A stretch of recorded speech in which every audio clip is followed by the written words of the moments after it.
Hello once again and welcome to the PokerStars Arena. This week we play host to the 50-50 Series Main Event Sunday Million Special Edition. 18,229 entries, a prize pool of over $1 million. Day 2 is getting underway with just 47 players remaining, competing for that Sunday Million badge and a first place prize of over $52,000 plus bounties. We're playing down to a winner today, and Cards Up coverage begins right now. Hello everyone, my name is Nicholas Walsh. I will be your host for this evening, and joined by me today is the one and only Mr. Sebastian Huber, aka Peace and Love here on Twitch. Seb, how are you doing today, man? Yeah, hi Nick. Thanks for having me. Hi Twitch, hi YouTube.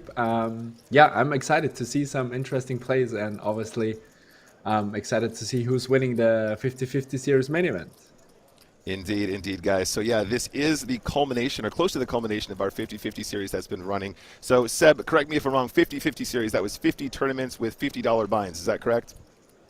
Yes, exactly. Speaking of which, just before we jump into the action, guys, we have a couple minutes to kill here. How did you do during your 50-50 series, Seb? Did you get a chance to play much? Any big scores? Give us all the goss, buddy. Yeah, I've played a little bit. Obviously, the heads-ups, the total KOs, Zoom total KOs, so played a bunch of those, and on Sunday a little bit, but haven't got any interesting scores. I played some PLO as well, but not good at PLO, so. Hey, you know what? PLO is the game of kings, and I won't have anybody else say anything bad against it, so I applaud you for jumping in. Seb, I have actually been seeing you play more of these sort of heads-up Zoom situations. I have a friend of mine. His name is Curtis. I don't know if you had a chance to meet him, but he's a huge fan of that format. I actually think they're fantastic as well. How are you finding those so far since you've been playing more?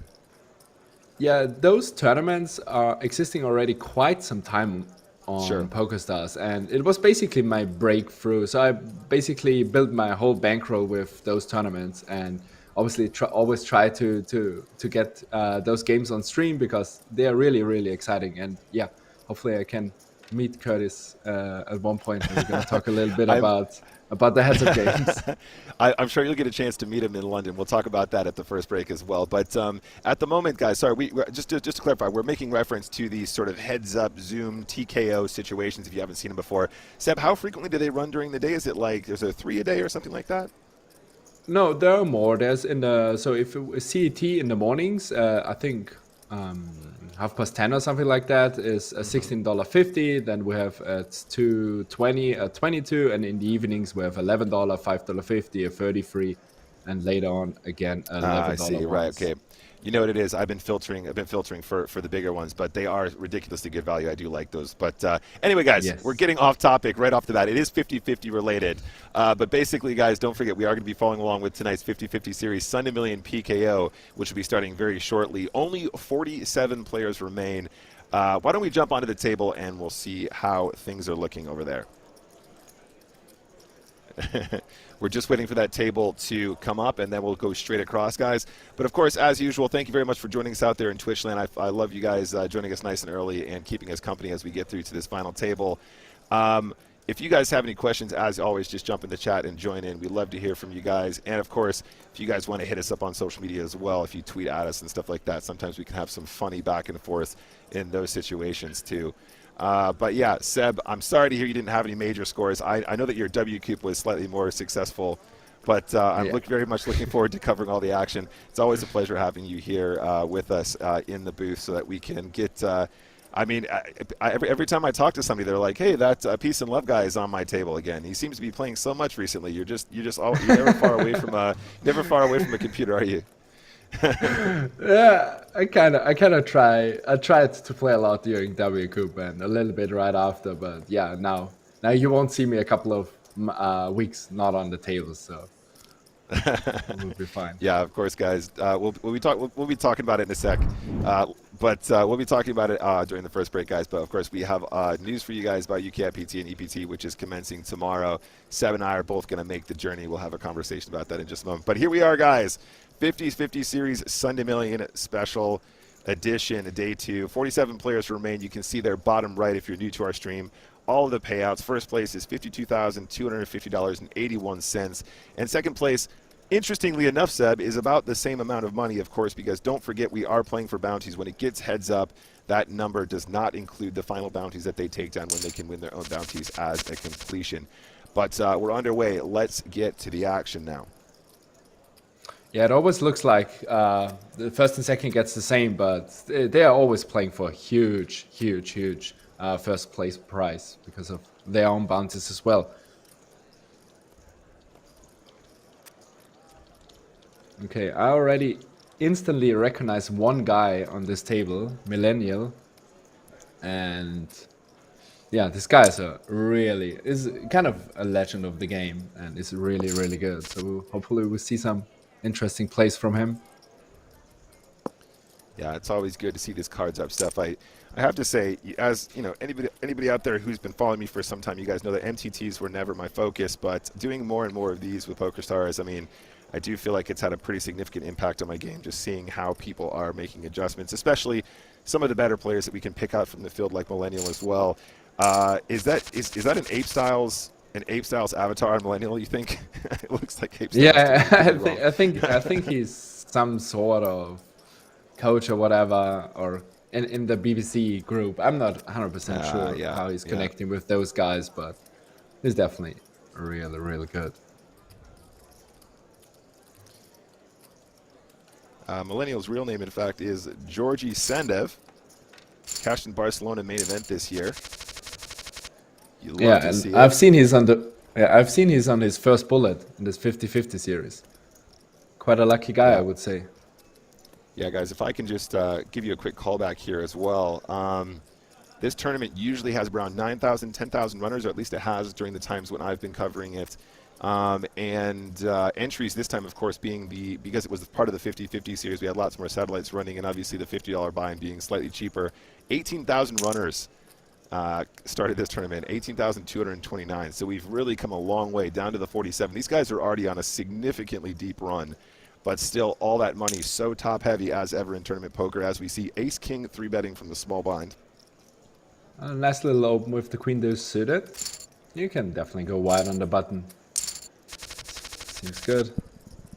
Yeah, it's kind of crazy, Nick. 18,000 players, and now we are final 40 or something like that. It's kind of insane. Yeah. I mean, you know, say what you want about online poker, but it'd be pretty difficult to get 18,000 people in a room somewhere to actually do this live. You know what I mean? So just the logistics of that alone are insane. So this is kind of cool. 8-9 off coming in with a slightly wider than normal open here.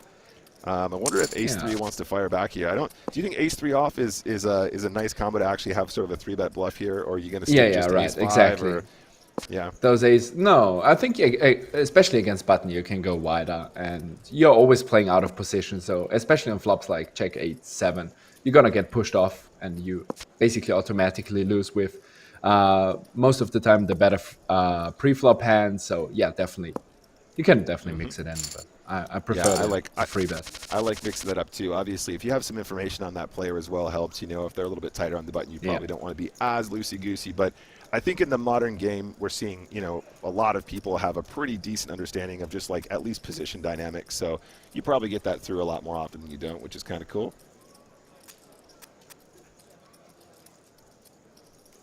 Little blind v blind action here now. 10 deuce suited coming in with a limp. I really like a limp actually at the stack depth. I think this is a cool way to play this hand, because you do want to play a bunch from the small blind. You don't want to be over folding here, but you also don't want to be raising too often where people can just 3-bet you mercilessly, and you have to. I mean, raise folding is just so bad for your bottom line. You know, you lose so much when you find yourself being too aggressive pre-flop, and people can start exploiting you with 3-bets a little bit more aggressively. That's true. That's true. I always try to be careful against regular with raising. You can mix it in with just raise and 4-bet shoves then with ace highs, and you're totally right. You gotta be a bit careful. Okay, TD takes it down, and with the chip lead and the big blind with a massive bounty already. Yeah, the chip leader out there, guys. Just looking at the lobby here in Arena now. Wazoo 7 is our chip leader. Sitting at our table here, of course, to the left of the button here. 16 million guys, already has $2.6 $1,000 in bounties locked up. So yeah, looking really, really good there. And obviously just a huge, huge chip leader. He actually has double second place right now. More than double, in fact. Like almost 2.5. And it's actually interesting. It's actually interesting that he's not defending against those guys with 3-5 off, because he can. It doesn't matter for him. He always wants to play pots and make hands. Yeah, yeah, exactly. It absolutely does not matter. This is something that I see a lot of really good regs talking about as well. Just being in pot when you have chips to spend and you're playing a bounty tournament. Just being in pots with people and just trying to get ridiculously lucky. Just flop a straight, flop 2 pair plus, and just go nuts. And just trying to mix it up there and trying to win some bounties and continue that snowball. Perfect double barrel from Millennial. He just gets those ace highs out with the king 10 suited. Looks good. It's interesting to see, yeah, if we see an open race from king jack offsuit. Let's see. Not too many great hands around there. Yeah, queen deuce suited here, big blind. Obviously, probably can defend this. I think it probably would be what she kind of want to do most of the time. As he gets shallower, though, obviously, it can be trickier to place some of these weaker combos. Pretty easy continue. Queen deuce with the backdoor spades probably should be calling here every single time. Yeah. Makes the call. Right. The only problem is if Nick realized the situation now, you're just gonna triple barrel. Yeah, you're just gonna fire. Yeah. With Exactly. every deuce X and 10X from the opponent has just even some weak ace X. Really tough decisions there. So Yeah. it's a nice little double barrel. Yeah, and I mean, I think especially if you're trying to teach people that they should still be calling with the queen deuce there, it can be very discouraging and kind of like negative reinforcement when you just feel like you're folding so much to turn barrels. But when you do have that pair and you're facing that size, you do have the right equity, just literally to call to improve or call to find the draw that gives you like a pair and a flush draw.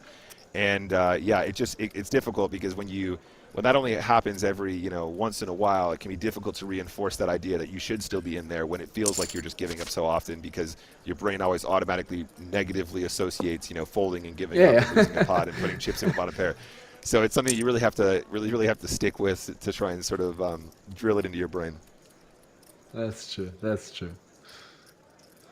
Ace king 5-5-4 board.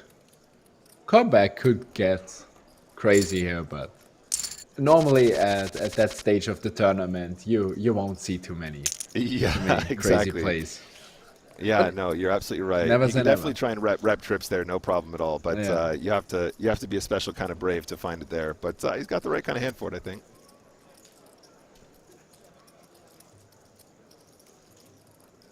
Pocket queens in the big here. Excuse me, pocket queens were the opener. Excuse me, they were under the gun. Ace nine of hearts or fives, probably giving him some action here. I mean, wouldn't be completely crazy for fives just to get away at this point, but he does want to come along and try and flop a set, it seems. Very, for sure. Very dangerous board for the queens, though, Seb. Yeah, I think you want to use right away a big sizing, especially against those two other stacks. You can get it in. Whoa. You can get it in on flops just against some draws. You just want to charge those guys. It's kind of interesting that he checks. Yeah, And I I guess we want to see a race. I was going to say the deeper you are, I think probably the more inclined you want to have a check here, because the button obviously big blind defends can be like sets and 2 pairs and stuff like that too. But even then, there's probably scope for both. But he does go for the raise on the turn, and it's very clean, very clean run out for the queens. Best card ever, probably. Yeah, I mean, like deuce of spades might have been slightly better, but even then. Yeah, that's true. That's true. But So yeah, definitely way up there.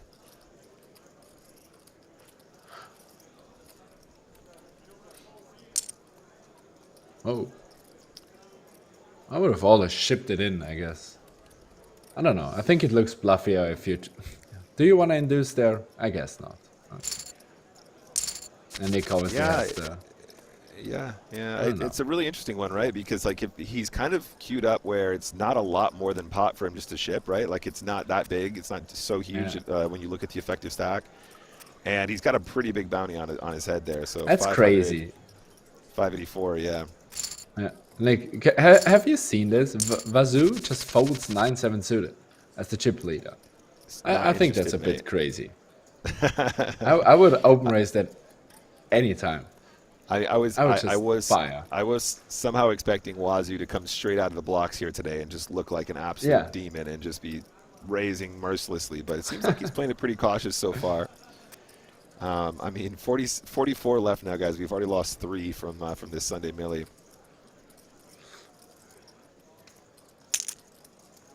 Yeah, and everyone else is pretty short, so I don't know. I think he can be a bit tighter there, but all in all, it's just such a pretty hand. I don't know, Seb. You wouldn't catch me folding that one, buddy. Me neither. Me neither, for sure. It's not even about. It's not about logic anymore. It's about the love and the passion of the game and the visceral feeling the cards give me. Yeah, for sure. See better than a takedown. Nice. And you have to realize as well, this tournament is an 8 max tournament, and if one player is missing at the table, we're playing right away 7-handed, and you can go way wider than if you're playing 9-handed. Always be careful to realize those spots as well where you can open up. 7-4 off, it feels a bit, and a king 10 folds. So 32.9 now 31.22835 big blinds. Decent flop for both guys. We could see some action. Okay, interesting lead. I don't mind it. The only problem is if you get raised. You have a double gutter. Yeah, exactly. I'm of 2 minds about it too. I don't know if I have enough leads in this situation. This might be a spot where I'm maybe understudied or something. But you're right. You do kind of induce your opponent to fire and make it give you a hard time, right? Because it's not going to be strong particularly often. Both players managed to make a 7, but the 7 is outkicked from the 7-4 here. That's actually a great river for both. Actually, I think both players probably really happy to get to showdown at this point. It's going to be a bet and a call from the 7-4. I don't think he's ever going to. Your opponent could be doing this with a 5 or a 3 still for sure. So bet and a call and outkicked up to 4.2 million for TDS 8. An ace 10 offset fold under the gun. Pretty tight.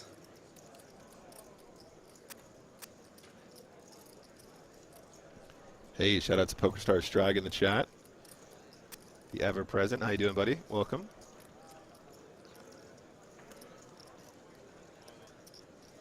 So, again, Seb, this is a spot where I expect Wazoo to be really, really aggressive, or he should probably be very aggressive, blind v blind there, especially if there's a limp from TDS. We don't get the opportunity to see that. Maybe TDS is anticipating a lot of aggression from Wazoo being blind v blind, the chip leader, and obviously it being a bounty tournament as well. But we've seen already that Wazoo is pretty tight. So I would never fold against him.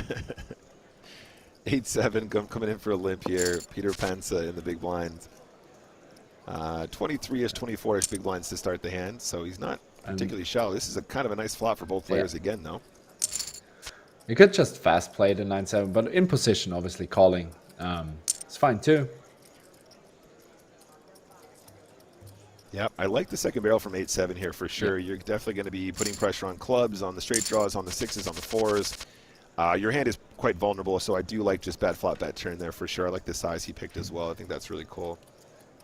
Yeah, for sure.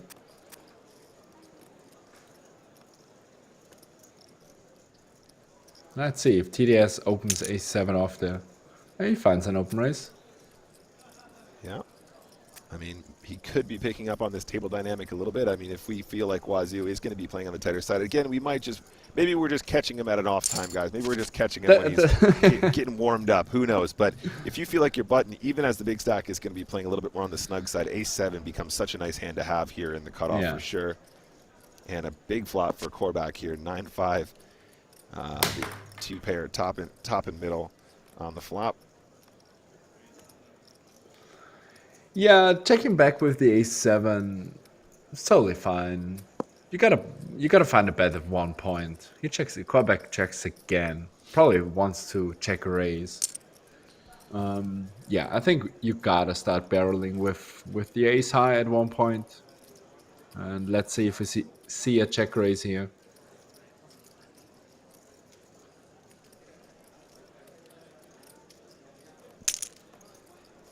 Yeah, indeed. There it is. And just an easy fold.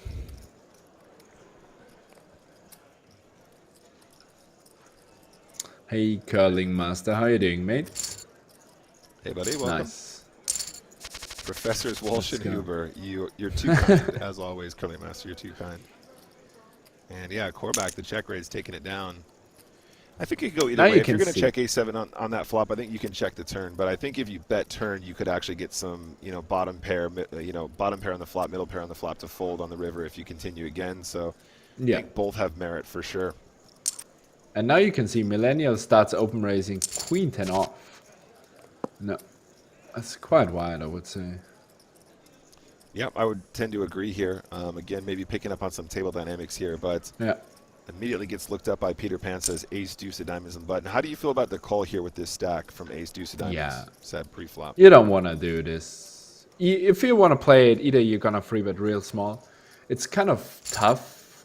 It's not that tough actually with 20 blinds, but not too many people are finding free bets with 20 blinds. And yeah, just calling is not a thing. Either free betting or folding.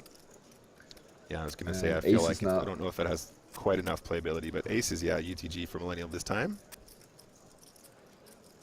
Won't get any action. On a 9-handed table, you have to be careful with king 8 off, but I think it's okay to defend here. 7-handed.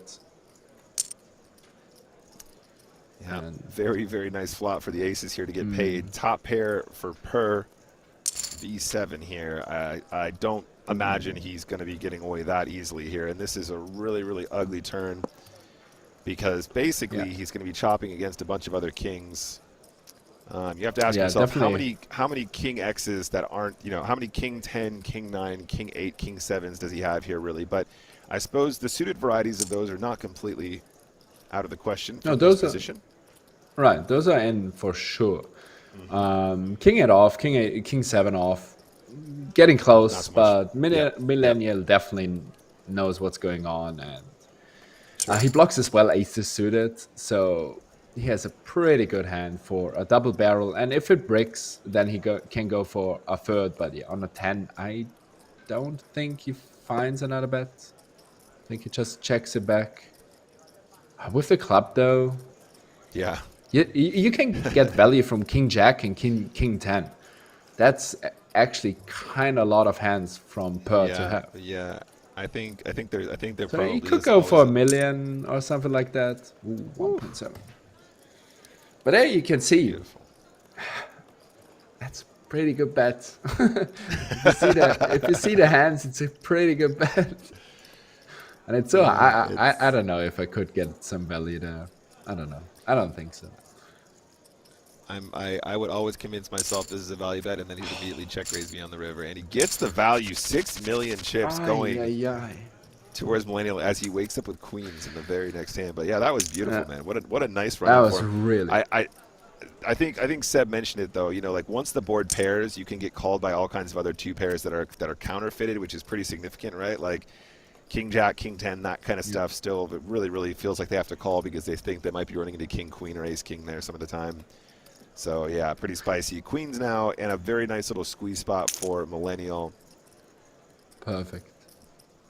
I love that size. I was about to say this is pretty much exactly what I'd be doing. Sevens does defend here. Wazoo coming along for quite a lot more with the middle pair. And with one guy behind. But we've seen that Peter is really just calling all the time. Wow. It's kind of an insta race. Yeah, Wazoo's been pretty snug thus far, and now he's in here with the sevens. Yeah, we're just gonna call there with the queens and see a turn. Still an amazing hand. This is not a nice turn, though. Obviously, Wazoo is not completely incapable of having the ace of snap spades betting. here. Just snaps 2.8 in the middle. Wow, it's like half a millennial stack here now. Have I said before that Wazoo is tight, and I guess I take this one back. He was just waiting. He was waiting for the pizza to arrive. The pizza guy got here. Now he can really let loose. Yeah, Strag says there's ace-jack in that range as well, especially ace-jack with the ace of spades. Yeah, this is a really, really sad story on the turn, and I'm here for it. This is a really sick one from pocket sevens. Especially if you're calling here, you can move all in. Almost, it doesn't matter anymore. you have basically nothing behind anymore. Oh, wow, pocket sevens gets the fold. That's absolutely savage. Wazoo, we take it all back. We know what happened. The pizza guy was on his way. You were too hungry to start flexing, and there you go. He made some folds. Now he's ready to play. Pocket sevens actually getting the best hand to fold. Not only the best hand, but with the best draw as well. My lord, that was some seriously sick poker right there, Seb. We're off to a good start here, and we're already down to 40. Yeah, that was a really cool hand. Real cool hand. And I guess we see an all-in from Nick. No, wow, this is a very interesting flat here. And just instantly you can see how hard it is to play ace-queen on this texture. I'm with you, Seb. I think it's probably better just to get this in pre. He does defend.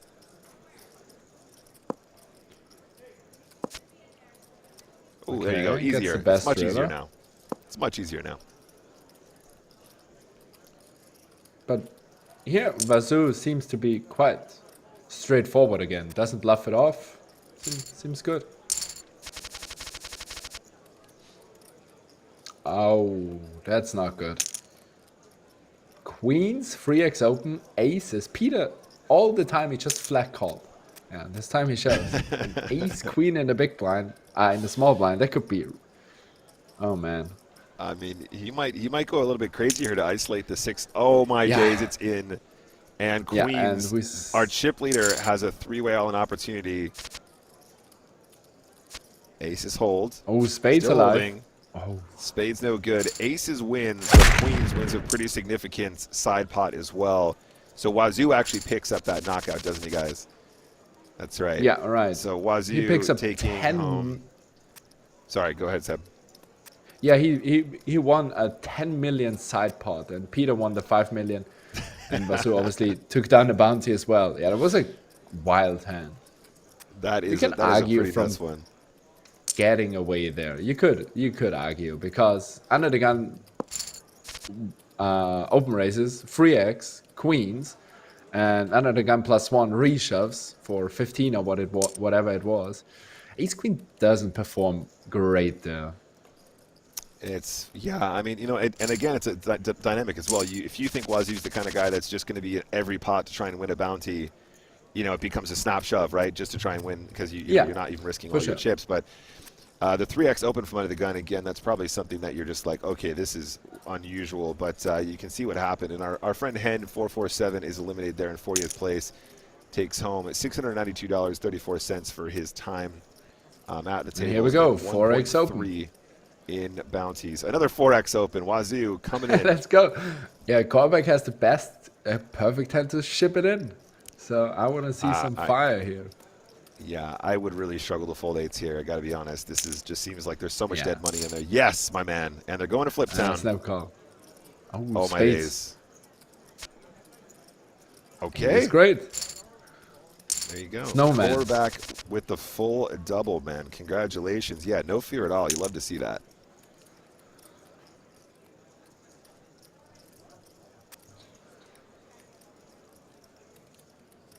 Queen jack suited. Beautiful hand. A beauty. And I guess we will see some folds here. Yeah, a good fold from the queen six off there. Gotta be careful with those sometimes. Is it going to be a 5x open this time, Seb, from the sevens? No. Nope, just a limp this time. It's good. But crazy side, I think we've seen everything up to 4x. already. So that's cool to see. Okay, middling pairs, limping it in, hitting the perfect flop. Yeah, I like the big size. You still get value from pretty much every pair. Oh, hello. That is a very spicy turn for King 4. And another big continue as well from Wazoo. It's not ginormous, but it's definitely chunky, and it's, you know, SPR for per V7. The effective stack here is getting very, very, very low now. Really interesting that it just calls there. Okay. Yeah. Yeah. Because that's the problem. You see a lot of check rivers. But it looks pretty nutted as well if you... But I think against the chip leader. Just gonna get some chips in the middle. Yeah, I mean, and really what you want is just him to have an overpair, and then you just get paid, right? Like, I mean, it's just one of those, isn't it? You know, it's... maybe he knows you really well, and a check raise in the turn is always just super strong, and he can get away. But like, it's not like you say, you're not going to get tons more if you play a trap on the river, right? In many cases, even if they have an overpair, you know, maybe even king races might check back on that river. So yeah, you know, it's definitely a spot where you kind of I think you just need to go for some more value and hope for the best. Yeah, I agree. Especially bricked with the queen. Even then, Wazoo checked it back. So. Yeah, or like flat the turn and then like put in like a really suspicious looking blocker bet on the river, and maybe they'll try and bluff you, or maybe they actually think they have some more value. Maybe you have like a smaller pair when they have aces or something. Maybe that's an alternative line as well. Yeah, all right. Just some chips into the middle. Interesting, Millennial doesn't bluff here. The ace-6 off takes it down. Okay, king deuce off, open limb.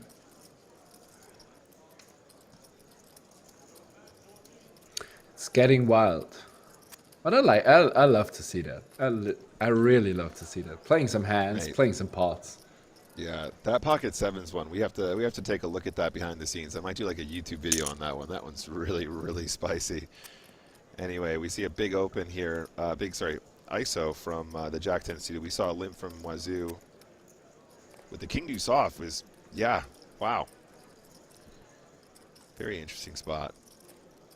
A free bet would be cool now with the king blocker. Mate, okay, now that would be the line. Oh no. The old limp king deuce off UTG. like you got king deuce off. Why don't we try and represent the limp raise with pocket kings? You know, that classic, the classic maneuver.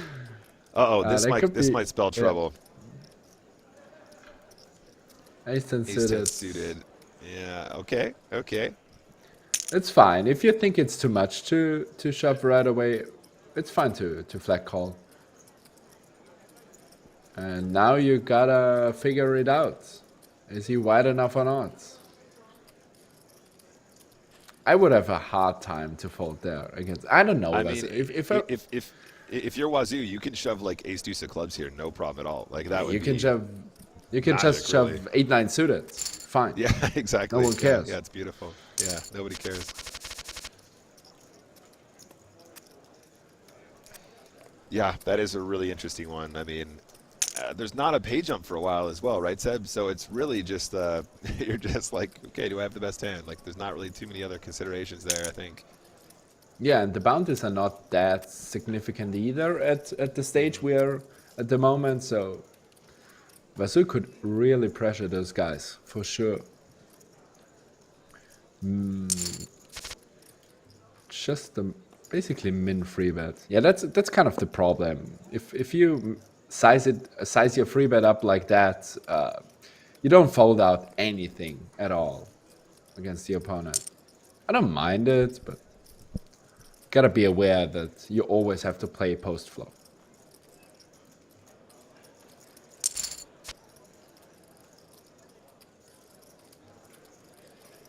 Interesting now. I mean, SPR here is less than 1 now. The effective stack is less than 1. Less than 1 pot, so SPR is less than 1 now. So the king is obviously a card that can be barreled on very aggressively when you pick up a gut shot, but you're committing so much more of your stack to even create a size where you're trying to get a jack to fold or an 8 to fold. So if you're in TDS's position here, you know, a continuation where you're trying to get any of that to fold is going to have to be like, you know, at least 40% pot, if not like 60. So it's really, really, really committing if you bet and then get check raised. Makes the call with ace queen, gets paid by the jack gets paid by the ace high there. Very nice for per V7. But yeah, as Seb pointed out there pre-flop, yeah, the post-flop action makes it really tricky to play that one.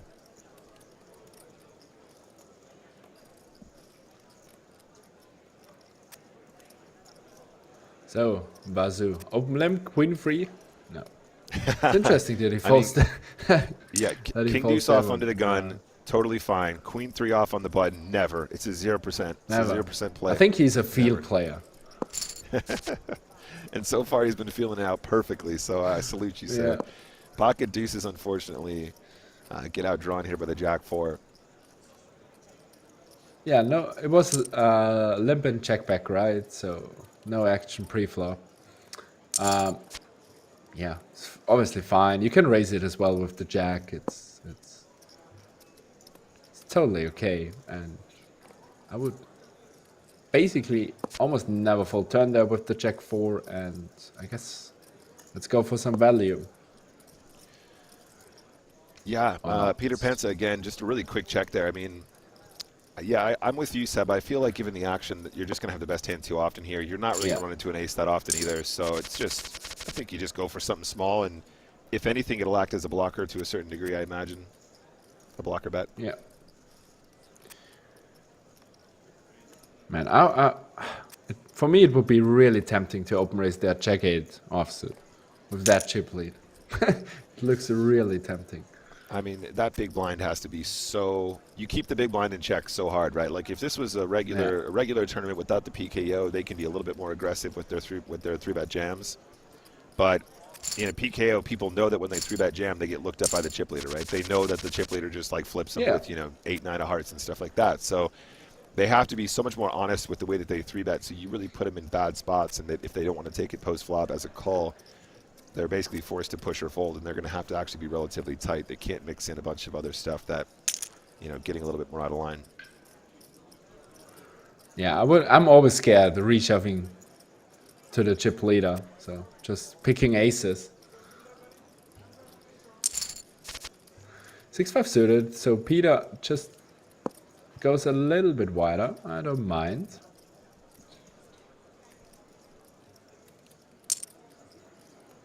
Just a standard C-bet, and interesting that 10 suited, probably just a bit too good to fold, and he just calls the flop. It's getting dicey. Yeah, you gotta make some moves now. If you call the flop with 10 of hearts, you gotta make some moves. Yeah. Exactly.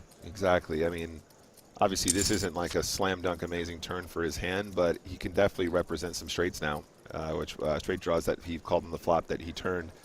If you're the kind of person also that has a 9-10 call here and then you lead with the straight draw on the turn, which I think a lot of people probably should, yeah, you can just go nuts, right? Yeah, exactly. Absolutely nuts.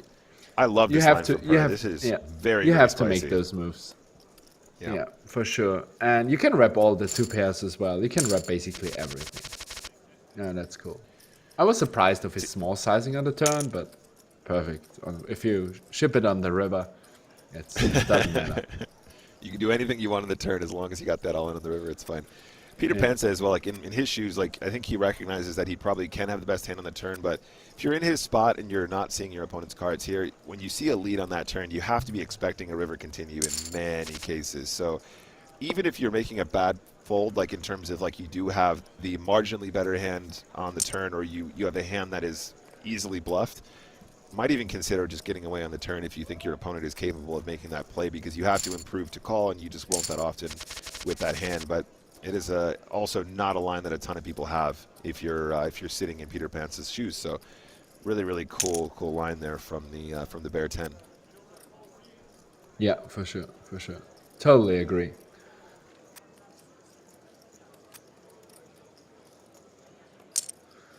Poker Jacks open raise, Per definitely can play with those suited queen nines, check tens, whatever. You can play in position there against the chip leader, and Yep, pretty straightforward in position. Just check call, and then you have to see. It's obviously tough if you double barrels, not the biggest size, because you're getting a good price for the flush, and sometimes your 9 is live, most of the times the queen is live.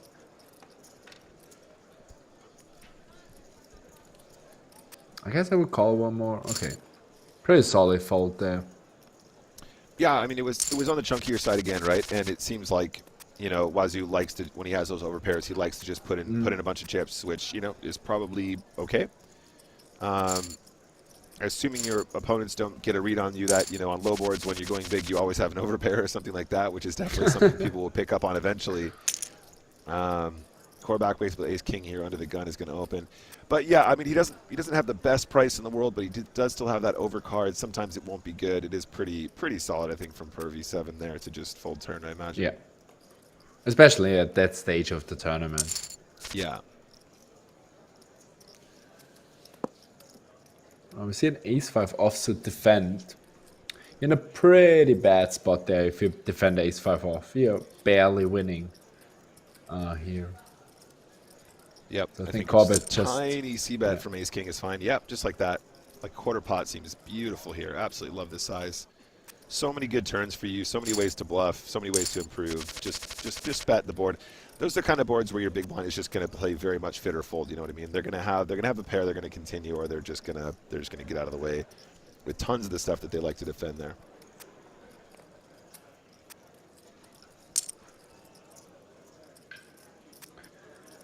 Okay, Wazoo, let's go for an open limp. Let's go. Man, Wazoo's got some very unusual lines. This is definitely interesting viewing.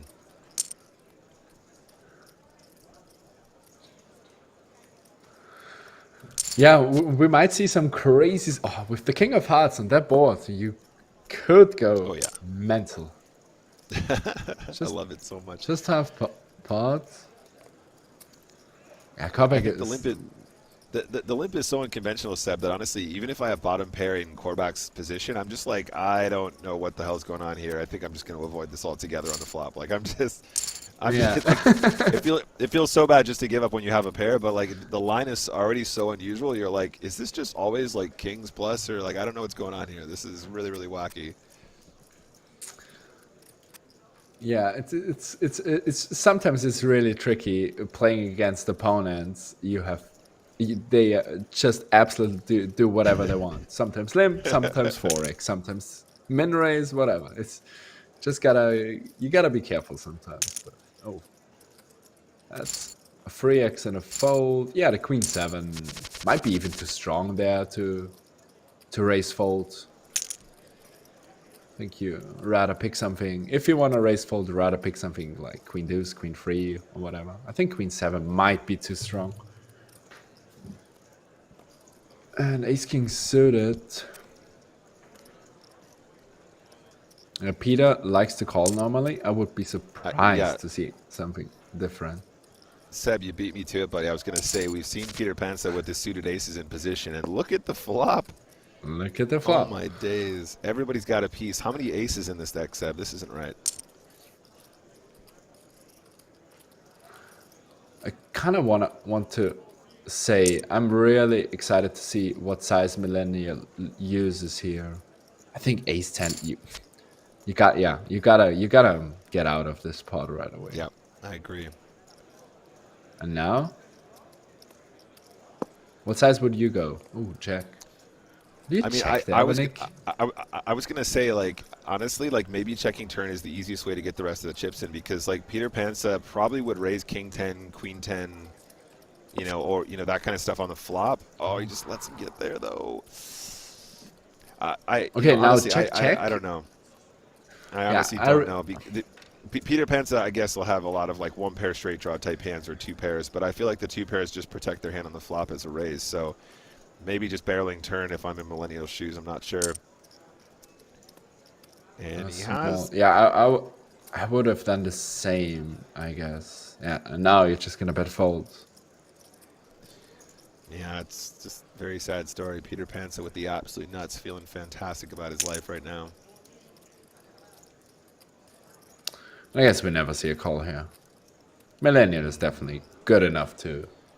Yeah, I mean, if Peter Pants He has like realized. King Jack of Spades or something, he just flats the river, right? If he thinks he has the best hand, you know. Yeah. If he thinks Queen And Jack he's is not. winning for some reason, he calls. And Oh! Oh, man. I just wanted to say, yeah, Millennial definitely realized that this guy is probably not bluffing. Oh, yeah. yeah, I mean, no, absolutely no shade on Millennial. You know, obviously a very, very accomplished player. It was crazy spot there for sure, though. I mean, you know, really, really big pot going Peter Pants' way. It's just makes the nut, ships it, and gets the money. But GG to our friend Millennial, who exits the tournament. I'm actually a little bit sad that he. I would have loved to have seen more from Millennial as well. Absolutely. Yeah. He's going to take home $692.34 for his prize, and $626.38, almost identical to his actual prize money in bounties as well. So GG to you, sir. Commiserations on 35th GG. place finish, and then there were 34, Seb. 34 left. Is it going today a little bit slower than we're used to in those Sunday Million final? Well, yes and no, but don't forget as well, we're starting with 47 today when we usually start with like 60 or set. Is like I don't know. Maybe Satcher can help me out here. I think we usually start with more people in our day twos. True. Like close to like, I would say around between 70 and 80, something like that. But it's cool. That's really cool to see. Now we're playing six-handed. So you gotta be prepared to just be aware of your ranges if a player busts. Yeah. Yeah, I think it can be really easy for people to just autopilot and go, oh, I'm under the gun. You know, I know what to do here because I've learned this one time. But if you guys are uncomfortable with your 6 max range, is definitely something to study up on, right? Just having that table awareness to go, oh, actually, under the gun now, I'm way wider, like way wider than I was when we were 8 or 9-handed, you know. So definitely a good point there. On the button now for per V7, Queen 7 off. Folds. This has got to be a jam all day long. And this might be a call. The bounty is just not big, but it's 9.5 blinds, and we see a call. And he's domination. Even the Right, even the diamonds as well. A really cool spot. If you shove any ace there, you wanna be. This is the best spot ever then. Yeah, it's like, you know, actually A7 can be very difficult to play if other players open that pot as well, right? It folds round, you have 100%, you know exactly what you're doing, you know it's going to be a profitable shove. You don't have to bust, you don't have to like ship A7 against the button and wonder if you made a loose shove there or whatever. You just know it's good. Even if he wakes up with kings, you know it's still going to be a fine shove. And yeah, it takes it down. That's a wild flop. And here you can see right away, Per is even flatting the deuces. So he's definitely aware that 2 players are missing and opens up his range. And Peter obviously almost the perfect flop.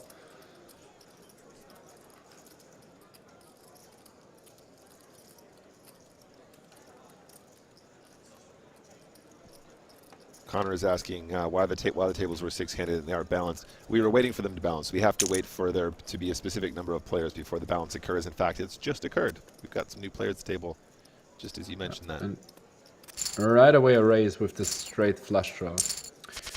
Yeah, I think that's fine. You want a high equity hand. You want to get chips in the middle. That seems good.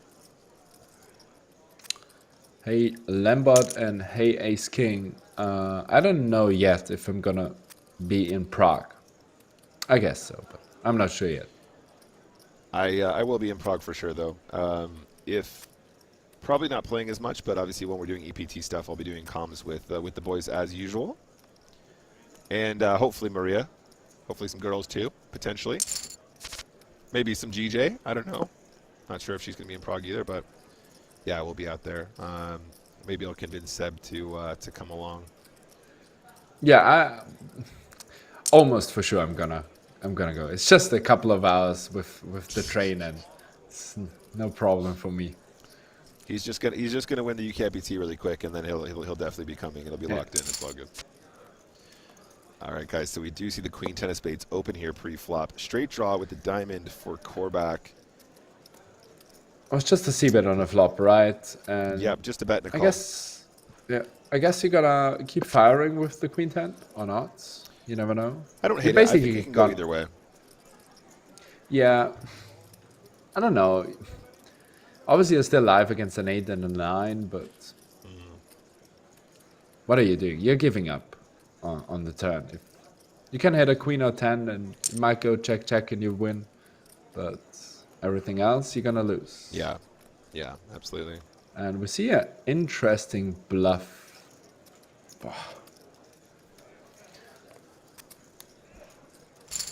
Obviously, queen 10 is not the hand to call there, but if you have a pair, I could. Might be Oh yeah, interesting. for sure, for sure.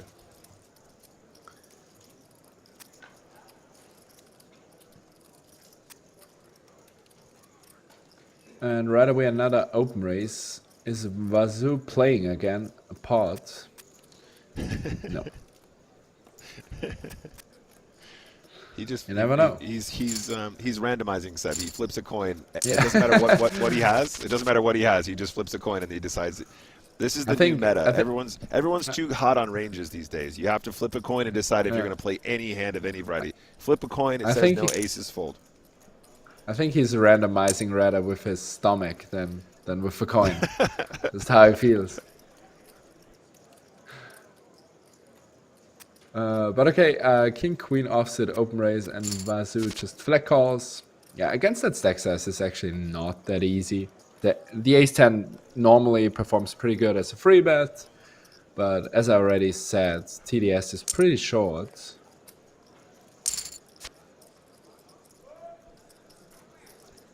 I always struggle there with king queen. Most of the times I think I give up. Just if you get a call on an ace high board, it could be still 6s, 8s, 9s, whatever, something like that. But plenty of a6 as well. Yeah, I think the pre-flop action makes it very difficult as well. And yeah, I'm with you, Seb. I think I'd probably get caught doing the same thing.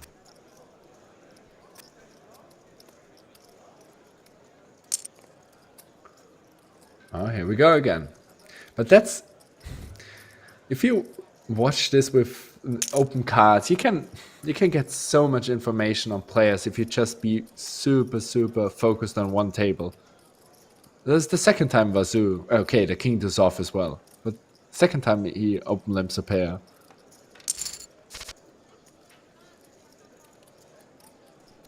Yeah, seems like he just wants to see flops, you know, with some of these, you know, these be classic kind of a small hand, small, you know, small raise or small hand, small, you know, keep it limp, keep it as a limp sort of strategy.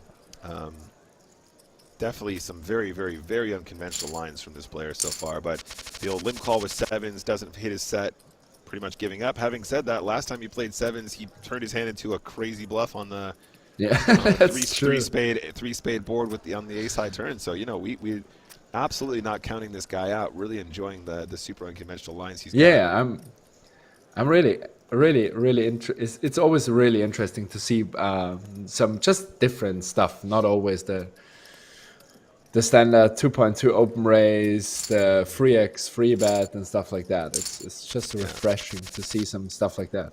And it's not that easy to play against. Seb, I want you to remember this moment, buddy. When we're in London, you're going to see me limp UTG and then put in a raise over the ISO, and I'm going to show King Deuce off, and I'm going to go, I learned this one from Seb, the old limp rep Kings UTG. Okay. But Peter he gets really aggressive now. I like it. He started the day pretty passive, but now open raising, playing hands. Sure, absolutely. Ace succeeded, definitely playable from that position. Takes it down.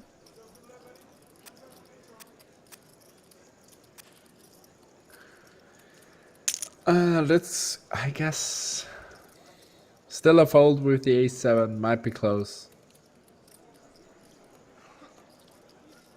I guess I would let it go, yeah.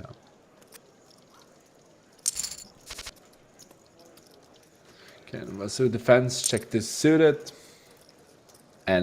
insta leads half pot. Yep, I got a Man, pair. Got to but protect it. Got a pair. Got to yeah, but protect it. actually, that's not a bad lead, I would say. I kind of like it because you're gonna fold out all that weird stuff, king 10, everything non-spade related. It's not too bad. Yeah, I'm just getting some information from behind the scenes here. Wazoo's best cash ever on Stars is just $771 from a Sunday Million 2 months ago. So obviously coming in hot here in this tournament with the potential to win some very, very serious money. Could be his biggest score ever. In fact, we're probably already there, I imagine. Yeah, Absolutely he must already be given the bounty. He's yeah. already smashed that, hasn't he? Yeah. So already picked up $3,300 in bounties at this stage, and we still have 31 players remaining and the chip lead.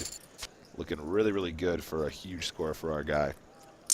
But he could be in trouble here with the ace-jack against the boat, and Korbek just calls here and hopes that Vasu fires the river.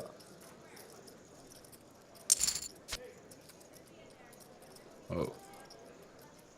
Still, it's still, the sixes are still beating every 9, every overpair. So That's right. he is... Yeah, and I haven't seen Vasu doing any crazy hero calls, which I really like. You don't have to. So I would be surprised if he calls that, yeah.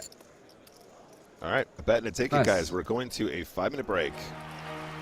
All right, guys, that's break number 1.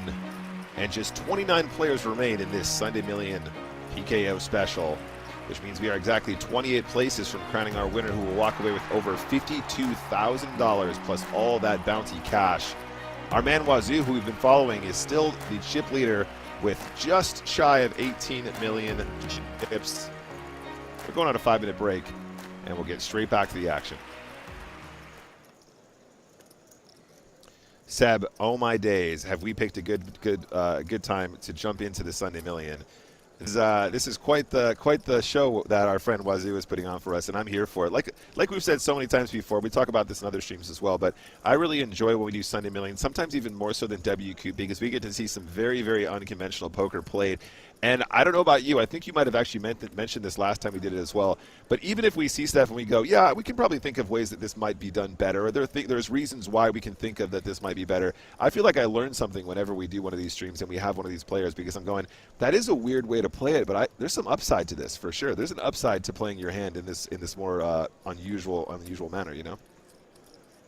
Yeah, for sure. There are still so many people. First of all, everyone plays just to have fun, and so many people just try to play how they think it's best, and that's totally fine. And it can be a successful as well, and it's a real cool part of the game. And yeah, I'm learning all the time as well. I try always to stay really focused to get something out of those coverages. Really cool. Yeah, absolutely. So, guys, I did promise we'd talk a little bit about UKIPT, which is kicking off tomorrow. It's UKIPT in combination with EPT London, which is all going to be held up at the Hilton Park Lane, so it's a newer venue. I'm not sure if there's going to be any bits and pieces that are actually going to be held at Hippodrome, but we'll take a look at that as we go. But I heard that you're heading up to UKIPT tomorrow as well. Yes, my flight is going right in the morning, so I might jump into some tournaments right away tomorrow. I'm already really excited.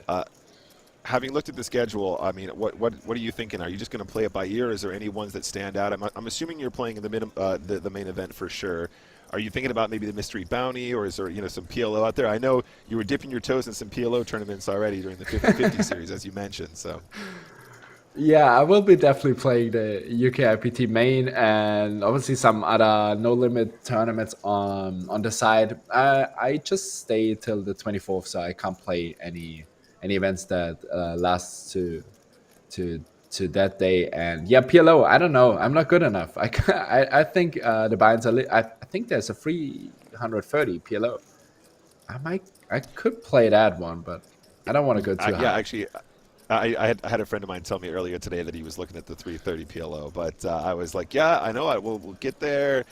So yeah, we get on, get checked in, maybe jump straight into the PLO. You know, immediately do 3 bullets in that, and just get the series off to a terrible start, just the way I like it. You know what I mean? Just do it that way instead. But yeah, I was also thinking about maybe playing the mystery bounty. I'm also playing the main event as well, guys. If you want to follow along, I've just been informed as well. Cash games are going to be at the Hippodrome. I knew that there was going to be some crossover between our sort of London base of operations out there for whenever these events sort of happen. But if you guys are going to be out there and you're going to be joining us for UCAPT as a spectator or as, you know, or if you're actually going to be taking part in any of the events, make sure you hit us up on social media. Go give Seb a follow, Instagram, Twitter, all that good stuff. Same for me. And if you guys are about, hit us up. We'd love to go and have a drink with you guys, or, you know, face off against you guys at the table or something like that. That'd be cool. And, you know, potentially swap some pieces. I don't know. Probably my best bet at winning anything during this UCAPT is if I swap a bunch, Seb. You know, I'll just swap some with you. If I can actually get a piece of Seb, there's a chance I might actually win some money. That would be fantastic. I would love that. Yeah, I'm not sure, Nick. I haven't cashed yet a live tournament, so I don't know if that's a good idea. You can interpret that a couple different ways. He's like, yeah, I'm not so sure about that, Nick. I don't think I want to give you any piece. No, that's fine. That's fine. But no, for sure. Yeah, if you guys... I'm always down for that. But I definitely need to cash my first live tournament. I'm really happy to play some live poker again.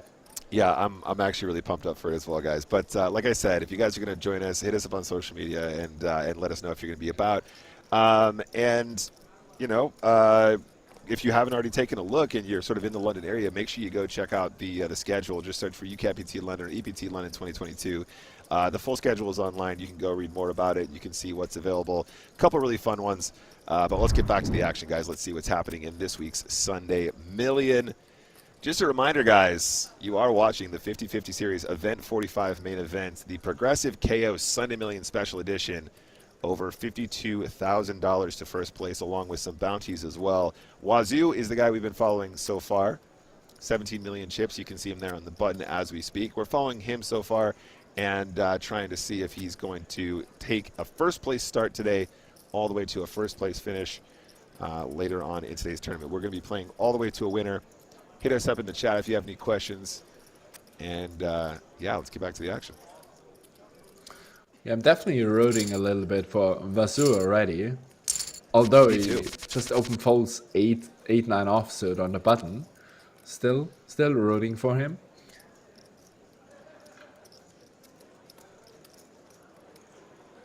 So let's see. There might be some action button versus big blind. Oh no, Vasu has the king 4 off. He might open limp. You never know. You never know, mate. That's what I love about this. You never know. Oh, there it is. There it is. There's the limp. The old cut-off limp with the king 4 off. We've seen it before. But, honestly, Nick, that range is kind of balanced, right? Either sevens or king. Sevens or a weak offsuit king. That's so cool. Oh, I love it. Yeah, I love it. And just the amazing reshove spot for Nick Meat.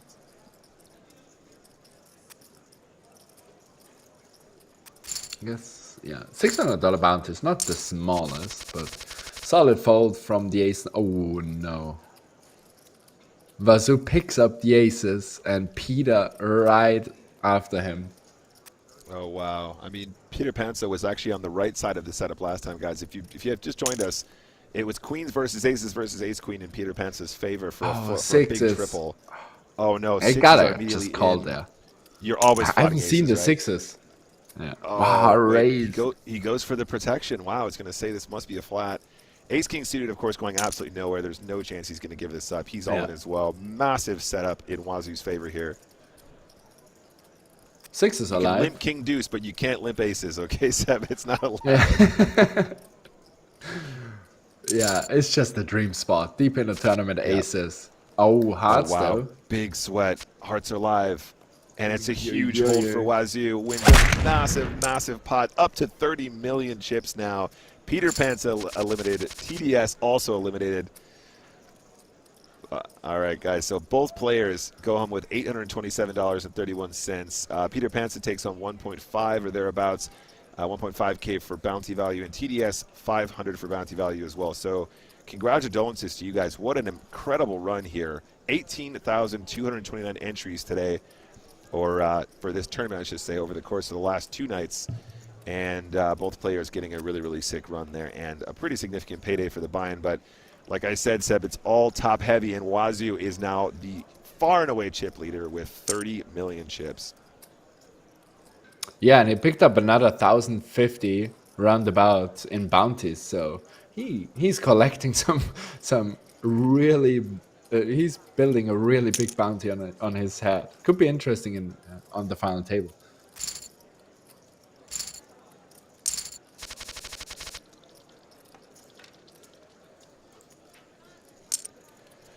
Yeah, I mean, this is a run of a lifetime for this guy, especially with, we just mentioned his biggest score was something around $700 mark. $771 was his biggest cash on stars thus far. So, you know, my guy's on for the run of a lifetime here if he can go all the way. This is a ginormous score for a $50 buy-in as well. And a nice flop for his queen 4 suited. I'm already fine that he limps it him. Really cool hand to open raise as well in his position. Yeah, I agree.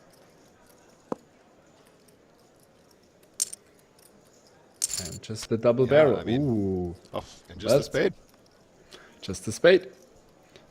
Yeah, I mean, it seems like Wazoo's betting patterns as well just seem to be like 50% pot, 60% turn, you know, just keeping it simple. Not messing around.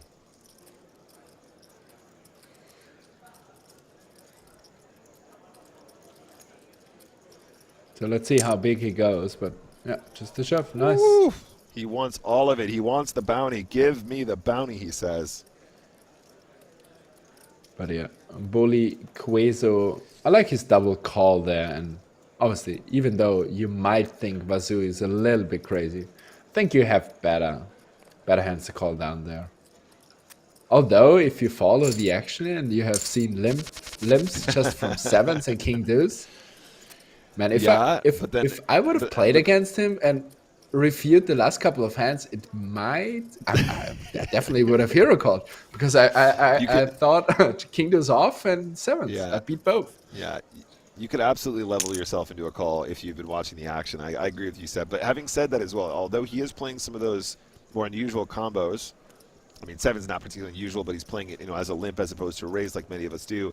I mean, it's not like he's getting super out of line with the bluffs, except for the sevens. When see, you know what? Yeah. He's just always got. There's always something. He's got something in his bag that's always got us guessing. You know, he did pull the bluff off with the spades and the ace on the turn with the sevens.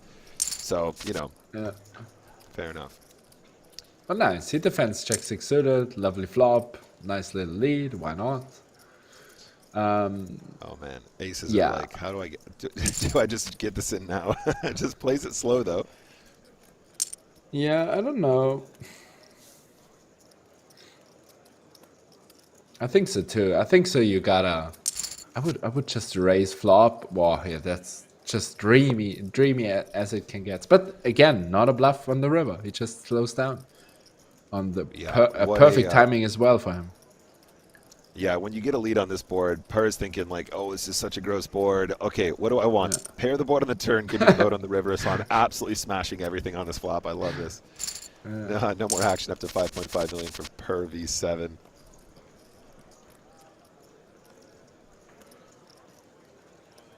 And again, 6-handed table. You gotta open at least a little bit wider.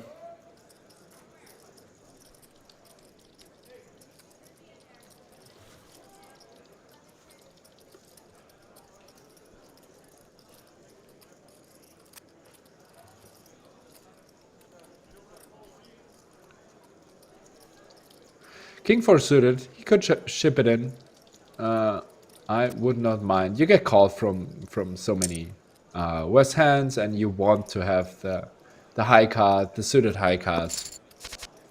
And this definitely has to do something in this orbit. He can't survive anymore, the blinds. It's getting way too expensive for him. And Wazoo keeps on building his stack.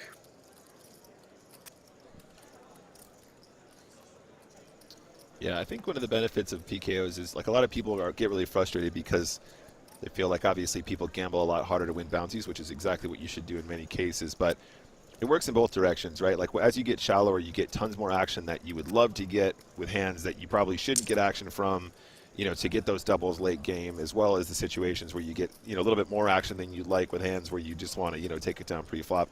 So, I think probably getting it in a Viz's situation, that last hand, you do get called by a bunch of stuff that you'd love to see, and as Seb correctly pointed out, just running out of big blinds, running out of juice to pay those blinds. Yeah, and as we have said before already, it's anyway top heavy, so it doesn't matter too much if you bust 10 spots. Oh, kings. They could get crazy with ace 10 and ace jack offsuit. We could see a free bet. The only problem with the free bet is you basically commit against bully Queso. It's not too bad of a hand, but okay. Yeah, I think I prefer the flat actually as well. Yeah.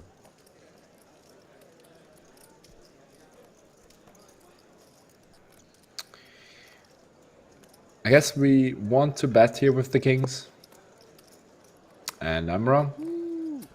Love the trap. Yeah, I don't know. Check raise could be an option. Whoa.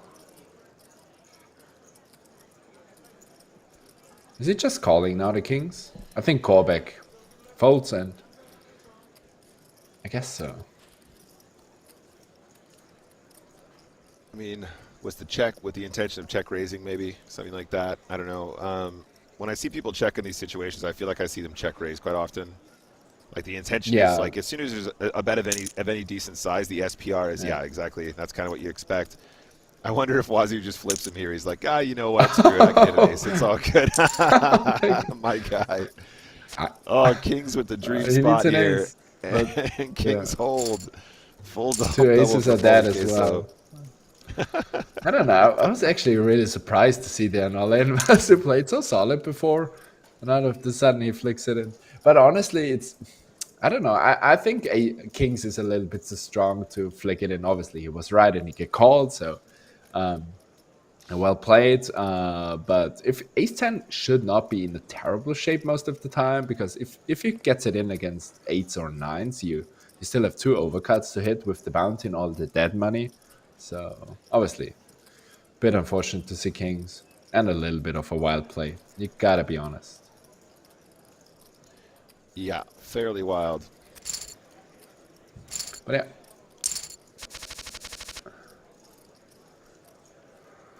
yeah. King check off, and we gotta keep reminding ourselves that we're playing 6-handed, so Per could easily just flick it in here. Especially big blind is super short, people are open wider for the bounties, and ace check off is just a lovely hand to flick it in. Or not.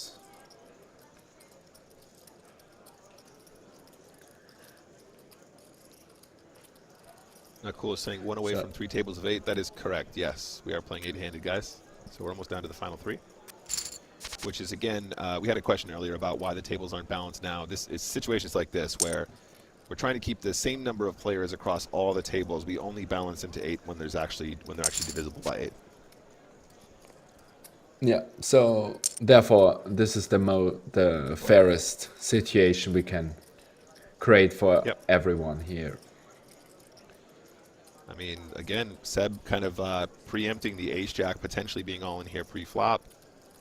And Wazoo is going to apply pressure. Makes the call again. Very, very nice river for ace-jack, but of course, got to be concerned about the clubs. I don't know. Do we see... We can never guess with Wazoo. He's just got so many moves. Yeah, really interesting. And if you flat the turn there with the ace high and you improve to an ace, I would be surprised if he falls to jam there Per. But yeah, now it's easy. I don't think you're gonna go for value. Yeah, block bet seems good. You could get called by worse. But okay, nice pot for him. Nice pot for Per, up to 7.3 milli. And now we need to see some action from Wiz Sega.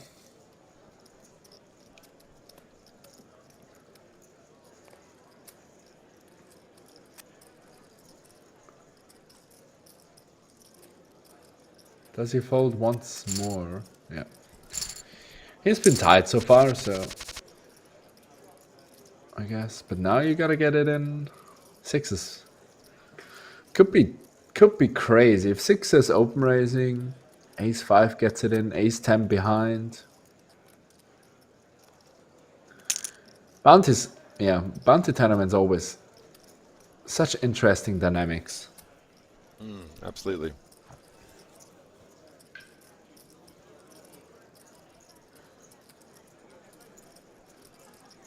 Yeah, I don't know. Sixes is so awkward here, honestly. Like, you've got too many. Yeah, I was gonna say, like, you've got like so many to shove there. Like, it's too many big blinds just to shove, and it's so many players to act behind you still.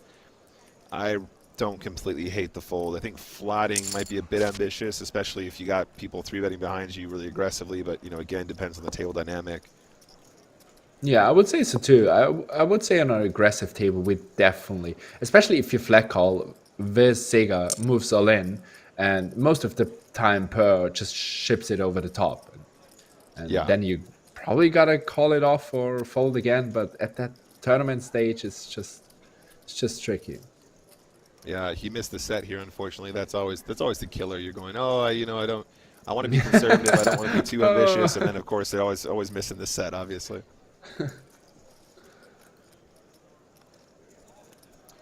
Queen 10 of clubs, still hunting that club on the river here. Missed it on the turn. 3 of hearts, no good.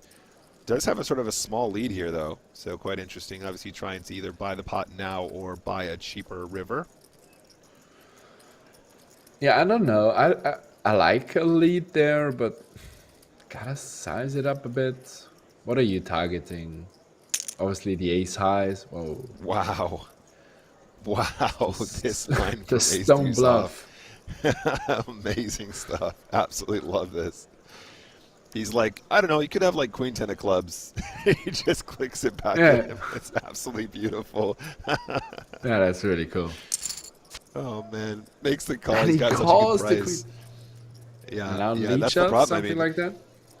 It's not one of the spots where a clickback just like, you know, they have to give up. If they have nothing, they still have to call with all of their draws. You know, there's no way out. You have too good of a price. Man,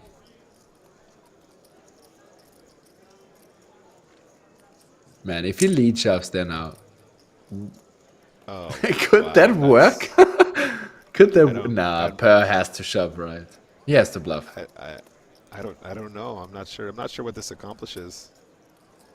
But yeah, folding out ace 5, ace deuce. He goes ace wild. Deuce, I guess. Ace. Honestly, I hope it works. ace X of clubs with no pair. What are you doing now? This is so silly. I've never thought about bluffing a big blind on the river. Oh my God! Please work. Okay, there you go. Thank God. Thank God. Thank God. Thank God. I imagine it works. Oh my God, that would be a clip for the century for sure. Just just the one big blind on the river. Just like take that. Is he shoving over it? Nah, you can't. Yeah, I'm getting it. It's getting silly now. All right, takes it down. Ace Deuce gets the bluff through. Congratulations to Per on that single bluff. Blinds are going up now. Blinds are now 125,000, 250,000 guys. So going up very incrementally slow. Yeah, sure enough, guys, that bluff works. Fantastic little spot for Per V7. Picks it perfectly. And, okay, here we go. Back in the game, guys.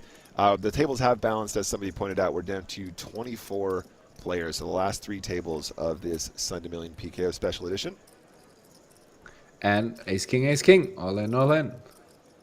Okay, and just before anybody starts shouting, we're not doing the okay, I split take it without back. James and Joe. It's not a thing. It's not a thing. Yeah, I'm so bad at that. It's I retired from saying I love a chop pot. Everyone loves the chop pot. I don't know even. Oh yeah, is imagine Basu. Yeah, Boli is not folding, right? And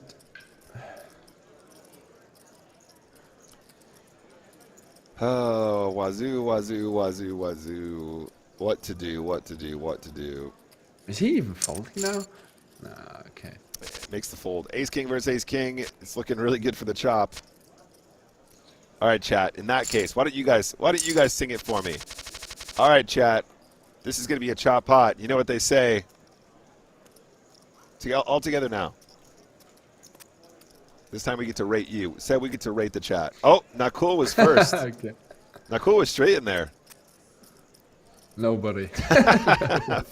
Frankster just straightened with the nobody. Good job, you guys. I appreciate you joining in. Yeah. The synchronization a little bit off, though. There's a good couple seconds between all these right now. And It's by the way, everyone, guys. Shaitan, Everyone loves a chop bot. and by the way, Shaitan, no, I'm not gonna play the main. Not gonna play the main.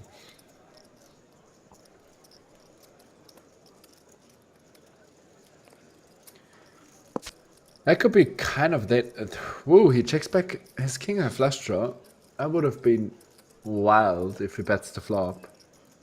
Now obviously trips for Per. Per could actually build a big stack here. Yeah, I was gonna say I think you got to go chunky on the turn here as a lead. You got to start doing something. Your hand is pretty disguised as well at this point. On a double flush. Sorry guys, on a double flush draw board, you can even overbet the turn. You can just wrap everything. I think I'm probably reaching for closer to full pot or even slightly over pot. Yeah, but the spade on the river spells doom for Per. Sorry, Seb. Did Korvac miss the bet with the flush draw here with the king high? He checked back flop. The C-bet? And yeah. Okay. So his hand's really well disguised as well. It's really fun to have checkbacks with flush draws on these kinds of textures when you have the king high flush draw, the ace high flush draw. It's really nice to have bets with your lower flush draws where you actually are getting better hands to fold, right? So, and then you will have some situations where you're not always betting with the flush draw and your hand is really well disguised. Yeah, and it's whoa. Wow. Yeah, I think Korvac knows what's up. He knows that his opponent is strong here, and he's trying to exploit that. Yeah, and a couple of people are definitely just going to call there as well. You can get more value with the king 8 spades. You barely a beat. And wow, okay, good fold really, there. Really he good didn't fold, have any time bank, guys. Yeah, so we need to keep that in mind, but I do feel like Per has been playing extremely solid. Maybe if they had another 30 seconds, they might level themselves and do a call, but fair play. Very difficult to fold that, especially when your opponent misses the flop c-bet. Here we go. Ace 10, aces, king 5. I think Wazoo is priced in. And Nick has a $600 bounty or something like that. So there is $900 in overlay in this pot. And he gets a great price as well. Yep. But he finds himself against the aces. Wow, so clean. No help. There you go. So there you go. Nick Meat, great name, near triple up for Nick Meat, and Viz Sega has been eliminated as well, guys. Let me just check up on our friend Viz. Exits in 22nd place, guys, takes home $1,050 in prize money and $621.37 in bounties. So about $1,600 there. GG to you, sir. Again, just a reminder, guys, this is the 50-50 series special. So this is a $50 buy-in, and our friend is taking home chunks and chunks of buy-ins for his incredibly deep run. And then were 20. Yeah, we're getting closer and closer to the final 2 tables. Already on the final 3 tables. It's getting interesting. Yep. And the pay jumps are getting quite big if we reach the final table. And it's getting really interesting. So now I'm excited what Wazoo... Sorry, Seb. Yeah, I was going to say, Connor's just asking if Wazoo is still the chip leader. Yes, absolutely. Actually, let me just double check. Yeah, Wazoo is still the chip. Oh, sorry, excuse me. Well spotted there. Wazoo is now no longer the chip leader. Noslita 07 has just a million more, so very, very close to sharing the top spot there. But Wazoo just in second place now.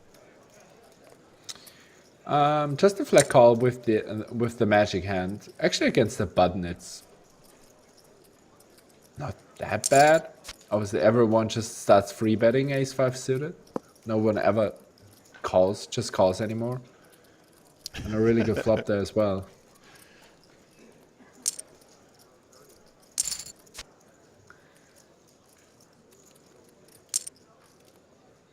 Snap off pot bets. My man, he is so good. Yeah, He just knows. honestly, He just knows what to do all the time.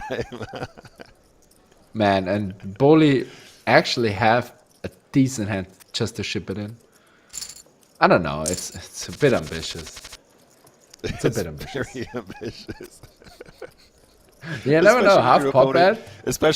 especially when the heart comes down and your opponent is just like, yeah, 60%. What now? And you're just going, Yeah. oh my god. Oh, it's such a goofy one. 10 dissolve. You're, yeah.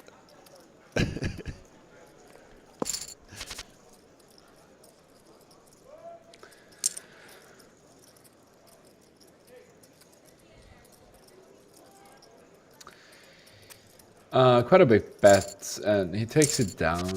Yeah. Not cool. I totally agree. Vasu definitely made it. Made the table really, really good. I really like it. Love these, yeah.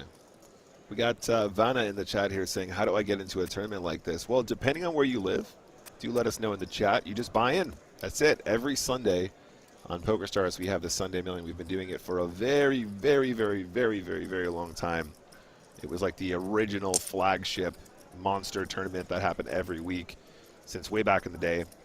And in this case, it was only a $50 buy-in because it was part of our 50-50 series. It was the 50-50 series main event. But if you live in certain areas, it is restricted. You might have to take part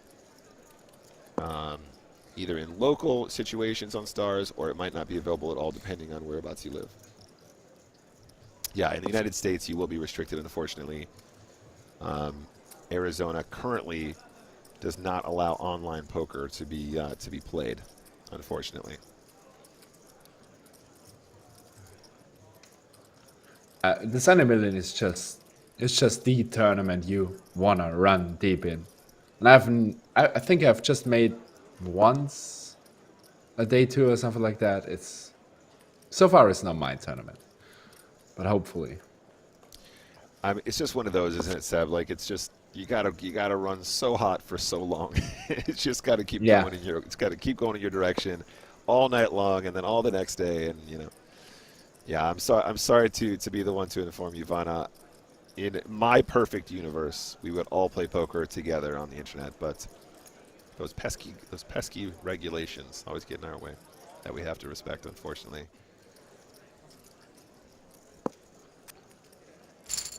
All right, Uber is going to take it down. Still 20 remain in our Sunday I Million think today. Nuba is a good regular as well, if I'm not wrong. All right, check this out. As far as I know, yeah. Watch this, Seb. King deuce off, coming in with the 3-bet. Wazoo straight in there. He's gonna make it. He's gonna make it. 2 million to go. Oh no, he folded it this time. It's too bad he can't limp it in anymore. So. Now Cole says he moved to the UK about a year ago, so he can finally play, but haven't tried buying into one yet. Don't forget as well, buddy, you can qualify. There's tons and tons and tons of satellites that run every single day, all throughout the day to qualify for each Sunday Million. Either just a regular one or a special one. We do lots of different versions. That can be a great way to get some practice as well without breaking the bank if it's a lot for your bankroll. For some players, the 109 is the big tournament that they play every week. For others, it's one that they include as part of their Sunday, as part of a larger schedule. But never downplay the satellite game, you guys. Seb and I are both big fans of the satellite grind. You would be blown away at how much value you can find in those tournaments. Some people just have no idea what they're doing in the satellite game. And yeah, lots and lots of bonus monies to be won there and ways to enter into bigger tournaments for sure. Sometimes I think I'm just too big of a satellite fan. Yeah, absolutely. Although, I have to say probably my W Coop was probably almost a complete free roll at one point, from satellite. So I think I was probably more successful in the satellite grind during W Coop than I was in W Coops, but came very close several times. Very, very close several times. Yeah. It's just so much fun. It keeps, I don't know, it just keeps you going when you want to fill in the gaps between tournaments. It's all good, I think that's kind of how I lost my friend my friend Bowie during WCoop a lot of the time. I was like, okay, buddy, let's just take a little time off. We'll go to the pub. He's like, yeah, sure. Oh wait, I just saw some really sweet satellites. I got to go play those really quick. And I'm like, all right, go for it. Yeah, you done yet? No, there's a couple more really good satellites that just popped up. I got to play those now too. So it's all good. I get it. I think I've lost so much to Bowie in satellites. It's crazy. He played all the 55 mega satellites to the 1K. It was just it was just super annoying, and they were really good. He's a beast, man. He's very, very good. Yeah, really good. And the King 7 off limp. I think Vasu really likes to limp in King X offsuit. I think this is his favorite limping hand. Yeah.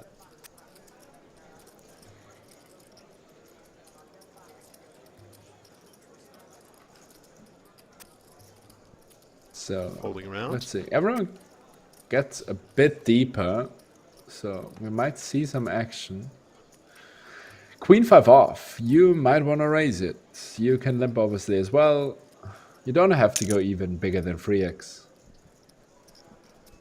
I said, and he makes it 3 point something.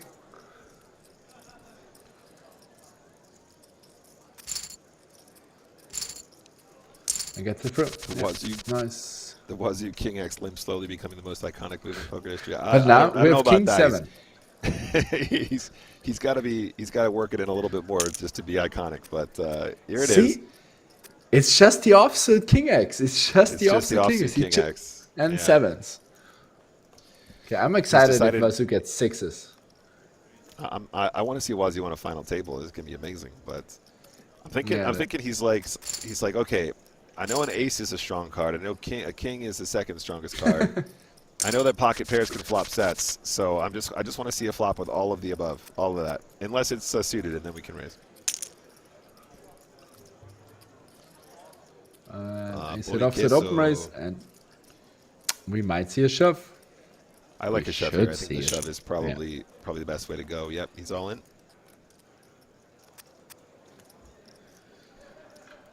And an easy fold. Per plate. Pretty solid so far.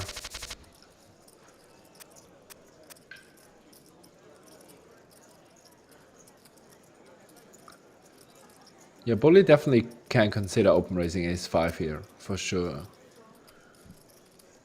But he rather folds it, and let's see. Vasu, any nice plays?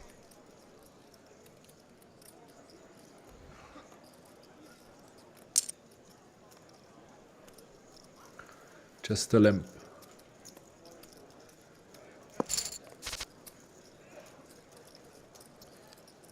Stab the flop. There you go. That's how you do it. Just stab the flop, take it down every time. Easy game. Easy game. Ooh, check this out, guys. Nuber, one of our shortest stacks here, wakes up with aces. You know, with 20 left, Seb, and you're the short stack, you're like, please just give me some way to get a double. And look at his setup here. Per, who's been playing absolutely fire, solid, crazy, amazing, bluffy poker, is going to raise up, and I think there's no chance he's getting away from jacks once we see a shove from Nuber, obviously. You want him to shove, actually. Yeah, and if you see aces, it's player for the bounty. Yeah, it's just too bad, and we see even that one check is dead, and just dead on the turn. That's just dead on the turn. It's those spots are kind of annoying because you have jacks. You feel like you have always the best hand. A guy with 7 blinds goes all in. You're happy up till the moment you see aces. Yeah, Vasu, chatty, nice. And Per right away stays aggressive with the queen jack off. Really likely that he gets it through. Nick has been quite solid so far, so he gets it through indeed.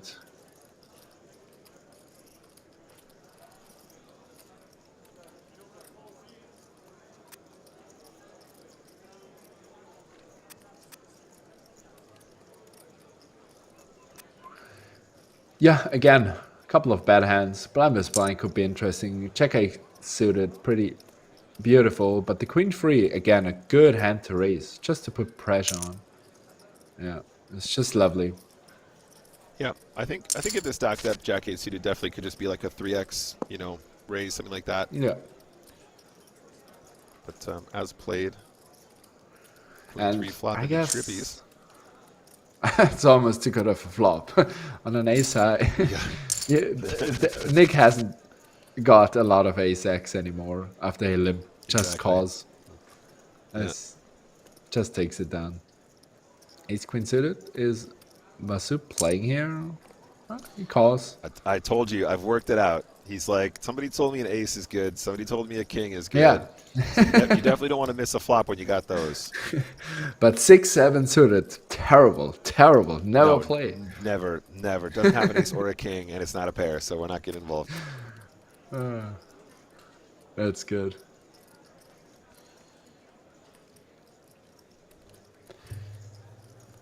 Yeah, bully could consider calling here. You rather want to have those lower hands. You don't want to have too many 10-9s, 8-9s. Oh, it's quite a big bet. It's just straight up pot. And we will see a fold, I guess. Yeah, that's kind of interesting because the open raise, the early open raise, I have so many 9s, jacks, 10s, and you need those cards. If you have 10-9, 8-9, stuff like that, you need those cards to make straights or whatever, to make some good hands. So you're rather gonna call a couple of lower suited. I think 7-4 off is a little bit too wide, but something like 5-6 is definitely way better than 8-9 or 10-9. Nubert takes one down. If this guy gets chips, it could get really... Oh, 10s versus ace-queen? We haven't seen too many ace-queen shoves yet pre-flop. Just calls. Yeah. So I don't want to... Yeah. I don't want to say anything anymore. Oh my god. Oh, okay. Wazoo flops the straight in a situation where Korbak actually is blocking Jack 10 with two, not just one blocker, but two of them. Where is Joe Stapes when you need him? Blockers confirmed, not real. Not real. Man, 10s on that flop is just the dream hand. Yeah, having an overpair It's blocking Jack 10 is very, very nice for sure. And the draw, of course.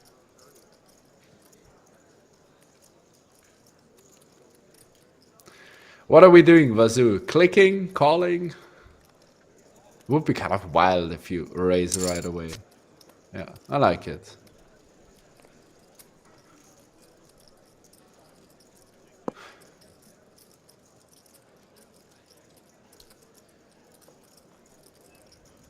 But now it's getting interesting.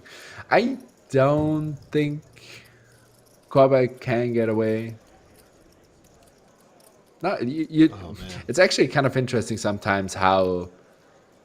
Yeah, many people struggle to get max value, but yeah, if you have the nuts and they really bet into you big, it's hard not to get it all. Just clicks it back. Oh. Yeah. Honestly, the min raise on the turn. The thing is he ever bluffing? Like, is this ever just a 9? Oh, in the river, he still got. He could get away. Got the straight. Okay. Yeah. Can he? Okay. There you go. That's the rest of it. He knows Man, how it works. He knows how the bounties work.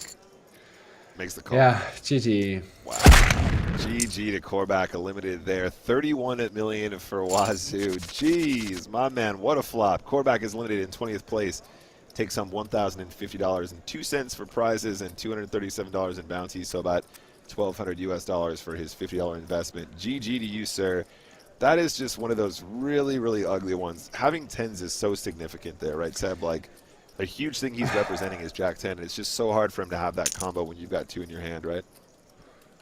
Yeah, for sure. But I'm just always so suspicious if I get check raised on turns. Yeah, me too. Obviously, Me too, tens is just terrible, and he could probably get away from it on the river, but it's tough. It's tough. Let's say it like that. Yeah, I'm not suggesting it's easy by any stretch of the imagination. I'm just never seeing Wazoo check raising that turn without 2 pair plus. You know, I just don't know if he's. Right. I'm trying to think of a hand that it's not one of those boards where you think you might have the best hand with top pair. It's just not that strong, and lots of like weird, awkward two pairs and weird straights on the flop and on the, I don't know. It's very, very sets and all kinds of jazz. So even though you block Jack 10, you don't have to forget about the 6-5 combinations. Right. Yeah, exactly. There's still full frequency normally in Vazu's range as well, so it's never easy in play, but you can get away. Potentially, yeah, absolutely. Potentially, yeah. 7 deuce, 6 deuce. Any... Yeah, just a stab and... Just a big blind and get a fold? No.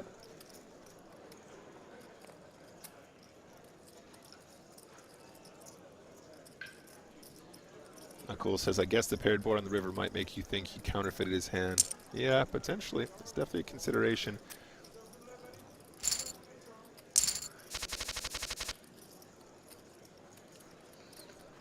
Yeah, you can certainly see why he's still calling there for sure. Okay. A6 suited. 3x open. So now I'm excited. Now I'm really excited to see what Nuba does. Because I'm always a little bit concerned if someone just goes bigger than 2.5x or something like that. And is Nuba still reshoving? Okay. I mean, I think probably the biggest concern, I mean, because we saw something similar earlier, didn't we, Seb, where he made it like 3x from the button and then pocket 8 shove. But I think the difference between 8s and 5s is really significant, right? Like, you're just beating so many more of the small pairs that might have a completely inexplicable larger size there or whatever. But then, obviously, if he is going to do that with like ace-5 of hearts, ace-6 of hearts, ace-7 of hearts, or ace-7 suited, whatever, you're obviously dominating those a little bit more often. As soon as people go bigger, you're just going to have so much less fold equity, right? And I think the smaller pairs always benefit from having more fold equity. Yeah, that's exactly my biggest concern as well. If someone open raises 3x, you feel like the only thing why you're going to reach your 5s there is because of fold equity. And you feel like, it's getting so much. It's getting just dicey. If you get called, best case, you're flipping and just hoping to double. Was this an open limp from the king 7 off? It has to be, right? It looks like it, yes. Yeah, it looks like it was, the pot seems right. Wow, just smashes in.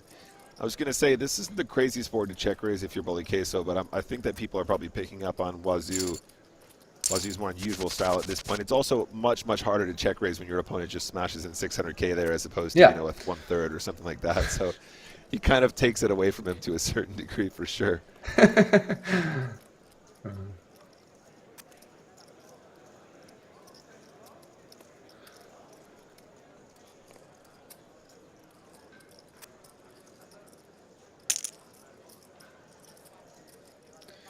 Okay, Per is really...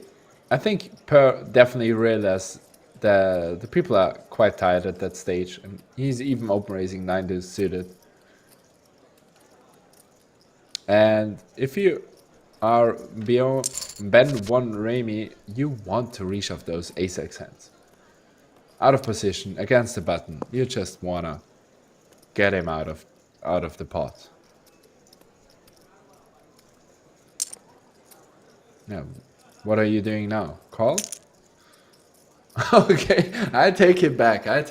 He just raised. That's an option as well. I don't mind that. I really don't mind that. I love it. Seb, every time we're like, I don't know, I'm not sure about this. Oh, it's cool. As long as you shove the river, it's fine. It works every time. Like, as long as you check raise the flop, doesn't matter. It's all good. You can play pre-flop however you want. No, I'm with you, Seb. I think I prefer the action pre as opposed to on the flop, but that works too. I think Vasu doesn't like his hand now. 8-7 suited. Oh, he gets a walk. That's kind of wild. Making a check raise on the flop in the last hand with the ace-8, but folding ace-x, blind versus blind. Yeah. It's getting wild. Definitely on the more unusual that side. Could be. Do we see Bully Queso get any action here with the 10s? Yeah. He's just ripping it. I think the problem is that Nuba doesn't expect Boliquesa to open shove tens. I think he's not folding there. Yeah. No, I think you should be calling here for sure. I think ace 10 of hearts is a snap call. It's pretty dreamy, especially when you can win the bounty for $339. Yep. Makes the call. He is behind and dominated. Tens holding. All right. Full double for Boliquesa there, and our friend Nuber is down to just a few big blinds. 4 or 5-ish big blinds there. But you can see what he was thinking, right, Seb? I mean, a lot of the times the shove there is going to be weaker aces, maybe some pocket pairs where you're flipping anyway. Yeah, kind of a bummer for him. Bit of a cold deck. Yeah, I would have been as well pretty surprised. I don't know. I think you want to open raise the tens to induce lower pairs to reshove, especially from the blinds. But yeah, you're not going to do anything wrong with the shove. So we see sevens under the gun and sixes from Wazoo.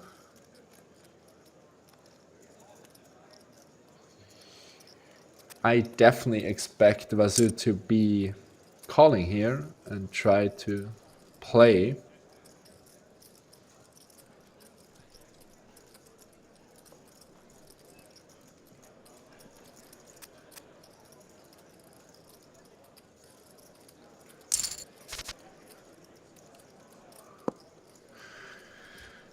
No sets. Multi-way, it's getting instantly tricky with those middle pairs. It just bets 40%, something like that. Gets full fold. Nice. All right, guys, blinds are going up now. 200, 400. So we're definitely getting to think of, guys, we are just one player away from our final two tables. That went pretty quick. We were just at 3. But as King always, 6 offset, Nick. Oh, sorry. Yep, that's a limp. Mandatory limp. Yep, we got him. It's so good. We got the strategy. I mean, you guys give us a couple more hours. We can write the book on the Wazoo strategy, man. I'm telling you.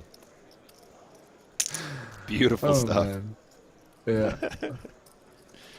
Pocket King's going to try and go for something here. 4-8-12.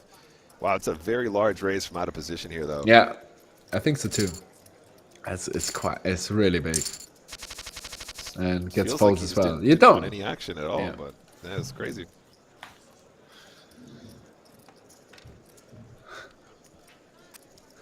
We got him. Flexor Fold says we all played against a Wazoo before. I don't know, man. I mean, he's got some wild plays, but there does seem to be method to the madness. Absolutely. So Nuba is all in, and since bounces are not worth that much anymore, I think you gotta fold King 9 suited or not. I don't know. But he gets it heads up and in a decent spot. He just has to hit a 9 or a king. Nope. And Nuba doubles up. Still needs one more double to have at least a bit over 10 blinds.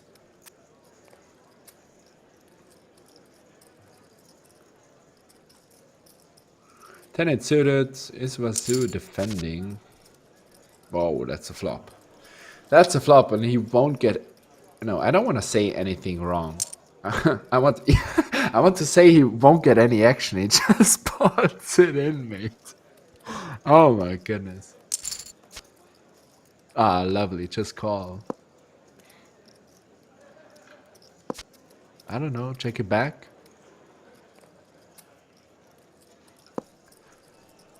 Okay. Wazoo. It's just... Oh man. Are you still shopping for value here? I don't know. Yeah. You never know with a Wazoo. You never know. Yeah. Overpot lead on the flop. Mate, great. When in doubt, Wazoo. That's my new phrase. When in doubt, Wazoo. That's a good one. Ooh, he might Wazoo. actually spin him. We know that he values aces, Seb. We know that he values kings. I wouldn't be surprised if Wazoo goes busto here against it just Ben calls. Wanaremi. Yeah, I would have reshoved all day long and run into the absolute nuts. Yeah, guys, I'm getting. Oh, sorry. I was gonna say bad flop for Wazoo. Yeah, really bad one. Oh, that's a big bet. Snap call. Has to go in, right? Yeah, there's no chance. There's no chance Wazoo's folding. There's no chance. Yeah. Just needs an 8 problems. Yeah, full double. Okay. Then one. He would have. I would have gone broke there. He gone broke there, so it's fine. Omar is suggesting that we get bracelets made. WWWD. What would Wazoo do? I love those. I'm getting those made up for UKIPT. If you guys see me, I'll be giving those out.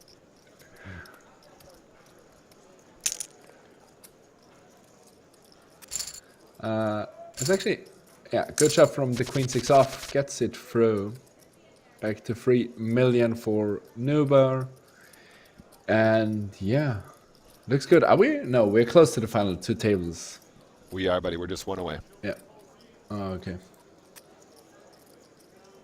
So everyone has already locked up $1,472 from the normal prize pool. Actually, yes, not bad for $50 buy-in. That's quite cool. Yeah, still really chunky for the $50 buy-in. But they outlasted as well 18,000 players. So yeah, exactly. That's always so sad in tournaments like this. You're like, you know what? That's a ton of buy-ins. Like that's a really good day's work, but I absolutely don't care about that. I want 50 grand. I'm sorry. I just want the 50 grand. Wazoo again balancing his range with the pocket fours. Yeah, I'm assuming he's going to give this guy a flip here. Might actually hold. Yeah. The chance to win $171 in bounties, guys. Nuber at risk. Wazoo makes a call. Got a call. Currently in front. Oh, big flop for ace 10 of hearts. No, too many outs for Nuber. Too many outs. We are switching, guys, switching tables. But as we switch, our guy Nuber eliminated in 17th place. Too many outs syndrome. $1,472 for prize pool and $320 for bounties. Congratulations, sir. Very, very sick run as we see an all in here from the Jack 10. At risk, very shallow. 3.8 blinds. Not Kings even with the flat. Doubly flat. Oh my god! And I didn't even realize. I didn't even look up, guys. Queen, ace, king, ace, 9 suited. I mean, neither. What is that? I was too busy thinking about the previous hand. We've got another unbelievable cooler here.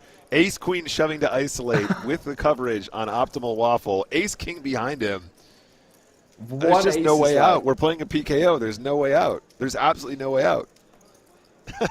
And one ace is still alive, and I would not be surprised. Oh man, ace 9 of diamonds just levels himself into a call. He's like, I'm probably live. It's cool. Let's just go for it. Oh, this is madness. This is a sick one to return to. Good fold. Kings obviously set the trap, now springing the trap. As far as I can tell, can win 2 bounties here. Okay. King, queen, and 10. Jack would be... Oh, king's full? 10. Oh, I thought. Yeah, king's full. I thought already. Jack 10. Optimal Waffle gets the double KO. That was absolutely massive. $1,374 going in his pocket. And obviously taking some chips off of Gammy, who had the ace-queen as well. That pretty much played itself. But also the Kings giving themselves the opportunity to trap. Absolutely fantastic. Yeah, this was massive, massive hold. That was really good. The chest call. I like it a lot. Yo, Seb, just put yourself in his shoes. He's been grinding. There's like 18 players left. And he's like, I don't know, how am I going to make it to this final table? Oh, that's cool. I'll just get kings in 4 ways for a double knockout and 21 million chips. That's unreal. Imagine you get kings in pre-flop and you don't see an ace on the flop. So it's even better. That's never happened to me before, Seb. I couldn't even tell you what that feels like, mate. And just like that, he's in 3rd place, guys. 21 million chips means he's sitting in 3rd place. That is a massive situation for that individual. That is the EV of that pot is so significant. Yeah, That's it's insane. Very, very It's cool. insane. That's very, very cool. And sure enough, he's And got aces in the big blind now. The wake up. But Wazoo, any crazy plays? Just like make it like a 3x here. Yeah. There you go. That's You all don't right. have- Yeah, 3.5 is cool. Don't have to make it massive. You don't want to scare them away. Yeah, just make it just a little one. Okay. No action.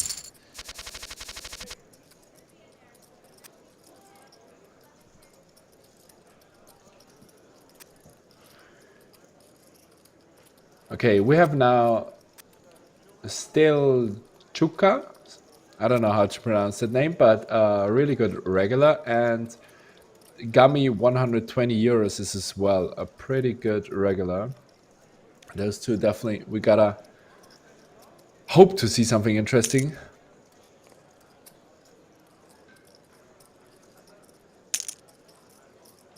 And ooh, as you can see, just a snapshot from the King 8, King blocker, and send it in. Not messing around at all here. This is spicy. I love this. Final two tables of 50 series Sunday Million main event, and bang. All right, guys. That's break number 2. We're going to another break.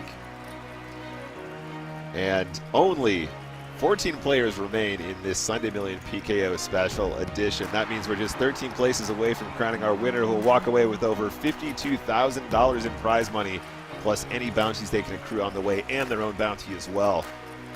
Noslida 07 has 31 million chips, currently leading the pack. 5-minute break. We'll get straight back to the action. All right, Seb, so UK IPT looms. We're both heading there tomorrow, guys. We were just talking about that during our first break. Are you going to be jumping into the mystery bounty? Have I already asked you this question? I know you were going to play it by ear. Do you mean the 440 mystery the bounty? cheaper I one, think yeah. 2, if I'm not Yeah, wrong. I think there might even there's a really pricey one, and then there's like the 440. Yeah. Yeah, I'm definitely gonna play if I don't have to play anything else. I obviously definitely gonna jump into that right away. But it might. I think the mystery bounties, they are just get added on the day 2. I don't know how it works on the 440, but I've played in Barcelona the 3K mystery bounty, and they got added at the second day. Yeah, that was my follow-up question. I think it's pretty standard now these days. If you guys haven't seen or been aware, the way the mystery bounty works, first of all, let us explain, is basically when you eliminate a player, rather than giving a set amount for a bounty or having a progressive bounty like we might have online, basically you're given a token and you take it over to a desk and you give them the token, and then you can pick from a bunch of envelopes, or there's a couple different ways that they do it, but you basically draw it out of a hat. Sometimes the bounty is going to be very small, but other times it can be for very, very big prize money. Sometimes, hundreds of thousands or whatever, a very disproportionate amount. So you could literally take one bounty the entire time and still pull, 50 grand out, 100 grand out, whatever it is, depending on what the bind is for. But the way it works live in many cases is that they don't give you any bounties for the first day. You have to make day 2 before you can actually take any tokens and take any heads. So Seb, talk us through the strategy. Given the fact that this probably will be a day 2 situation, how would your strategy sort of change from day 1 to a day 2 of a mystery bounty live, where we're not going to actually get a chance to pull any bounties until the second day? Yeah, it's just important to build a stack. That's the most important thing. And you can easily do that with just make sure you focus on your table and figure out who are the aggressive guys and who want to play for big stacks. The first time I played it in Barcelona, I've seen stuff. It's crazy. People are just gambling for stacks, and that was a 3K, and I was sitting there, mate. It plays like a $1.10 online tournament, and those guys are just going for the stacks. And if they bust, they instantly rebuying. Obviously, if it's a huge buying tournament for you, pick just the value hands. Try to charge those guys as much as you can, and yeah, it's just important to get a stack. So you think it's more important that you basically maintain and build a stack early in day 1, so that obviously, there's so much value that's locked up in day 2, right? Because immediately such a big portion of the prize pool is going to be in on those bounties. So just surviving to day 2 and actually having enough to knock players out probably gives you a significant edge, especially if players are buying in late to day 1. Is that right? Yeah, exactly. To be aggressive on day one doesn't mean that you have to try to get it all in the first couple of levels. You still need to make sure you don't punt it off. It's still worth as well if you're making day two and you don't have the biggest deck in the tournament. So just try to exploit those guys with charging them the max on day one if they are really crazy. Exactly. And how do you feel about sort of a small ball strategy when you're deep stacked? Obviously, jumping into a tournament at the very start, you're significantly deeper and effective big blinds. I know there's a lot of debate between this, but how do you feel about a more small ball strategy early, or do you feel like you're just going to be jumping straight in, trying to build big pots, with big hands, and being more aggro to build a stack early game? For me, I kind of always use the same strategy. If I'm gonna make sure against what players I'm gonna play, and if they're tough opponents, I try to avoid a little bit collision in the earlier stages. But if I have a good feeling and good reads on opponents, I feel like I can outplay them, I try to make the pot as big as it gets. Yeah, It doesn't yeah, matter. But I just try against regulars and stuff like that. You can get really uncomfortable in the earlier right. stages.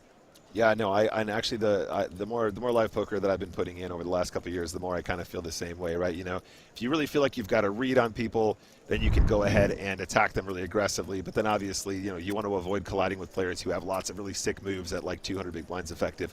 In any case, guys, we're getting back to the action now. We're back down on the tables here. 14 remain in this 50-50 series, event number 45, Progressive KO Sunday Million Special Edition.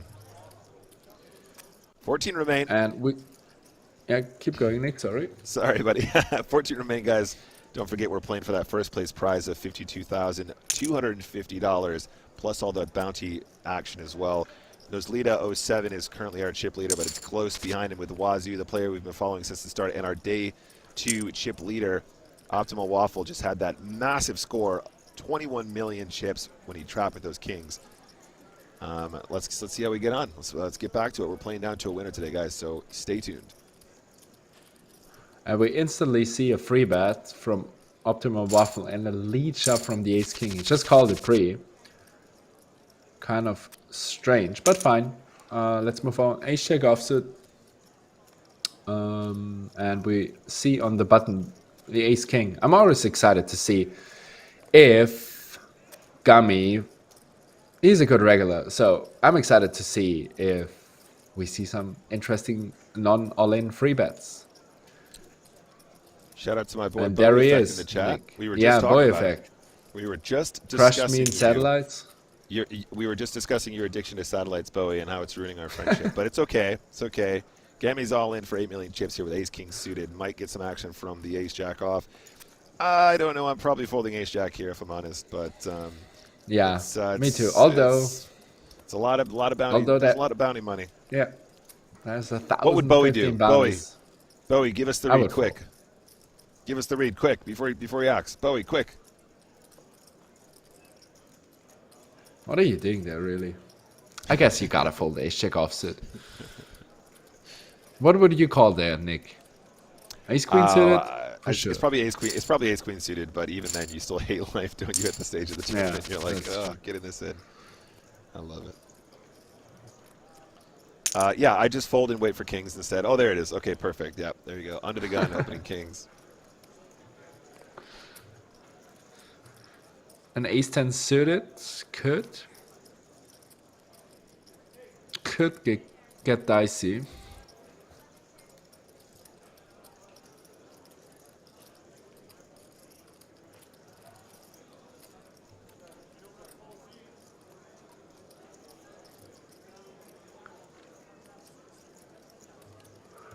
I think Wazoo is still on the toilet. I don't know what he's doing. First time he tanked that long. He ordered another pizza. It's on the way.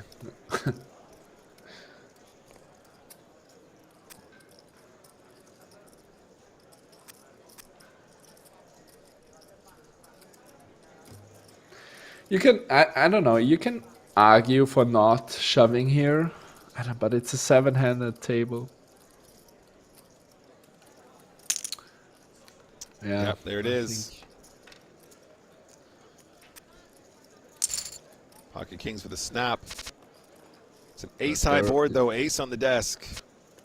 No improvement. Always an ace. And ace 10 gets it out. There's always an ace. There you go. Straight back. Seb, what we were just saying about kings with the ace high boards. Unbelievable. Hate the situation. You're gonna open raise under the gun. You hope for queens or jacks, and then you see the ace, and then you know. You know it's all over. Steel chuck against the full double, guys. Now up to over 13 million, and Dien Jinsioraz down to just shy of 7 million. That table could be really interesting. Are you ever Yeah, I just want to say, are you ever trapping queens there? Probably kings, probably queens is a little bit too. Yeah, I think queens might be a bit ambitious, but it looks like he's got a full pot lead here. The snap full pot lead into 2 players is just amazing.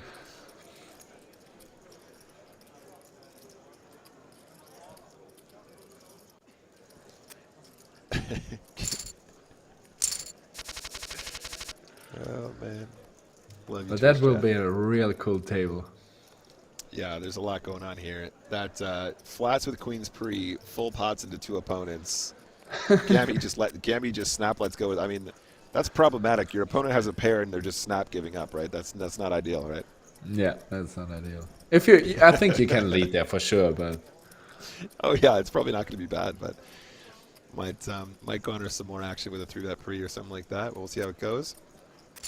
Chat was saying that Wazoo actually folded a king there for a minute, so it definitely looks like he's waiting for that pizza. Oh, 6 is open folding for 22 blinds, 7-handed. Okay.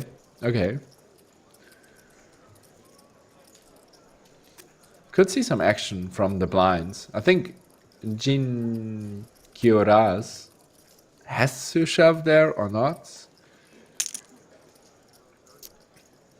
Wow. 5x open with 5s? Is that a sign? Yeah. Is he signaling? Oh my days.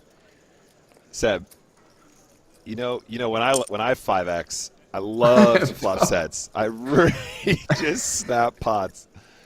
Oh my days. Wazoo giving him the old Wazoo. What would Wazoo do?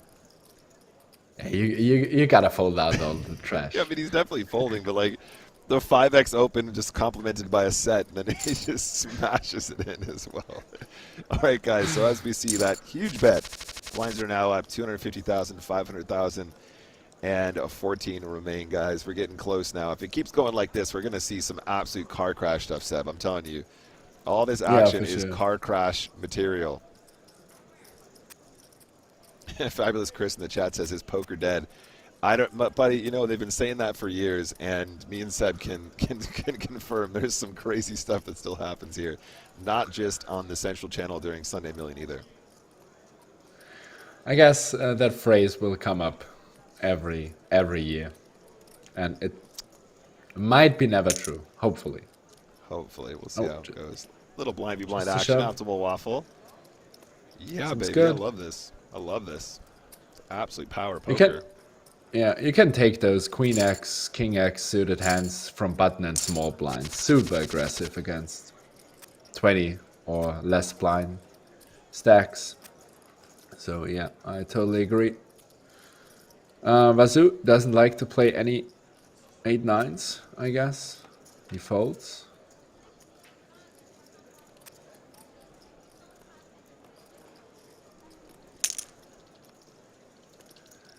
Check free, open shove.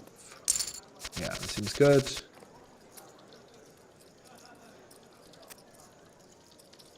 Queen free off. That is in the same category as king x off. So we might see some limping going on. I would love to. Come on, Wazoo. Too bad.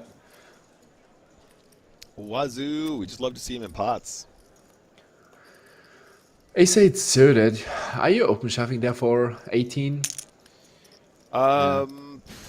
Personally, I'm probably I'm probably just raising it, but I think the shove I is think, totally fine too. Absolutely fine. yeah, I think since you cover one guy, I don't think you want to raise call, and I think it's too good to raise fold. So Right. probably, If you are gonna raise it, you are probably supposed to call the shove, which feels really yeah, sad. But you probably do want to inspire action from the guy who you have covered for the bounty as well. I don't know. It's there's a lot going on there. There's a lot of dynamics to consider in that spot. It's yeah, I think probably so too. GTO to min raise and then stack. I imagine that's probably the Yeah, line. If you're playing H6. against a super Well, reg in the big blind, min raise stack all day because they'll just ship like tons of stuff against you. King highs and that's true. ace deuce, ace 3, ace 4, ace 5, ace 6, ace 7, ace 8. And then king queen, king 10, king jack, all that kind of jazz as well if they're really on the ball.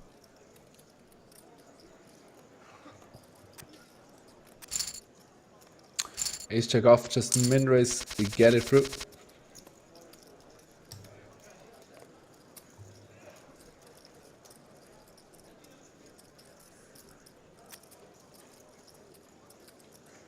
Yeah, Vasu still chills at his 25 million stack with his super big bounty.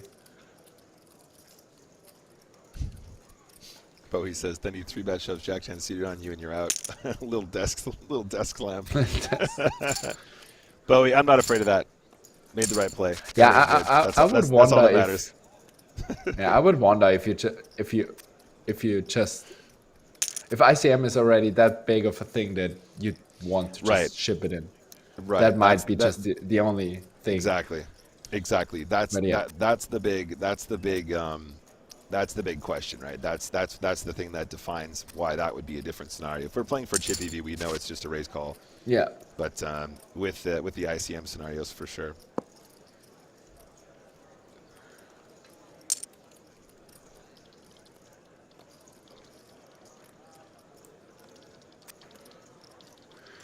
C-bet, and he takes down the pot. Nice. So Per has to do something pretty soon. He gets super, super short. Everyone else.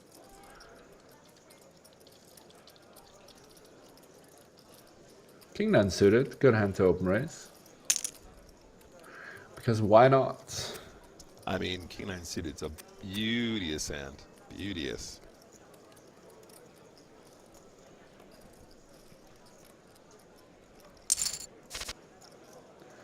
And just the call.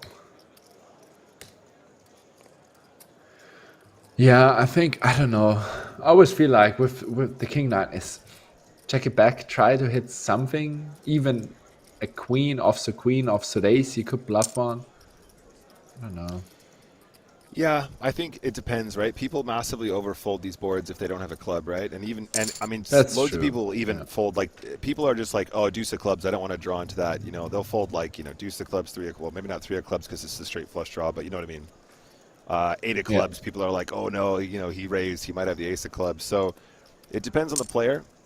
Optimal Waffle trying to lead the turn, though, like a boss. I think at this point, King 9 of diamonds feels really, really bad about this situation. I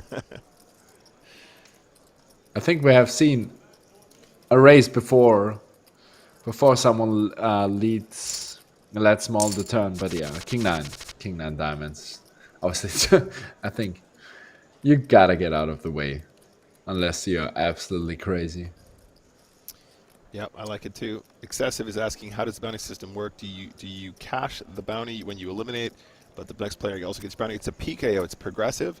So a portion of the bounty you get immediately. So you get whatever. If you knock a player out, you can see the numbers next to their heads, right? So by the avatars, for example, if you're looking at Optimal Waffle, if you knock that player out, you get $1,424.56 directly into your account. You got that scot-free. They can't take that away from you.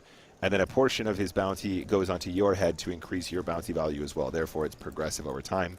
If you actually win the game outright, you get to keep any bounties that you've accrued on your head as well, which is why first and second place in our PKO games are approximately the same, because you win all that extra money by taking home your own bounty as well as the top prize. So that could be collision. Ace King, Ace Queen, 40 blinds, 38 blinds. Ay, ay, ay. I mean, we know You Wazoo can. likes one ace. We know he likes one king. Put them together. This is a hand. This is a hand, and he just makes it 3.5 million to go. Okay, that's one way not to get any That's action from ace amazing. queen. What are you doing now? What are you Just doing now fold. with Just ace fold ace queen? queen. Just fold. It's the worst hand Really? ever. I hate Are you ace queen. just Yeah, folding now? no. Dump it. 3.5 million. I'm going to a final table with a 20 million stack, Seb. I'm going to a final with 20 million chips. There's no chance I'm getting mixed up in this nonsense. I don't care what he has. He's just gonna make it in 3.5. I'm like, no, I'm not interested in playing this game. I'll see you at the final table. You can do that when we're heads up. We'll make a decision then. Oh, What is he? man, What is he type here? amazing. Honestly, What was the comment? Do we actually know what he wrote there? He says, "I love the promotion" or something. Yeah, I don't know. Oh damn! Just I wonder if we can get that. Uh, What would Wazoo do? WWWD. I mean, But 3.5 million at that point is such an absurd size. It's ridiculous. Yeah, now we've seen finally our 7x sizing, so it's. Oh my goodness. Damn. I wanna know what per V7 said. That sounded like he was giving us a shout out. Maybe. So funny.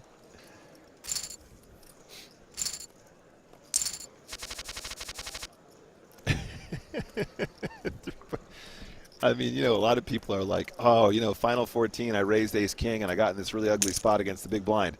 Wazoo's like, no, none of that. 3.5 million to go. If you want to play, it's going to cost you 3.5 million. Yeah. I love it. I love it. But min raise with the ace 10 off. Okay. I've never seen a player with more different sizings pre-flop. Never. All right. Thank you very much, Statrick. He said, apparently per V7 typed, I love promotions.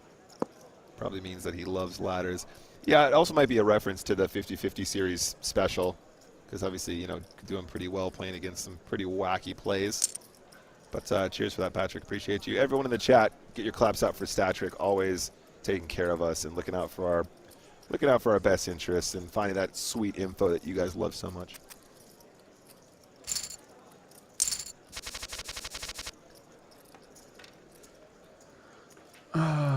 Waffle has a pretty good hand, and I don't think he will go. Oh, we're king 5 off, by the way. That has to be a limp.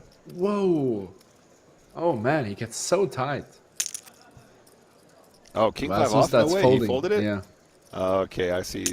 He's changing gears now, Seb. Yeah, it looks like. Or he knew that he had a player. His king just pipped. Yeah. Oh wow. King queen, Okay. spades alive. All right. And per V7 is KO'd there. GG to you, sir. Eliminated in 13th place, guys. There's just 12 remaining. Per V7 taking home $2,066.42 for prize money and $716.03 for bounties. Congratulations, sir. And that's a really sick run. Optimal Awful now up to 20 million again. Actually back up to around 21 before he puts in this raise here. Just shout out really quickly to Bagpost in the chat, the ever-present, one of our regs here on Twitch. Wazoo won a $2.20 satellite to be here. What a legend. And it is confirmed by our very own Statrick behind the scenes as well. He's in for $2.20, people. Does this make any sense? What would Wazoo do? That's amazing. That's amazing. And it just keeps firing, snap firing. He doesn't even think about it. Man, it's just lovely. It's not a bad hand. It's a great hand to pick. Let's Guys, go. I've never wanted Wazoo to win more than just now. Can you imagine a $2.20 satellite all the way to a final for over $52,000? That is the PokerStars dream right there. That's some straight moneymaker shit right there. That's absolutely stunning. That's an absolutely amazing run. It's already an amazing run as far as we've gotten at this stage too. Yeah, not cool. I think so too. King 5 is a little bit too wide. Yeah, he can turn this $2.20 in some serious money. And he has already. With his bounty as well. Wazoo, if you're watching this, if you take this down, you better come to London, buddy. I'm going to buy you a drink. We're going to hit the town.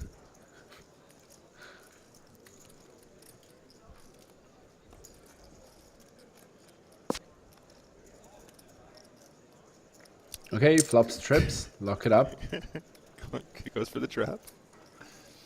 The Wazoo flop skills. King 5 off is actually like this is his monster. Some people think Yeah. aces are good. For Wazoo, King 5 off is No. the actual nuts every single time. I'm betting to take it down.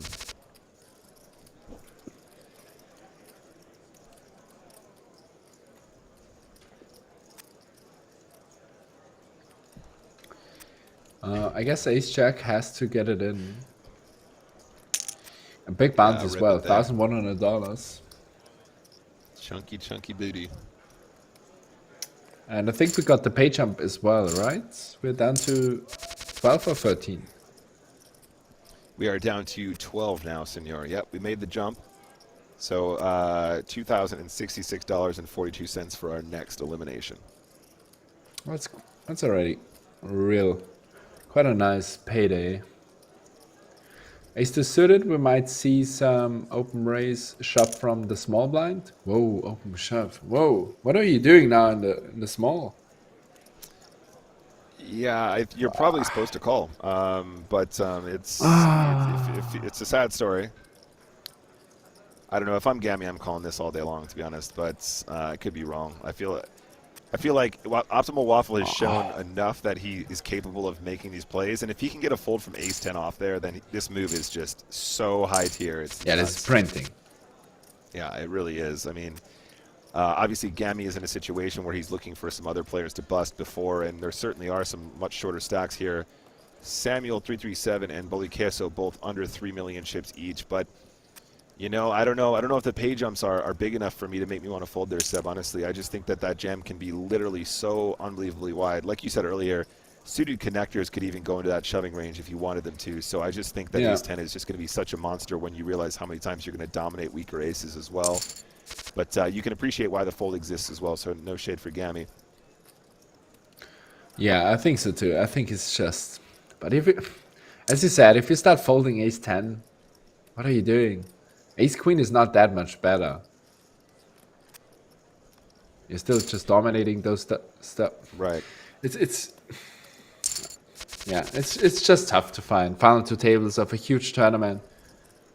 You have 10 million. Yeah, I can almost guarantee as well that the shove with ace 2 suited is theoretically correct, right? If you were looking at pure push fold, you know, ICM pressure plus plus bounties, when you're covering both players like that and they're sub 20, I think the shove is going to be fine. I think that depending on the player, though, you should be paying attention because you can probably get away with raise folding that more often than you'd think, right? Like, unless you're playing against some really, really good players who you know are going to 3-bet jam and put you in tough spots and make you fold what might be the best hand or fold hand that has enough equity to call for bounties, in which case you probably want to default to playing more of a push-fold strategy. But if you think they're on the tighter side or they're less experienced, probably just raising the ace-2 suited is going to be just as effective to find folds or just to play it out post-flop in position. Yeah, I would do exactly the same. I would just regulars, just ship it in.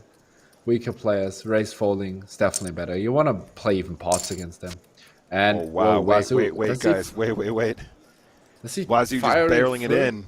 He fired flop, fired turn, fired river, snap called by A7, and a full double up to 28 million. One of our new chip leaders.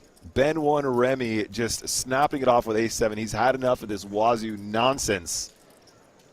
But this was the second time Wazoo goes absolutely crazy. And he just snaps it off with A7. He flipped a coin and he went, oh, you know what? This is going to be a triple barrel bluff this time. Let's go. But I think he flipped the coin pretty fast. That's not a terrible bluff, honestly. Like, you can definitely get a 7 to fold there for their tournament life. That was a very, very quick play for both players. Yeah, crazy. But, yeah, too bad. Yeah, so Ben 1 Remy here now up to 28 million, 28.5 million, and he is currently second in chips now. So Wazoo drops down to 4th place with 12 players remaining in this Sunday Million. Lovely bet here. Just a big blind. That's what we want to see. And yeah, here we go. And getting closer and closer to the final table. With those deck sizes, it shouldn't take too long. Ben 1 Remy applies the Wazoo strategy, limping the 7s.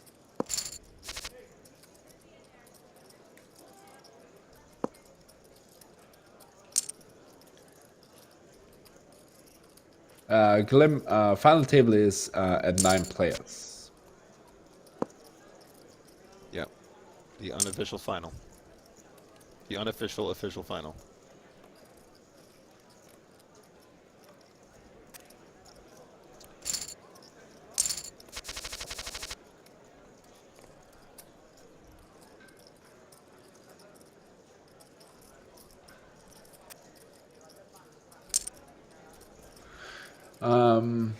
Ben loves to limp it in. Ace queen off, limp it in. I guess we're gonna see some raising from Waffle.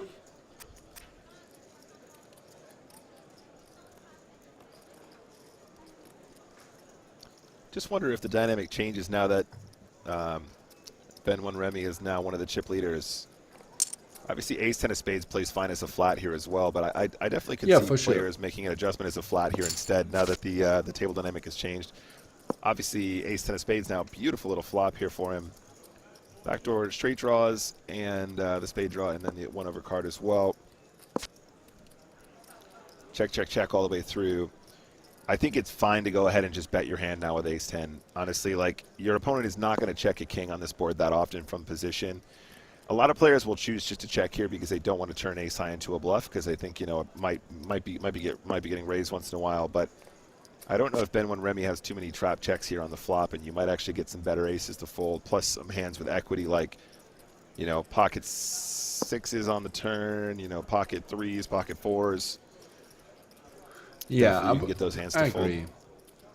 I agree. I think you gotta bet at one point your ace 10. Whoa, I see a bluff from the 10 free off. Oh, I don't mind. Who's bluffing close to half pot? I mean, you know, not betting the ace 10 as well. You're giving 10-3 off the opportunity to bluff there as well, and that, sure enough, taking it down. Nice little bluff there from Gammy. Yeah, I think that's the biggest downside with the ace 10 not betting, that you can get bluffed then if you're not hitting, and you still have, especially against big blind, you're mainly ahead. Yeah, I mean, so far I think Optimal Waffle has played really, really solidly, and I don't think the check is a mistake by any stretch, but I do like a bet there just because I think Ben 1 Remy is quite capped at that point, not betting the flop, so I think you can definitely get better hands to fold, and you still have tons of equity even if they do decide to come along once. Do we just see a shove from Pocket Freeze? No. Check back. Yeah, I think it's a bit of a wild card. Again, because Wazoo is taking a very unconventional limp, I mean, I think the 3s are just scary. Oh, sorry. Yeah. Oh, sorry, I haven't seen that. Yeah. Yeah, I thought. See, that's how he gets you, Seb. That's how he gets you, Seb. He sneaks in there with the limps. You don't even notice he's there, and then next thing you know, you're all in with 3s, and he's snapping you with kings, and it's all over. Half pot, snap half pot, flop. Let's go.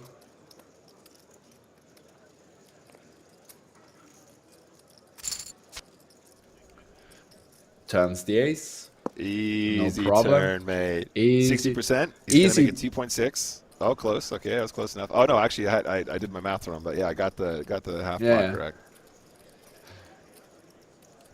Yeah, and he sends it off. I guess you gotta call there once more against Wazoo. Yeah. Oh, Gammy. And snap shove now. Okay, no. I like the check back. Oh, mate, I love it so much. This has been a really, really fun one, Seb. Thank you for sharing with me with this. Thank you for sharing this with me, Sebastian, and also everyone out there as well. I really, really love when we have these wild ones. They're so much fun to follow. Yeah, no worries, mate. It's kind of always a cool one too. You have always a couple of players you enjoy the most, and you get so many great plays and funny plays as well. I love it.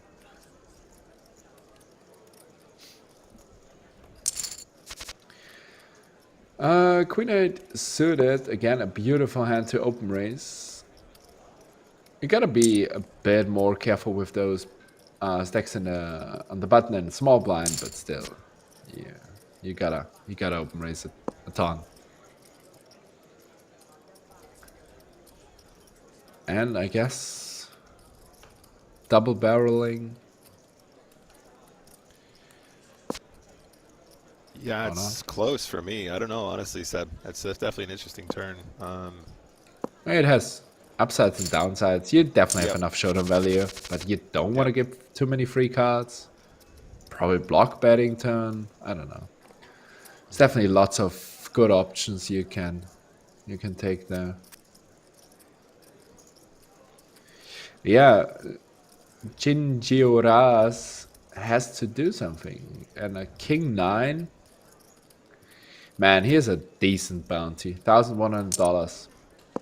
And you just limp in and flop a straight.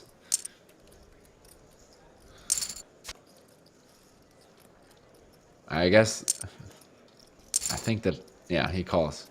Limp in, check 8 suited, and GG, a big bounty. So Ben just gets a big $1,000 bounty. That's lovely. Yep. Chunky bounty. All right, Giancio Raz just busted 11th, guys, taking home $2,898.84 in prize money and $2,181 for bounties. So for around $5,000 for a $50 investment. So like I said already, guys, we need to remember what the buy-in is here. That is a very, very significant score. A lot of bounty value there. And that means we are now hand for hand, guys. So don't forget, the final table will be 9, which means we are hand for hand to try and control the action between 2 tables. So no one table has the opportunity to play more hands than the other before we play down to our final. By the way, Queen 10 suited could be a good reshove, but the big problem there is the shortest stack is open raising. So I can get behind the just call in the big blind, because obviously the range gets tighter. Are we raising now? Man, those big blind bets, I love it.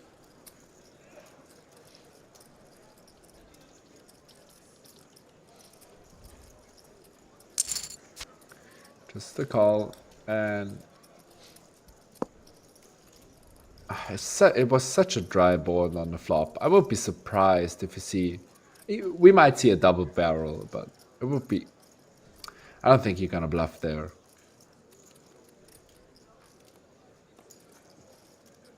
Let's see. Okay. Yeah, I mean, I'm kind of with you though, Seb. Honestly, I feel like you've got so much showdown with that hand on this texture. So I don't know. You could be getting some smaller pocket pairs to fold against once in a while, but I don't think you're ever getting a 10 to fold for that size. So unless you're going to triple off here, he has sized it so he's got less than pot on the river if he wants to put in the 3rd barrel though. And a heart as well. I think you can rep, but I think if you bet turn, it feels like you gotta follow through. Either you're gonna check and use your showdown with the ace jack. Yeah, I mean that's exactly what I mean about having showdown with ace jack in that spot, right? Like if you're gonna have a triple barrel there, you probably want a combo that doesn't have that much showdown, right? Like you kind of want to have, exactly. A hand that can never ever win at showdown, so that you can just barrel it off like that, and at least you're trying to target some other stuff, but it's a weird one for sure. Shove and a fold there from Optimal Waffle. That's a pretty easy jam there, obviously. Blind v blind with the 1K bounty. All right, so hand for hand, obviously still in play, guys. That was what that little pause was. Blinds button now on Optimal Waffle. We might just see a push from Optimal Waffle here, honestly. Like we've seen him applying max pressure. Now it's an even better spot than we saw earlier with the ace-2 suited, because he can shove basically any 2 at this point. Yeah, I don't know. I think he's getting. I'm not saying it's what you should do. I'm not saying it's optimal, Mr. Waffle. Oh, okay. Okay. I agree. I think he uses suited Queen X. Yeah. Okay. But yeah, snap call for big blind. Let's go. Terrible spot for Gami, actually. I haven't said terrible. Oh, really? And the Queen 10 dominated, manages to stack. Still Chuka. And RIP, sir. What a way to exit just before the final table. We're going to a final now, you guys. Getting free out of the final table bubble. Yeah, that's so sad. Still Chuka. My heart goes out to you. We're going to a final, guys. Still Chuka exits the tournament in 10th place, taking home $2,898.84 and $348.24 in bounties. So again, a big score for a $50 buy-in. But absolutely heartbreaking going to a final table. This is where all the money is stacked up, Seb. Yeah, it's just tough. But yeah, no brainer. Blind versus blind. What can you do? Still a nice 10th place, although it sucks a lot for him. So, So yeah, let's see how it sad. goes. Vasu is still in here. Let's go. I want to see a spin up. Still has 20 million. He started the day as the chip leader, right? So still cool to see him around. So pocket nines, king jack. That's a small bet. What? I'm not even sure. It was a five-handed. Yeah. It was a five. So this is the hand before the tables. The other guys got moved to this final table, so they still played five-handed, and it might go check river. Yeah, it does. So here we go. This is the official final table. Here we go. The official final table set. Absolutely right. Final 9 guys. If you're just joining us, you are watching the final table of the 50-50 series, event number 45. Wazoo comes in with the limp, the king queen of hearts in middle position. You love to see it. 3 times, we have 3 times king queen, and one guy folds even the king queen. I don't know. I think against Wazoo limping strategy, you gotta shove the king queen. You're dominating all his king 5, king 6 offsuit. Yeah, I mean, if you've been watching the stream, you should know. You should know by now. Oh my! How many kings and queens in this deck? Look at the flop set. All 4. 3 times king queen. All 4 of every single card out. Surprised that we don't see the big blind fast plays king queen. So many bad turns. That is so unbelievable. How does that happen? That's right. Oh my god. Oh man, what a weird hand. And he checks it back on the river. Wow. That was a real weird hand. Check back on the river, top 2. All right, chat. This is going to be a chop pot. And you know what they say? Hey, Nakul was straight in there. He already beat me to it. Well done. Mr. Carlisle was there as well. Well done. I was already ready to say it. You almost got me. No. We're doing chat. We're doing chat chance. Yeah, I know that. Okay, actually, you guys definitely get at least an 8 this time. That was really fast. Well played, Nakul. I've never seen so much limping going on with Unreal. Those hands.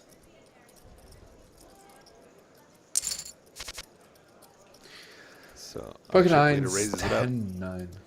Such a nice board for Noslita to c-bet now as well. It can go so small with the gut shot. It's magnificent.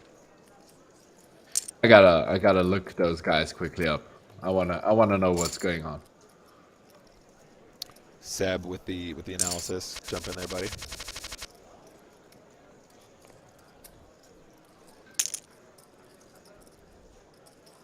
Yeah, we are joining this table with some shorties though, guys. A couple people definitely in the danger zone here.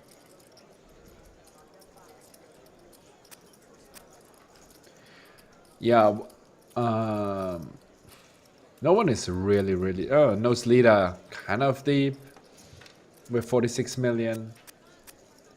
But the rest, yeah, it could go quite fast.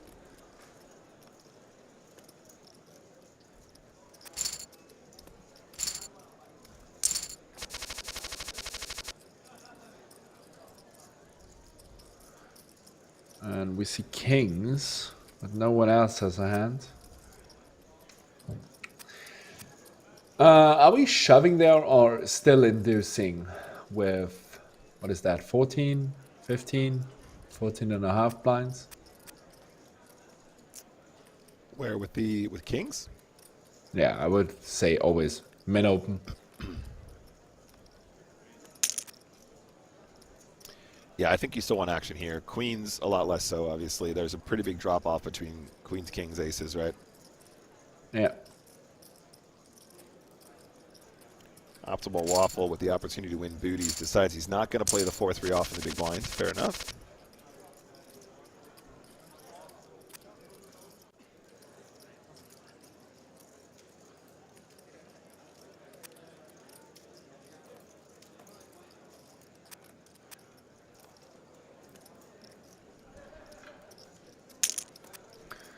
Yeah, ace-10 offsuit, definitely open raises. I don't think... Masu might peel one in the big blind, but won't see too much action here. One guy says it in the chat already. King 5 off, fireworks.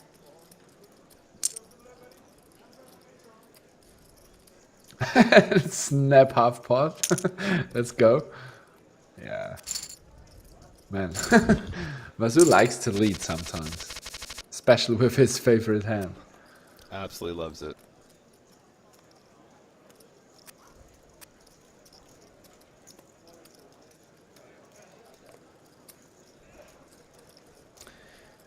What do we have? First pay jump is $1,700, so it's not that big yet.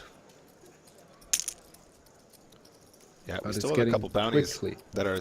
We still have a couple bounties that are actually similar in size to that pay jump. So Yeah. still pretty far away from the ultra tight. But here you go, Boli Queso waking up in the big blind here with aces as one of the shortest stacks. Yeah, I guess we will just see an all-in, and does not lead a call. The bounty is really small. His range is really, really strong. Yeah. So I don't mind seeing a fold, but checked and suited. Even against aces with almost 22%.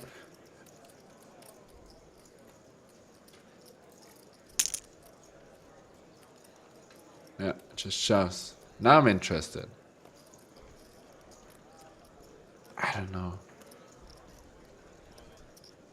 Losing there, what does it? He has to call. Six. He's got one of those close. combos, right? He's got one of those combos that just like they love to flip for bounties, right? But like you said, it's not that much in bounty value, and it's a lot of jibs. Yeah, Makes the call for the bounty. good call. Wow, that's a good huge flop for Jack 10 of diamonds. Wow, huge turn. Oh, Whoa. too many outs. Too many outs on the turn. That was so close. The ace is King very, of very, diamonds. very he types hold in the chat. I feel that for sure, buddy. That was a big hold. Jack 10 of diamonds, very good shot to sack him in that scenario. That's actually really interesting if you want to fold there or not. I don't know. Jack 10 suited is probably the hand it's super tough to fold that hand. It's one of those, right? Like, 8-7 suited, Jack 10 suited, they're great hands to crack aces with, right? Yeah, and he's now down to 40 million. Still chip leader. Still big chip leader. Yeah, exactly. I think 3x probably open. you just call. Wazoo.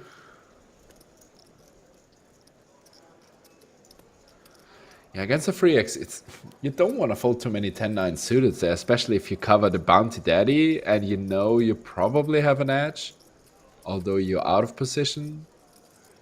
It's again quite a tough spot there. I don't mind seeing a call, although it's... Yeah, he finds a fold.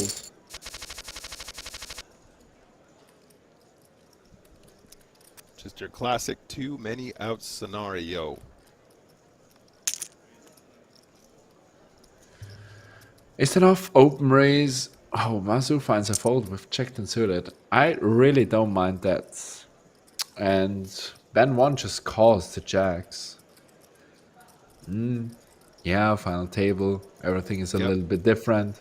Yep, I think that sounds about right to me.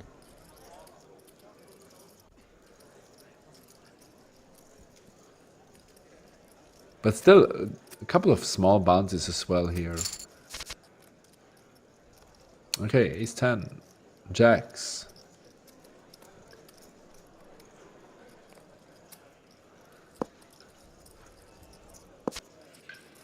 Interesting. We see, hard as well. Man, ace 10.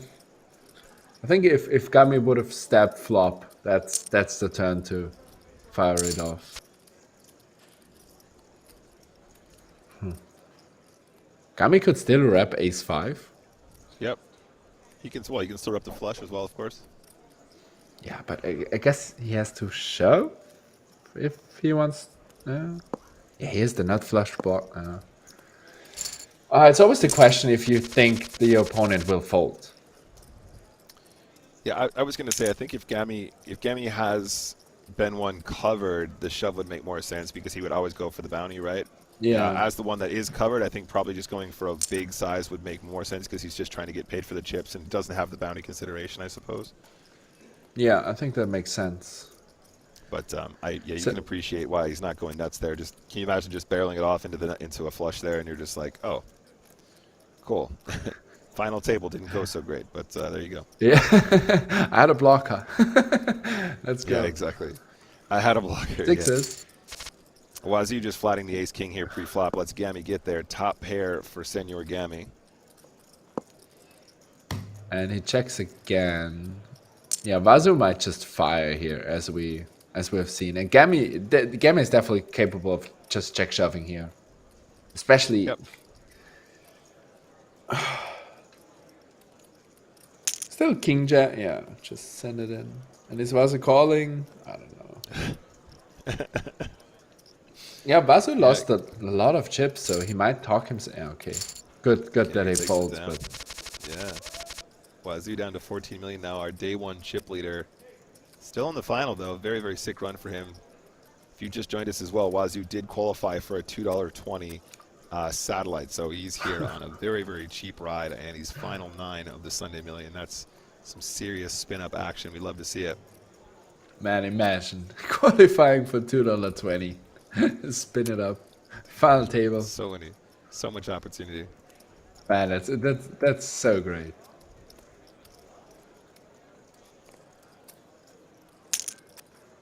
Pocket ace just ripping it.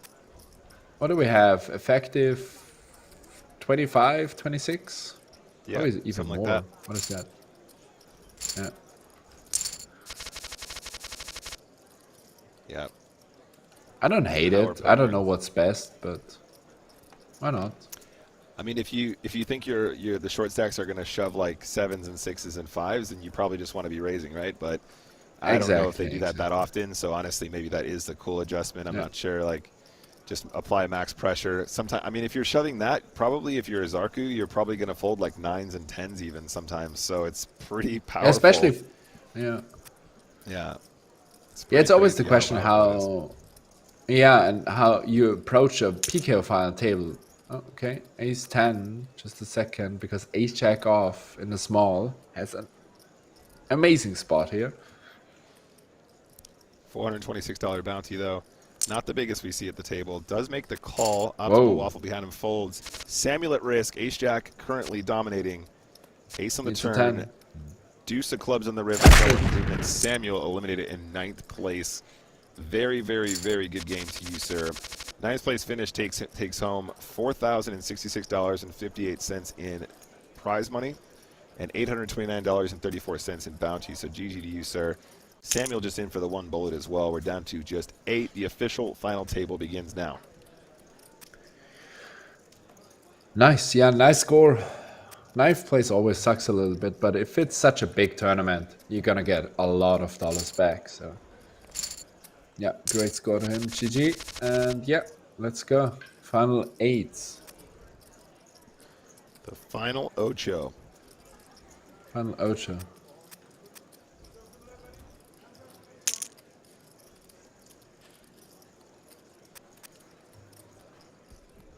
And it's still super top heavy. So now everyone has guaranteed $5,700 plus their bounties. But for the first and especially second place, they are waiting $52,000. That's a lot. It's a big gap. It's a huge gap. Prize pool at this point is still 100x your buy-in, and that's not including bounties. Yeah. That's madness. You can that goes to show you how many runners were in this tournament, you guys. There's absolutely tons and tons of cash in this special. Especially if you imagine the starting stack was 10,000 chips, and they are sitting now with 10 million easily here. That's crazy. Madness. You have to imagine how many people you knock out. Oh man, that's so insane. Crazy. One day, Seb will go on a run like this, mate. The ultimate sun run, 20,000 runner, first place finish. Absolute dreams. Yeah, the Sunday Million is definitely a tournament, especially as well the Sunday Storm is as well a tournament I want to run deep in and make a nice day too. But those two tournaments. I gotta get a run. I gotta definitely get a run. Especially with the Sunday Million Day 2 coverage. It's makes it Exactly, even mate. better. Exactly. There's an even extra sweat there. I mean, if you keep putting in the kind of volume you're putting in right now, buddy, I think you'll get there Uh, eventually, mate. It's all good. Hopefully, we'll see. We'll see. Um, yeah, pocket tens and the small ace nine. Wow, ace Oh, nine wow. Ace fold on a nine just button. folds button. That's crazy. Wow, that is very, very tight. Really doesn't want to mess around with Noslita, I guess, but 10's going for the trap here. I absolutely love this. King Yeah, I 4 love it as can well. just shove over limp, no problem at all if he wants to. I think for me I think personally, it you, might be a bit deep. I think the raise is preferred, yeah, but I know that he especially has on a been final very, very table. aggressive. Yeah, yeah. I think you're I just think gonna. Honestly, a suited king, why not just shove it? But king four off, if you get yeah, called, you're just. yeah. We have seen him That's make some of those amazing power spot. poker moves, but it's the second time we've seen, I think it's better just to adjust to have a little bit more pre-flop for sure. Yeah, and tens limp shove, perfect. 20 blinds. Yeah, Boldy Queso has been playing very solidly during our stream today for sure.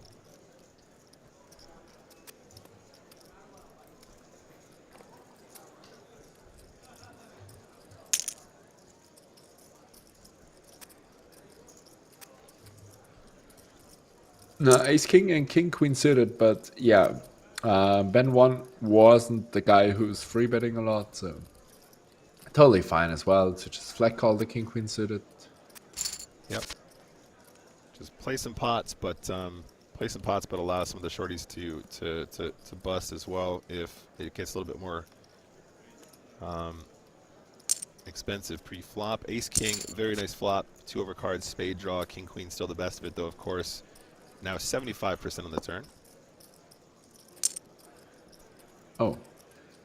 just a big blind bet. Yeah, I think you gotta charge those spade draws and you wanna size up quite big. And he shuts it down. Wins a nice pot. Yeah, that was an interesting size on the turn though, Seb. I agree. I feel like probably a little bit more expensive. Probably is better, but it works.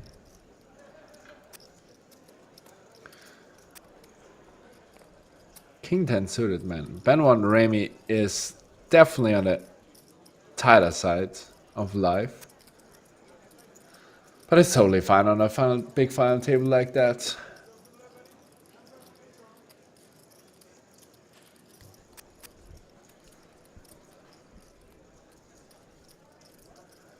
The ace 4 off, it's just that hand just sucks against the under the gun open raise. You're just dominated almost ever. Yeah. I think I'm in your boat too. I just think you're gonna end up stacking off bad a lot of the time, or you're just gonna call and fold a bunch as well, which sucks too. So yeah, I think at this point in the final, I think I'm just gonna let that one go, even if you do have an ace in your hand. Super interesting that he's playing 3s in this position, but not ace-9 from the button. Ben 1 Remy, right? Like, I could be wrong, but I feel like the trays in this scenario probably have poorer playability than ace-9 off from absolute position. But maybe it's a table dynamic thing. Maybe he's thinking, as long as Noslita isn't on the button or isn't in the big blind to 3-bet me, I'm just going to be involved with more of these 9-10 leads and takes it down on the flop. yeah, I think so too. If you want to play, I guess you're gonna raise, and obviously on the button ace-9, you're just doing too good.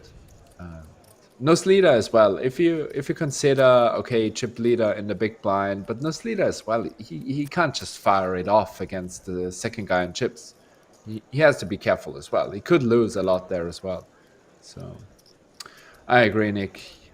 Pocket freeze, it's not terrible, but yeah. If you play that, you're gonna play ace-9 off as well.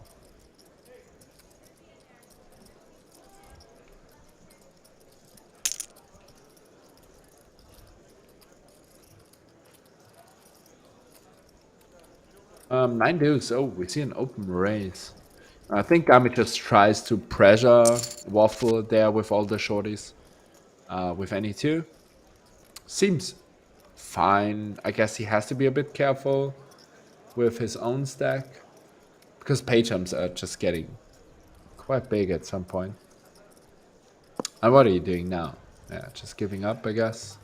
Well, I was going to say, I feel like, maybe Gammy has some experience with Optimal Waffle, but so far I feel like both players have been relatively solid, so I don't think he's going to get enough folds to kind of make 9 deuce off like an instant win, pre-flop, an instant steal, but like you say, just a hand with has basically no playability whatsoever, one of the worst combos you can have, really. So it's a raise and then a give up on the flop, I guess, but Yeah, I don't know. It's I like, it think comes down to frequency as well, right? Like, sometimes people are looking at those spots and going, how strong is my hand? But then if you're actually thinking about the total frequency of how often you're going to steal, if you're including 9 deuce off as a steal, you're doing it pretty much 100% of the time, which is probably yeah, too many steals. yeah, I would agree. I think you can go crazy, and if you as you say, if you go there, I don't know, 85% or whatever, you're already stealing almost everything, and you're Yeah, just gonna right. take out those nine deuce, nine two, seven deuce, and stuff like that. Oh, and Absolutely, break. guys. So we're headed to another break. This is break number 3. Just 8 players remain in this Sunday Million Progressive KO special event. That means we're just 7 places away from crowning our new champion. Currently, Noslita with 39 million chips leads the pack. We're going to go on a 5-minute break, and we'll get straight back to the action. All right, Seb, we're going to go back to the UKIPT talk during this break. So, how much time have you actually spent in London before, my friend? Actually, I think I was definitely once in London. I don't even know. I think I was once in London. I haven't spent a lot. I was on a kind of school English education camp Oh, okay. back in the day. I think I was 14, 15 or something like that. And we visited London twice or something like that. So it's a long time ago. So it wasn't poker related. No, definitely not. Back in the day, definitely not. All right. Well, in that case, guys, I want to get your suggestions in the chat. Let me know what you think we need to show, Seb. And, you can include, the boring, touristy stuff. But if any of you out there have any real opinions on the true London, what's the real London? What is it?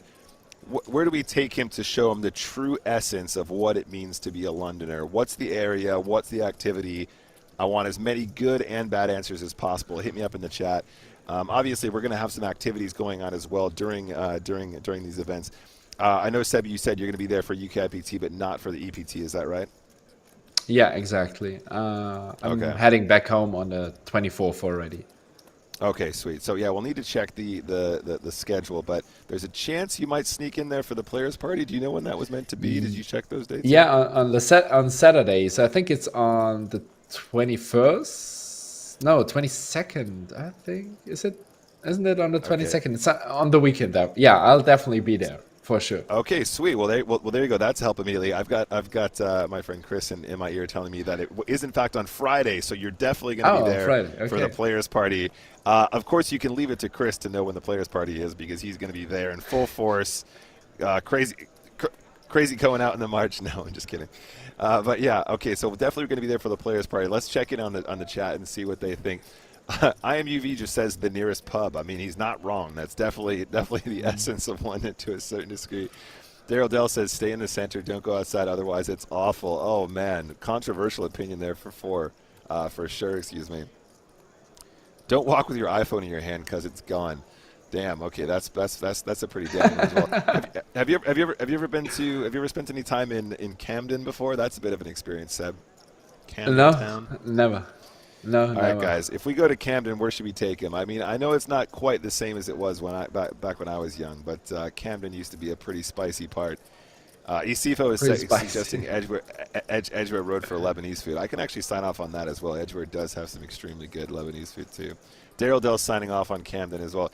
I don't know, guys. It's been a while. I feel like Camden's a bit gentrified these days. The Camden locks are still really pretty, but I remember going to Camden and there was all these underground rave stores. What was it called? There was one called Cyberdog or something like that. Do you guys remember that? Look, It was that sounds already. it was basically like a series of caves that were built underneath the railroad or something like that, and it was just all UV light, and you could buy really weird exotic dance music and glow sticks and really terrifying rave gear. You know, it's pretty cool. Asifo, of course, Asifo thinks Camden is a tourist trap. I mean, it definitely is these days for sure. The Opera House. Is there anything on at the Opera? How do you feel about Opera, Seb? I actually visited the first opera myself a couple of months ago in Oh Austria, wow, and yeah, I don't mind. It's has some weird parts as well, but yeah, kind of cool. So I'm definitely definitely, up for checking that out at some point. And Nicole says Canary yeah. Wharf has some great restaurants. That's pretty far out of town, though. Honestly, I don't know if we want to go that far. Are you staying? Are you staying in the Hilton, Seb? Yeah, yeah. Oh, okay. Yeah, in that case, that's definitely a bit of a mission, though. Asifa says he's been to the Vienna Opera before. All right. Well, it looks like we got some good suggestions, guys. Keep them coming as we go through the day. Obviously, we still have 8 players remain to get down to our winner today, but having even more suggestions is fantastic. We'll try and show Seb the best time possible. We're going back to the action. Yeah, definitely will. Really, really exciting. Excited for London. But yeah, let's go. Final 8, and pay jumps are getting bigger. The money on stakes getting bigger. So I'm definitely hyped.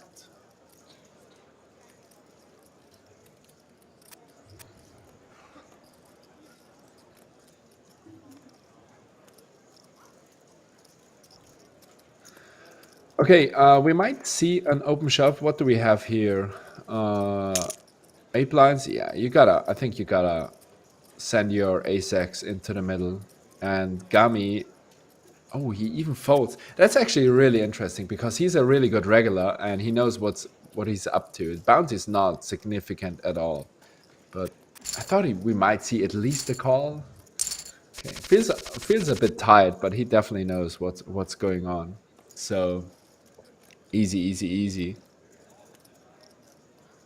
What do we have? Eighth place gets $5,700. We have a 3,000. Oh no, $2,300 money jump. So that's actually not that big yet. So therefore, I'm even a bit more surprised about the fold. But okay, Nose leader, as we know, likes to open raise a lot. Pretty good flop for the queen jack offsuits. Bully Queso feels like little bit wide.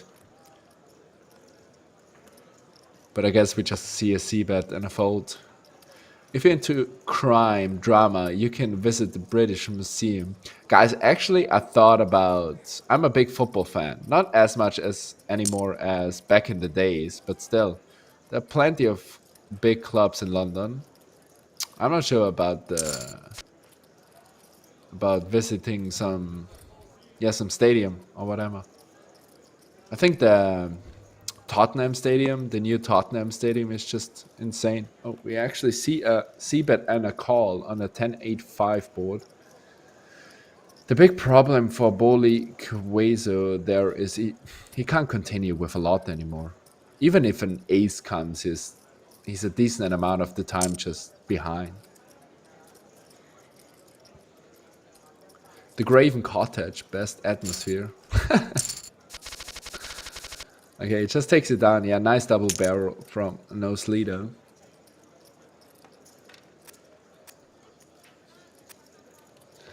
Patrick says no Tottenham. Yeah, I'm not a big Tottenham fan, but the stadium should be fine. The stadium should be great, but yeah, I'm not the biggest one. I'm rather in the Gunners, in the Arsenal group. Chelsea versus Man United on Sunday. That sounds like something. That sounds like a match, but oh, Chelsea. By the way, we're playing Chelsea in. I'm going Salzburg versus Chelsea, so I will watch those guys anyway pretty soon. Yeah, back to the action. So Noslida can do whatever he wants, even a big bounty on Sarku. So 10 off, not bad to raise, not bad to shove. He can do basically whatever he wants. So he takes it down.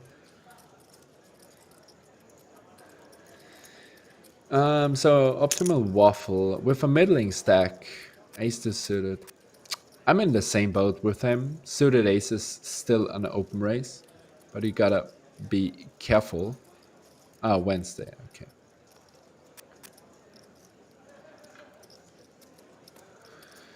And CCXX has just a bad spot with the ace-8. I would just fold. Okay, he finds a call. Yeah, and now it's...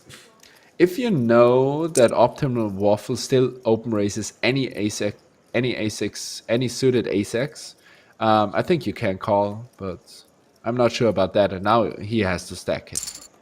And I think he just wants to call because he wants to keep Waffles bluffs it. I think that's the way to go. And if Waffles shoves now, he just gets called by better. He's never getting called by worse. Yeah, I think CC has to call now. The problem, the board is as well pretty bad because all the ace 5, ace 6, ace 3. Oh yeah, that's a tough spot. He beats ace 4 and ace 2s and bluffs. As I said, I think personally you gotta call since you... Yeah, if you call pre-flop, you gotta call once more.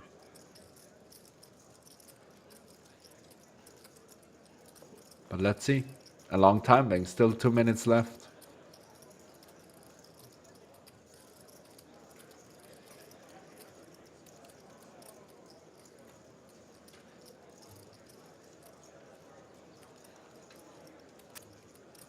Oh, he finds the fold.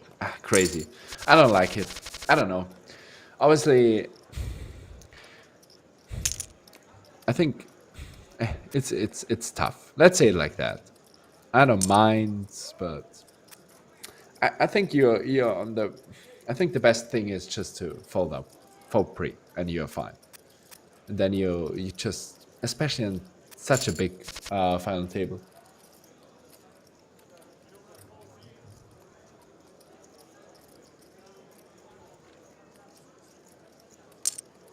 We see 3x open. Yeah, Ben 1 Remy loves to flat pairs. And has to fold, unfortunately. All right, Wazoo back again. UTG 4-5 suited coming in with a fold.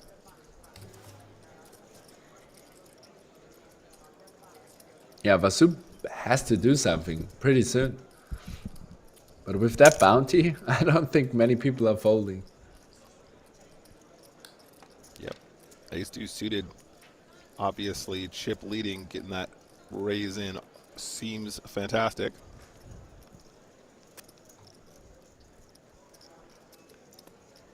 Oh, you know what, Seb? Are you a fan of Back to the Future? A little bit. Not too much in the movie game. There is a new musical. There is a new Back to the Future musical, which I'm told is actually very, very good. Even though I'm not much of a musical fan. Okay, I like that. Why not? But Sounds good. There's potential. There's potential there. Yeah, sounds good. Always open-minded to see something like that, and even though I might not like it or I might like it, it's always cool to go to stuff like that.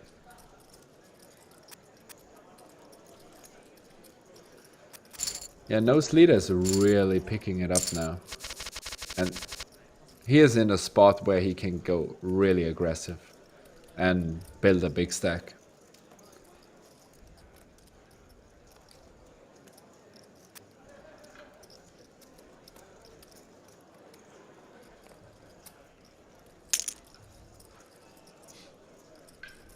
King Queen coming in with the open raise here. Noslita obviously wielding that big stack, and I'm here for it.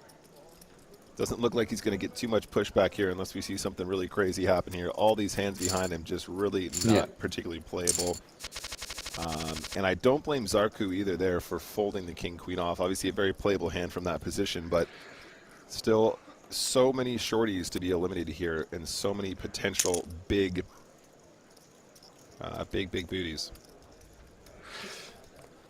Ace Queen suited, such a beautiful hand. I guess we're just gonna see a free bet. Yep, seems Hopefully, good. hopefully I'm not Suited. wrong. Poker Down in the chat says, no offense, guys, but some of your comments are pretty contradicting and skewed because you can see the cards.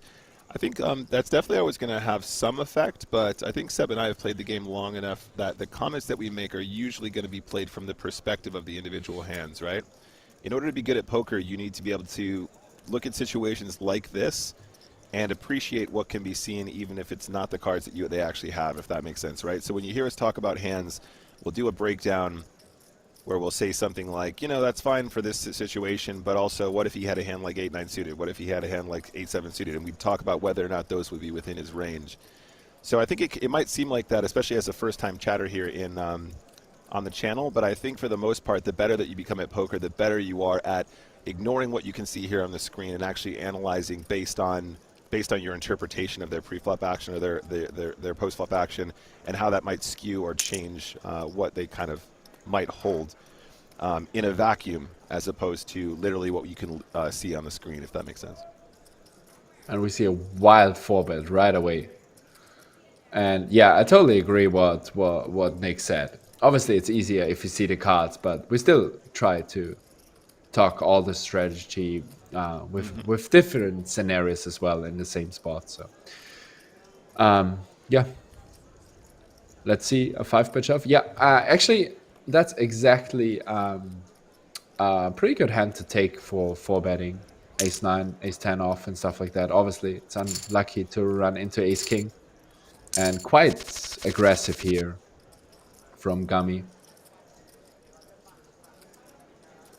And we might see some all-in action. CC has to make a move, and an ace for 5 blinds seems a good choice. Unfortunately, the chip leader sits here with the nuts. Yes, indeed. He's pretty much committed now, guys, and everyone else is going to get out of the way. Noslita with the opportunity to win $709.10 in bounties here. And here we go. All in. CC has to find a 4 somehow. Or a wheel. Something like that. Makes the call. Oh, Ace King looking King really makes it. good. 0% on the turn. CCXX1 eliminated here in 8th place, taking home $5,704.77. $1,395 in bounties, though, so a pretty ginormous score. GG to you, sir. What a sick run. Coming to the table as one of the shorties as well. And then there were 7, Seb. 7 left, and our friend Vasu still alive with a massive bounty. Folds for 8.5 blinds, ace 4 off. I don't mind, I guess. Probably definitely close.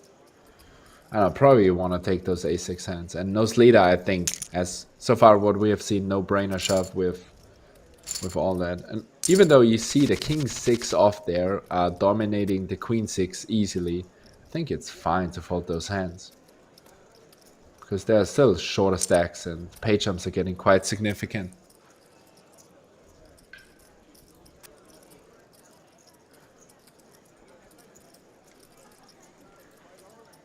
Well, 6 is limping it in. Oh, man. Yeah, the absolute pressure. Noslita with the easiest shove of his entire life. It's actually beautiful, Seb. How nice is it when you just got that stack and you're like, yeah, I'm all in again, guys. I'm all, yeah. How much you got? Oh, I don't care. I'm all in again. How much is that? No, it's cool. I'm all in. But I guess, sorry, yeah, go on. All good. Yeah, I think Noslita just, since Vasu limped it in, I think he wants to see a call there for the bounty. He wants to flip there for the bounty. Yeah, for sure. For sure he does. If he could see 6s, he'd be like, yeah, let's go. I don't care. Let's go again. 13 blinds. Yeah, I mean, on the button. I was going to say it's probably a little bit too much for optimal waffle at this point, but that's the one thing that's missing. I do love online poker, but when you're really, really big stacked at a final table and you've got like a stack of chips that just absolutely covers everyone, that feeling where you just dump in way too many chips. You don't even say all in. You just pick up the stack of blacks or whatever it is and just dump it in. You know it covers everyone, and it's like, it's just like 5 chips or something, but it's enough to just take out the entire table. Yeah, I've never had that, but Yeah, I'm looking forward for the first time. Bowley picks it up. Vasu really needs to find a hand now. 5 blinds. And he's definitely getting called, whatever he does.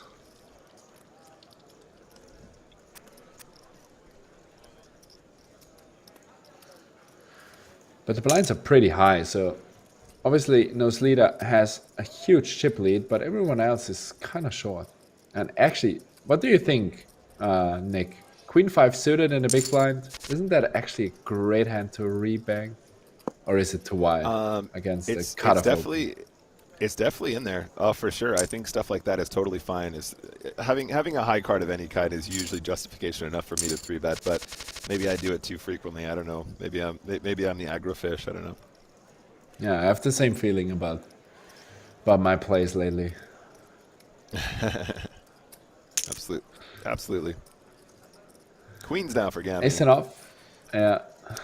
I think this is a pretty clear rip, especially as an adjustment for the final table with so many short stacks remaining. I think just getting this. Yeah, I think so too. Against the big stack. Yeah. Oh, Okay, yes. decides to go for the 4x instead.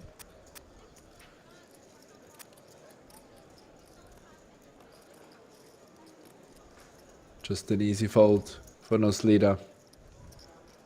I don't think he can do ever anything. He's never in great shape. Yeah. Okay. Optimum Waffle has built a quite big stack as well. So that looks pretty good for him too.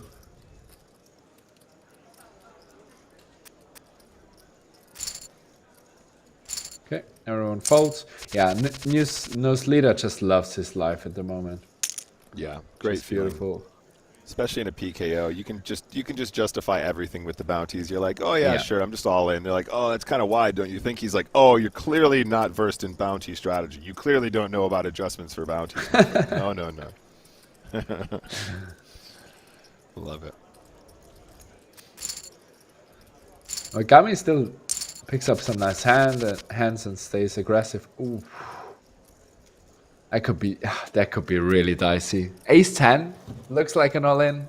Ace King suited, and then he's in the big blind. I don't know, man. I feel like Wazoo's gonna really try and milk this now. Yeah, I was gonna say just the straight limp so he can get away from it. But he's like, Ace 10's a good hand, but it's not Ace King, is it? But now it's really interesting strategy-wise because Nose Leader cannot make it too big because then he's not able to reshove if Vasu gets re-ISO, right? Yeah, that's really important to know. So he can't make it. That's exactly right. That might be even too big, right? I think that's too much, right? Yeah, that is too much, right? So that's. You have to cap yourself at 2.5. Yeah, doesn't matter now. But he opens the action again. Nose Leader is definitely calling for the double bounty here. It's got to look like he's isolating the shorty, right? Yeah. Makes the call. An ace on the flop. Oh. And he fades it. Is eliminated. Oh, man, what a spot. That's a bit of a setup, obviously. Wazoo just, like, pushing the action there. But we do have an elimination. Have you ever seen... out in 7th place, taking him $8,002.90 for his prize and $2,722 in bounties. So a huge score for Gammy. And GG, Wazoo gets the ladder as well. GG to Gammy. And have you ever seen a guy with with five blinds? No one opens anything and he gets a ladder. Just folds ace 10, gets a ladder. Connor in the chat just says, I see a masterclass by Wazoo. I mean, look, Seb, if you're going broke with 5 big blinds there, I think you need to probably, find a different game, buddy, because this is just how it's done. Okay, but now 3 blinds? It's a big ladder for Wazoo there. So, whatever, man. This is a guy that's in for $2.20. I still want the absolute sun run to a victory. Sorry, Nose Leader. I'm also rooting for you to a certain degree, but the BBC Wazoo bundle is coming soon from that. And I guess the King 9 suited, I guess you gotta take it at one point. Oh, I love this, mate. Getting so out of line. He's even making it 3x to go. Wants that Wazoo bounty so bad. You're not going to I get it, don't buddy. mind that. No, I love it. I think it's fantastic. This is exactly what you want to do if you're in Nozlita said. I wouldn't even mind if he was doing it in a situation where he wasn't, he wasn't just gunning for wazoo. Just really starting to open up, like just increasing your size and just increasing your open size and just really, really, just going crazy with, a really wide range when you've got 87 million. It just seems like you're going to scoop up a bunch of dead money. Yeah, I think that's as well a thing what everyone can learn on final tables. You can mix up sizings. You don't always have to open raise 2.2 or min raise, whatever it is. I think that's cool. And I think Wazoo still plays the folding game. And now it's really interesting. You're sitting with sixes in a big blind with no ICM and all that stuff. We all know we're going to rip it in.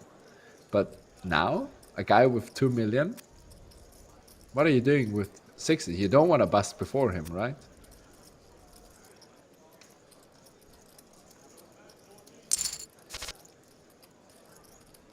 Just calls.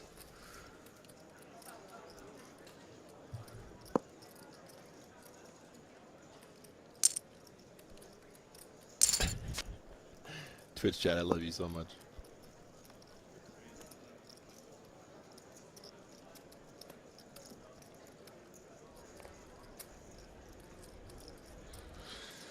Yeah, he's just in an awkward spot with the sixes. Yep.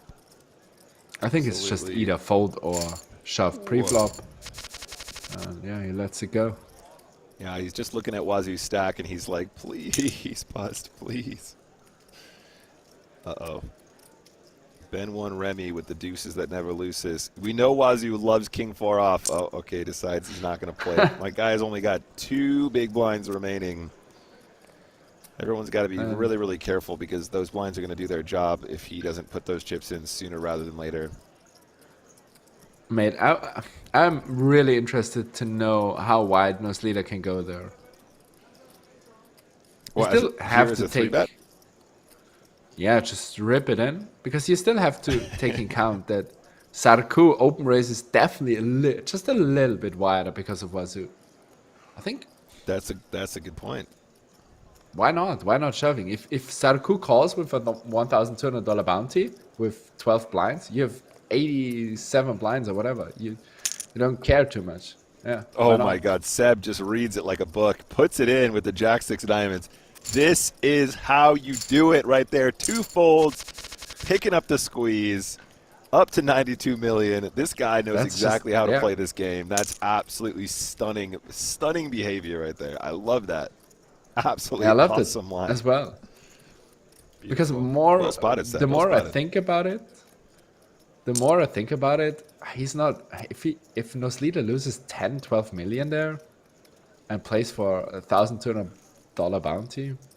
Yeah, that's true. I mean, the thing is as well when I think when Ben 1 flats there as well, he's going to be folding an overwhelming amount of the time as well. I don't know if he has barely any flats as a trap there with like Jacks plus or something like that. Really doesn't seem to make sense. But again, with Wazoo being so short, maybe he does have like Jacks once in a while, but a bunch of other stuff that's probably okay that'll fold too. It's pretty amazing. And Wazoo hangs on his last blinds. Yes, indeed. I mean, Ben 1 with deuces for the second hand in a row here. Probably thinks he has the best hand on the turn, wants to put in some chips. There it is, 3 million. Yeah, not too bad. I like that. The blocker bet. He even can get some value from ace kings. But he definitely has to bet. Let's see. Optimal Waffle is definitely capable of going a little bit crazy. Okay, folds the worst of it. And Wazoo, ready to go. Final blinds.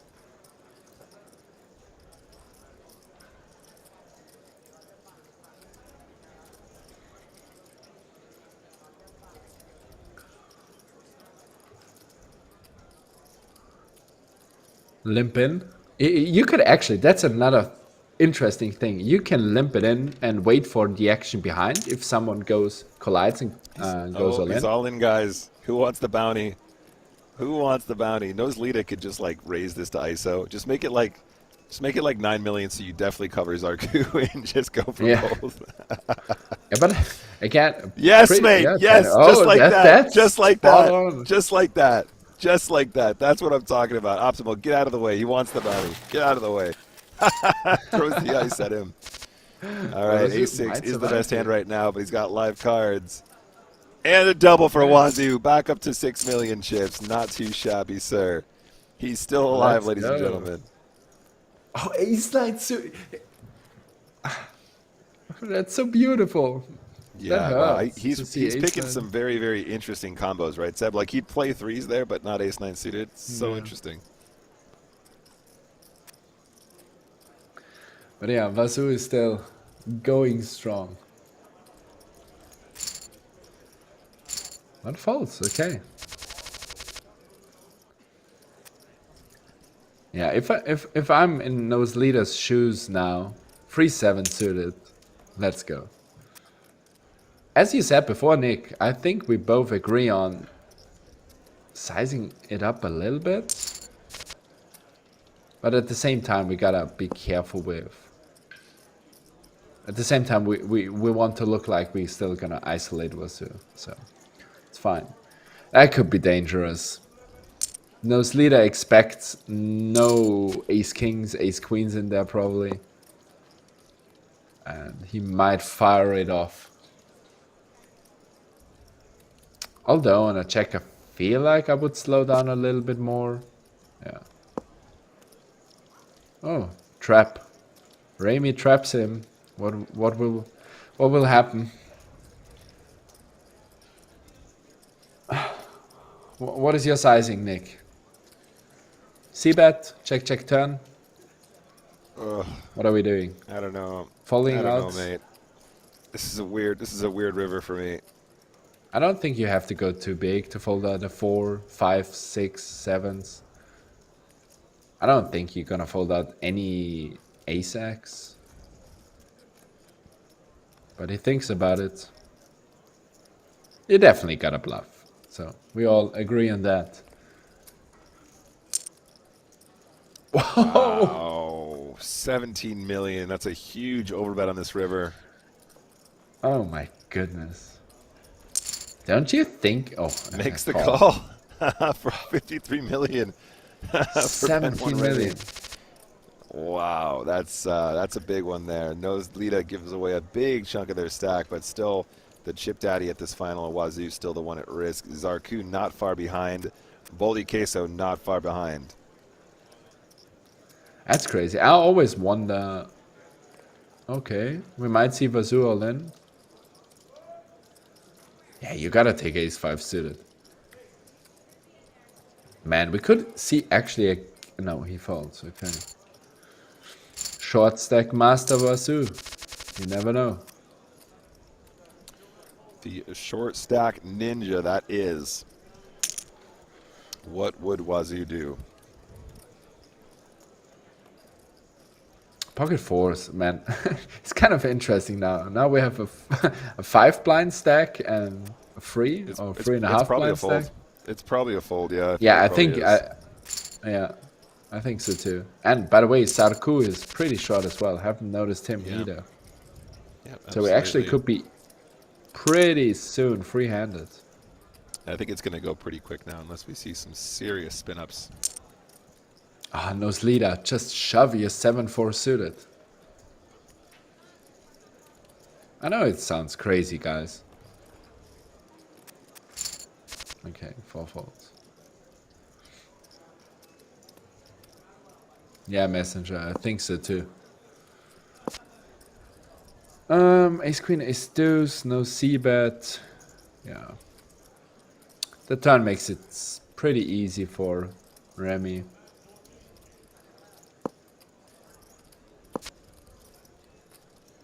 Trappy. He's definitely the trappy guy. Yeah, the check on the turn might actually get him to get a crying call from the ace deuce some of the time. Although I don't think the check is particularly weak really at this point. If he's going to bluff, he probably would have done it by now. And yeah. I don't know. It's tough to call even ace highs there. I don't know. I don't even know. It's always the question if Waffle followed some coverage, and if he does, then he knows Remy has loads of pairs, low pairs there. He might find the call, but yeah, I think it's cool. I think it's solid and good on the final table here.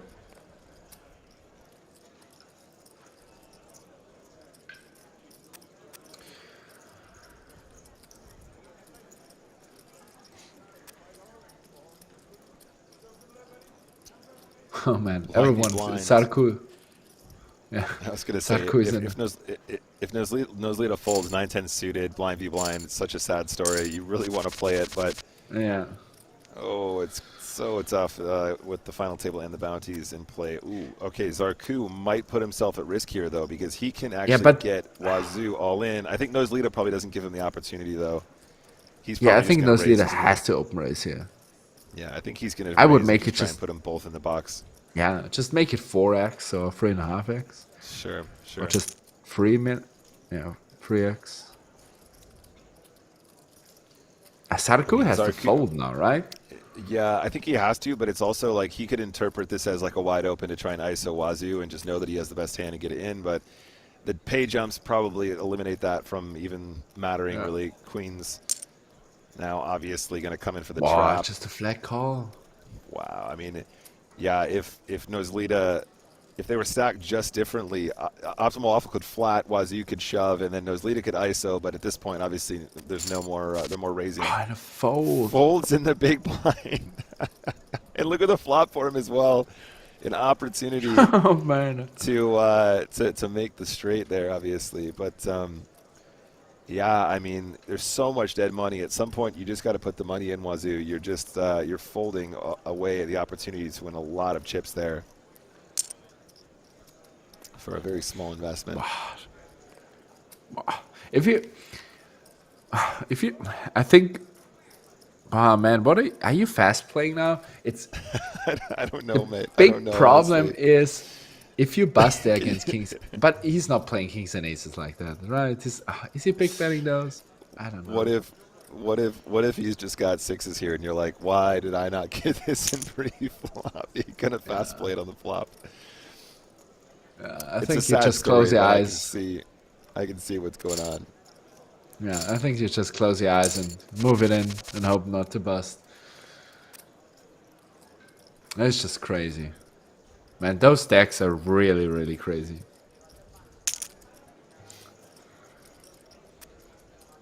But yeah, Wazoo still. He might get it in now. Still folds. I don't know. Down to what big a pretty blind. hand, though. Right, guys? The only... Yeah. The only thing what Wazoo makes Sarku's and Bolikwesu's life just terrible here. That's the only good thing for him.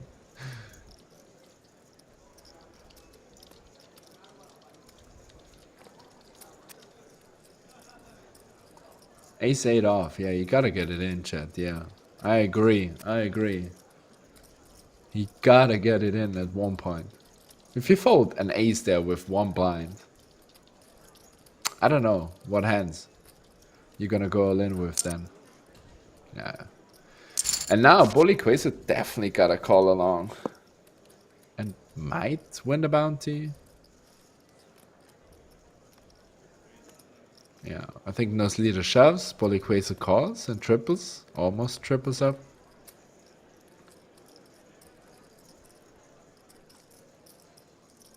Yeah, there is a side pot here. Oh, wow. There we go. Wow. Oh. Unfortunately. That's a crazy important pot for Bolikwesu. Yeah. That's a big one for sure. And Wazoo, the hero of the day, qualifying for just $2.20 to be in this tournament, walks away with $11,226.84 and $4,669 in bounties. So we're talking about a 16K score from a $2.20 investment. That is the satellite dream, ladies and gentlemen. Congratulations to Wazoo on the 6th place finish. We're down to just 5 now, ladies and gentlemen. Yeah, it can't get better. qualifying for $2.20, cashing for close to around about $16,000. It's just amazing. Unreal. Unreal. What a sick run. Everyone claps in the chat for Wazoo. What would Wazoo do? Complete legend. Love it. Yeah, I love it as well. And yeah, Sarku calls and gets it in now with the king 5 and might double up. Obviously, optimal waffle never folds, but needs an ace or a jack or a 4. No. Sarku still in the game.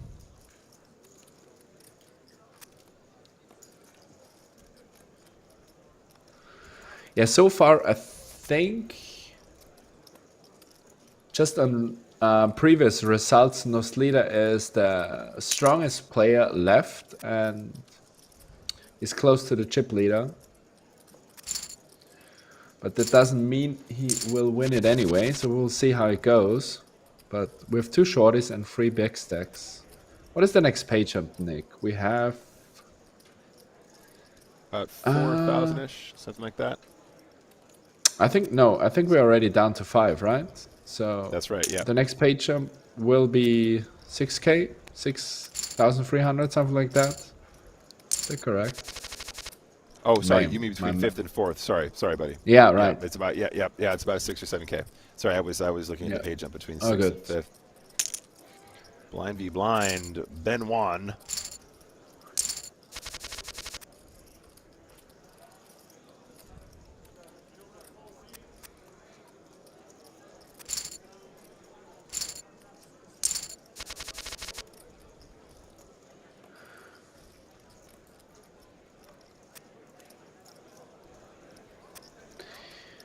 Yeah, so far, Bolikvezo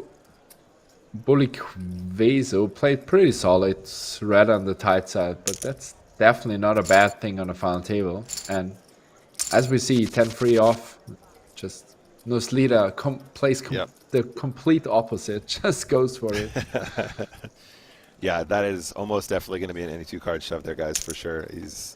He can do whatever he wants there, apply maximum pressure, going for that bounty, just obviously looking for mostly folds, which is equally as cool. Both players managed to pick up a piece of this board. Optimal Waffle with top pair, Noslida with second. Yeah, and Waffle most likely just calls all the time to keep the bluffs in. Noslida goes wild on an ace-high board. They have pretty considerable showdown, though. I don't know if they want to continue firing. Yeah, exactly. Turning second pair into a bluff, I don't think is necessary, but it's possible. Exactly. With the 7x and with those pairs, 8s, 9s, 10s, something like that, you're just going to show it down, and the rest you're just going to go bunkers with. There's an argument that like Queen 7, King 7, you could barrel twice because technically they could call you with worse 7s as well as worse deuces as well, but we're starting to get a little bit high level there. That's true. That's true.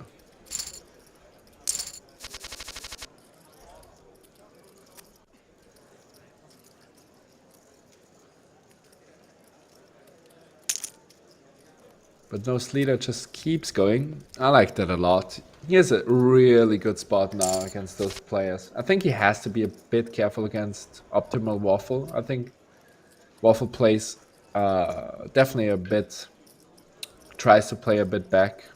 But the rest, I think he just can go quite crazy. Yep. So that, okay, no. I just wanted to say now he could bluff it. But now he picks up the 9 and yep. You might go for another value bet and then check it down. Yeah, absolutely. Because as you said before, Nick, the 9 is now most of the time good, and he still gets value from 4x and deuce x and yeah, perfect. And now check. Easy check river, yep. And ace 4 going to take it down up to 63 million. Noslida now no longer in the lead, obviously dropping a considerable amount to their nemesis here, Ben 1 Remy. Blind v blind. That has to all go going in. Bolikvezo has a big bounty, $1,500. Yeah. Just the Wow. call. Just the flat for like, ooh, that's a lot of your stack there, buddy.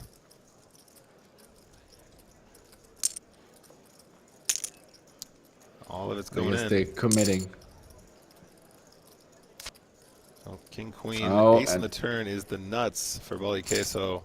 Full double. Bully Queso up to 26 million. Now our friend Zarkor here is the one most at risk here with just the 11 million chippies. 6-7 suited. Crazy, but okay. Yeah, Sarko is now our shorty. The good thing is for him now, he don't have to fear anyone anymore. He just can play for the double. Oh yeah. So he's basically in the easiest spot. King 4 would be a cool open race. Obviously the 9, Ace 9 suited as well. Sarko. Yeah, he could justify a shove here for sure. As the shortest stack now, obviously he's the one that needs to play to win. But the fold also understandable. Honestly, I don't mind it a lot because what we've seen so far, Bolikwezo was super, super tight. And suddenly he starts open raising into Noslida's button. You gotta be suspicious. And I think you find quite a crazy good fold there. Sure. Which is, it's not that easy because you have to pay a lot of attention to find those folds. And Yeah, it still for sure. might be. Yeah. Big And we're close. still, we're still five-handed, right? So, Yeah. the impetus to play isn't as strong as if we were three-handed where he's just going to blind out, over the course of like, a couple of orbits, something like that. Yeah. Or the orbits happen a lot faster, I should say. Optimal waffle with Jack 9 of spades. Small blind. Does he want to tangle with Noslita, who's shown that they can be highly aggressive in these situations? Ace Jack suited, though. So far, we've seen Ben 1 playing these on the slower side, which I'm a big fan of on the final. I think he's picked his spots quite well so far. Top 2 feels fantastic. Yeah, I totally agree. And now he can just check call the whole way. And if Noslita picks up, yeah, I don't know. Now he suddenly starts to raise. I think you gotta call there. If Noslita picks up club equity or a 3 or a 4 or something like that, he just, even if it's just a complete break, he just fires it through. So I think you're gonna miss a lot of value there with the ace jack. I mean, if you're paying attention to how wide Noslita is playing, then obviously the check raise becomes a lot worse, right? Because he's just going to have so many combinations that just don't connect with that at all. If he's on the tighter side, the check raise is more valuable because he will have stronger, middle pair, top pair hands that won't fold that you can get value from. And you can cold deck a lot more of the sort of top pairs that he's not going to be able to get away from. But a player who's opening as wide as he is just going to miss that a ton, c-bet, and then just give up, or c-bet and then fold to the check raise a ton too. Yeah, exactly. He's also capable of just barreling flop with nothing and then, continuing turn with nothing again if he thinks that they can rep the ace strong enough. Yeah, exactly. Okay, we see an lempen. Yeah, I like the stab. That's totally fine. But it's not that easy always to play your image correctly. As well. Obviously, it's getting quite tricky at one point. Playing a correct strategy, then trying to wrap your image in the right way. But yeah, those things are all counting to how good you are. And we see definitely some interesting plays there. And I think the king, yeah, you have showdown, just check call in case Noslita wants to bluff at one point. I might go in. Sarku might fire it. He has to fire it in, I guess. Yeah, I think this is probably mandatory from Zarku. I mean, Boli Kesso can literally open this button with anything he wants, literally any cards at all. And he can shove with... okay, maybe the shove is a bit more of a tell, but ace-4 has got to be a call here, right? Honestly, against the shove, I'm not even sure. I was going to say, I think the shove makes... Because he's shoving into Noslita, like, I feel like he's going to be a lot stronger than if he just min-raised or tried to isolate, like, the short stack in the big blind, but... you've got so few big blinds here. I mean, I don't know. That's the It's hard. problem. Yeah. I can't imagine him doing this with a hand like King Queen is the problem. So he's probably just going to have you dominated a Yeah. bunch. Either a better ace or a better pair, 5, 6, 7s, 8s, probably even 9s, stuff like that. Yeah. And Again, I I think don't Seb. hate the fold.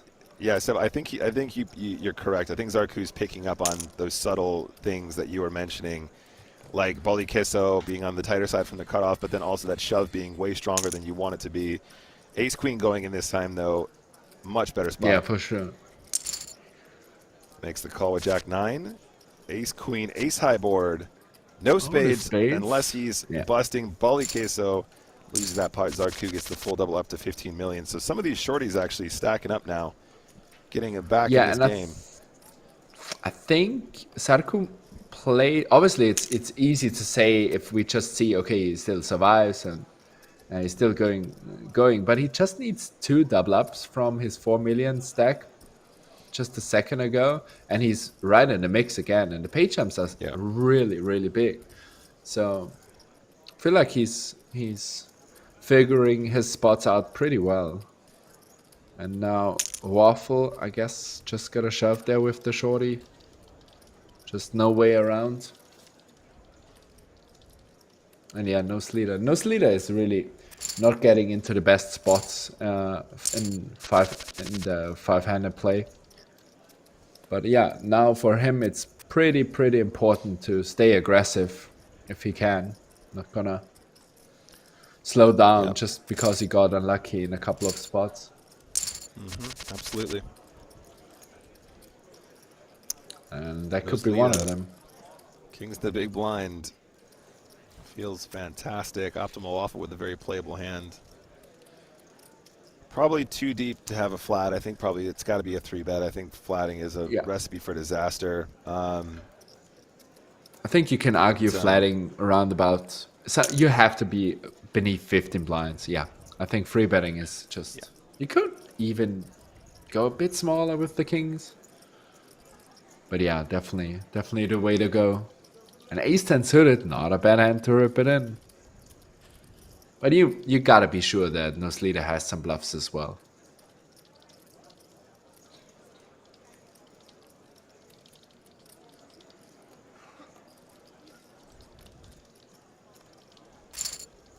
Okay, finds a fold. It's totally fair. And here we go. Nosleader picks up a couple of chips again. It's still under 10 big blinds. Doesn't care. All in. Are we going to see the slowdown at this point? I don't know. I don't think it makes too much. I guess. Yeah, I think you either fold or shove. I don't think you're going to limp.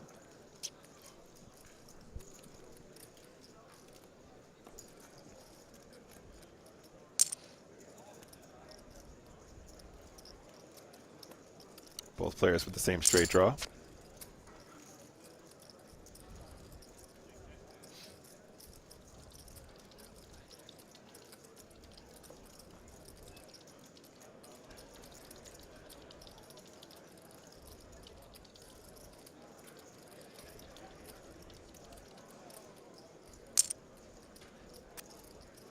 Yeah, just a stab and take it down.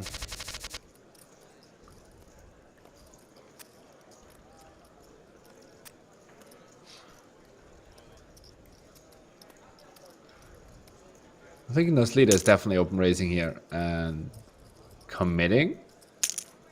I don't think he will be folding. This is an easy push. Yeah. Easy push for tens. Chips are worth quite a lot. Doesn't Nosleader find a fold there? He has to call what? 8 million? Yeah. But he makes the call. Yeah, it's another double. Zarku. Yeah. For Zarku, the straight takes it. Yeah, up to 25 million. As you pointed out, Seb, just a few doubles is all it takes. Now, all these guys are really flattening out here. We had a couple really big stacks and a couple of shorties, but now lots of players finding their doubles when it really counts here.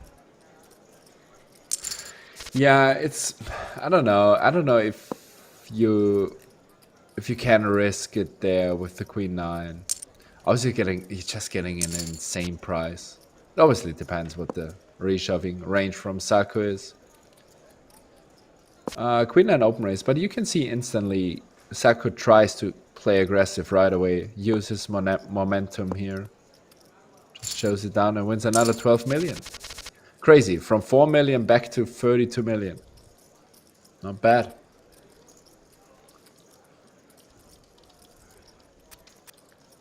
Not too bad, guys, not too bad. Ben Von Ramey has been pretty solid so far, so he limps it in.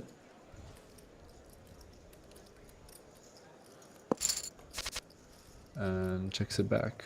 Both guys are hitting something.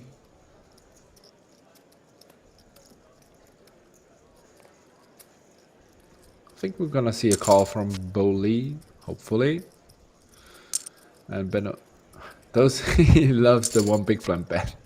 Yeah, I don't know if he like sort of interprets it as like a slowdown, like I'll just bet one big blind and then that'll mess with his head enough to get to showdown. Like it was the same when he bet against the God, what was it? He had the pair against the one player. He bet like one big blind on the turn and he was just trying to get to showdown. We said maybe you want to go bigger against the flush draw or whatever it was.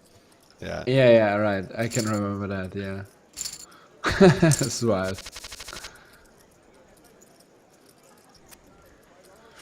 So, but crazy. Sarko is really back in the game, and now it's pretty much anyone's game. So everyone can just. He's picked his moments extremely well, and like you said, I think he's found a couple really stellar folds. Like the ace-7. The ace-7 again, I don't think is like an instant get in there for sure, but I think he is making a good adjustment against a player who has been on the tighter side pre-flop. The fold with the ace-4 of spades for like under 10, that was pretty inspired. But like I said, I think Bully Queso gives him the perfect out by playing his hand in a way that I just don't see him doing that with anything that you're really going to want to see in that scenario. You know what I mean? Like I said, it's not king queen. Exactly. So what else do you want him to have?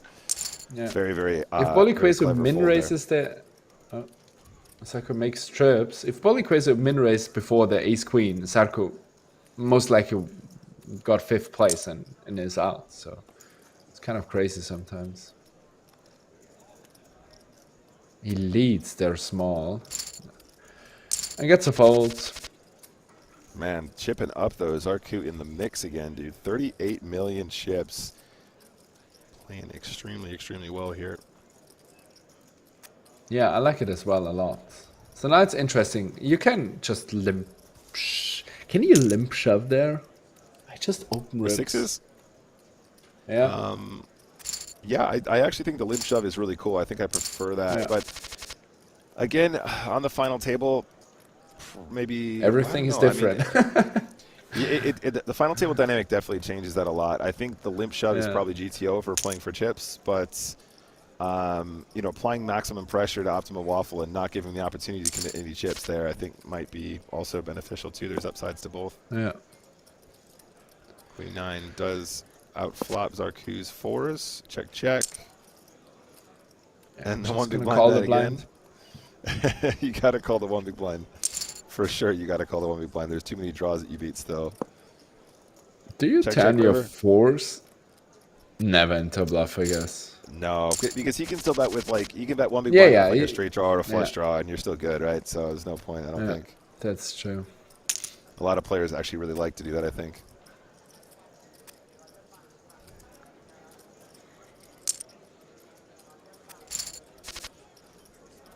But Ben Von Ramey still picks up a couple of nice hands as well to call there. It's not super tight.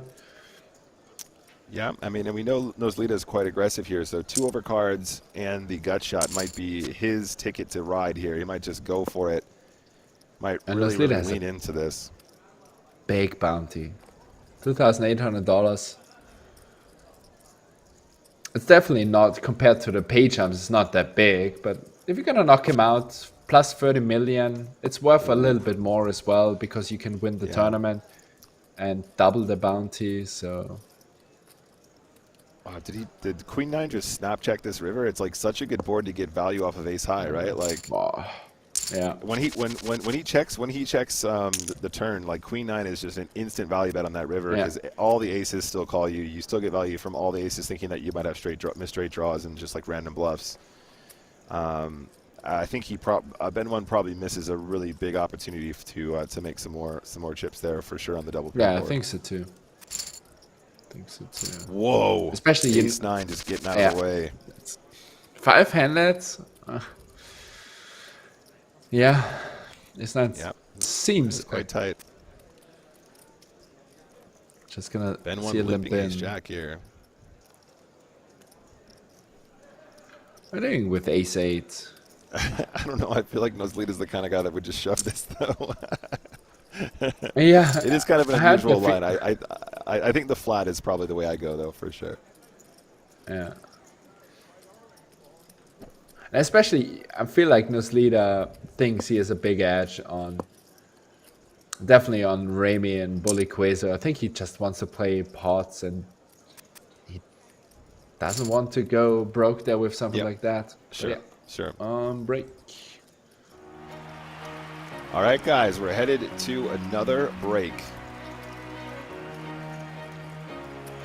Only 5 players remain in this Sunday Million PKO. That means we're just 4 places away from crowning our new champion, who will walk away with over $52,000 plus bounties. Ben One Remy, currently first place with 67 million chips. They flattened out. We're going to go on a 5-minute break, and we'll get straight back to the action. All right, Seb, we're on another break, buddy, and I need your help desperately. Chat, help me out as well. On the 31st of this month, you guys, there will be a Sunday Million stream, which I am hosting here on Central Channel. And it's the 31st, and you know what that means, Seb? What does it mean? You wanna get me on to the? Well, it's I mean, yeah. If I don't know who we're gonna have on, but it's the 31st. That means it's Halloween, Seb. And you know, if there's a Halloween Sunday Million stream, we're gonna have to get dressed up. I don't know who we've got on as a guest just yet. It might be you, Seb. We might actually get you on. Oh, I've got Wistern, I'm being told. Okay, so it's going to be me and Wistern. So, guys, help me out here. I have 2 potential costumes for the 31st. Number 1, and some of you might have seen some of this if you follow me on social media or if you were there when I actually got the delivery. I got like a cool sort of cowboy Western, like John Wayne situation, or I've got a shark onesie, like a fluffy shark onesie, which is also... I don't want to say it's cool. Cool isn't the word. It's definitely cozy. It might actually get a little bit hot on stream. I'm not sure. But what do you think, Steph? Should I be the cowboy, or should I wear the shark onesie and really embarrass myself? And then the second question, chat, is what should Wistern wear? What should we make him wear? Because he has just a short time to actually organize his costume before we need to get him back from London. Yeah, I think cowboy sounds a little bit boring. I think you gotta go with the other one. Okay, it looks like the chat agrees with you. People want shark. I mean, some are suggesting that I could go as a shark cowboy. I'm not sure if I can pull off both, but yeah. My mom is in the chat, actually. She's saying that there's a Mario costume. Why do you have a Mario costume at the house, Mom? What are you doing? Okay, Kiwi Sean says it's a shark onesie and you're not allowed to change. It looks like the shark. Could we get a poll in the chat, please, mods? Okay, so please, first of all, vote for shark or cowboy. I think it looks like shark is going to be the one. My mom's suggesting I should go as a whale. Thanks. Wow, absolutely savage in the chat. All right, okay. We also want suggestions on what Wistern should wear as well. So if I'm the shark, maybe we should make him wear a whale onesie. I'm not sure if we'll be able to find one in time, but maybe we can order him while he's visiting us for UKIPT and EPT. Yeah, we can go in London shopping for Wistern and pick out some weird ass costume. Oh my god, that would be incredible content. Okay, guys. First of all, we're talking about this now live on stream, and there's a really good chance Wistern isn't watching this. And if he's not watching it, shame on him. You should watch all the content on the PokerStars channel. So, if he's not in fact watching this, and if you are, buddy, please shout out and let me know. If not, we should actually go shopping and buy him something in London, and then make him give it to him on the last day of EPT. Excuse me. We should give it to him on the last day of EPT, and then we'll be like, sorry, buddy, the people have voted. This is what you're going to wear. Oh, that would make a really good reel. Maybe we should go to Camden and actually go and find him a costume. That'd be really fun. That would be fun. That would be definitely a lot of fun. I don't know, guys. Get your comments in the chat on where you think the best place to go shopping for something like that in London would be, because that sounds like a great little piece of content for the social media. But then also to the end of the reel can be us actually delivering it to him and being like, "Here you go, buddy. This is what you got to wear on the 31st." That'd be perfect. First time commentary. All right, guys. In the chat, guys, there's a poll. Thank you very much, moderators. Shark or cowboy for my costume? It looks like the Sharks have already won this, which I'm down for. I think it's a pretty cool look. Again, cool is not the right word, but I think it would be funny for stream at least. And you guys know I suffer for you guys. It's all good. Arcane says that Camden works. A fisherman might be hilarious. Actually, that might be the best shout for Wistern. Can you imagine? Wistern's the fisherman and I'm just the shark, like it's a scene from Jaws or something like that. That would be magic. That would make for some really. That would make for some really good. Okay, I feel like we might have to buy him some fisherman gear. I don't know. That might just be something that we order from Amazon Prime or something. Anyway, guys, back to the table. 5 entries remain, guys. Don't forget, you are watching the 50-50 Series event number 45, Progressive KO Sunday Million Special Edition. We're getting down to it now, guys. The stacks have leveled out very slightly. However, we're playing down to a winner today. Don't forget, first place today is $52,250.84 plus any bounties accrued, and there's some big ones out there. First place will take home their own bounty, which is why first and second are so similar in prizes. Stick around, guys. Lots more content coming. Cards up, direct to your devices. And final 5. It's getting interesting. $6,350 pay jump is waiting for the next one. Kind of a nice one.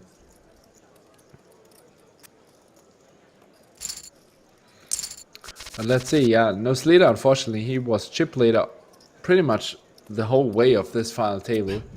It's pretty short now. Yeah. Oh man, chat is so nice.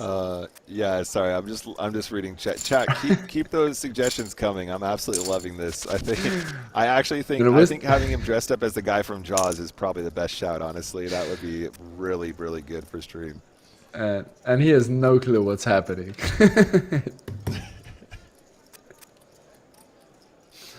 Oh damn.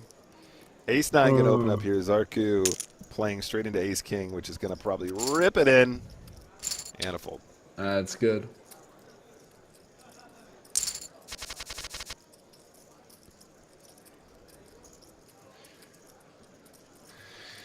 Pocket sixes. That could be an open shove. Okay, just a fold.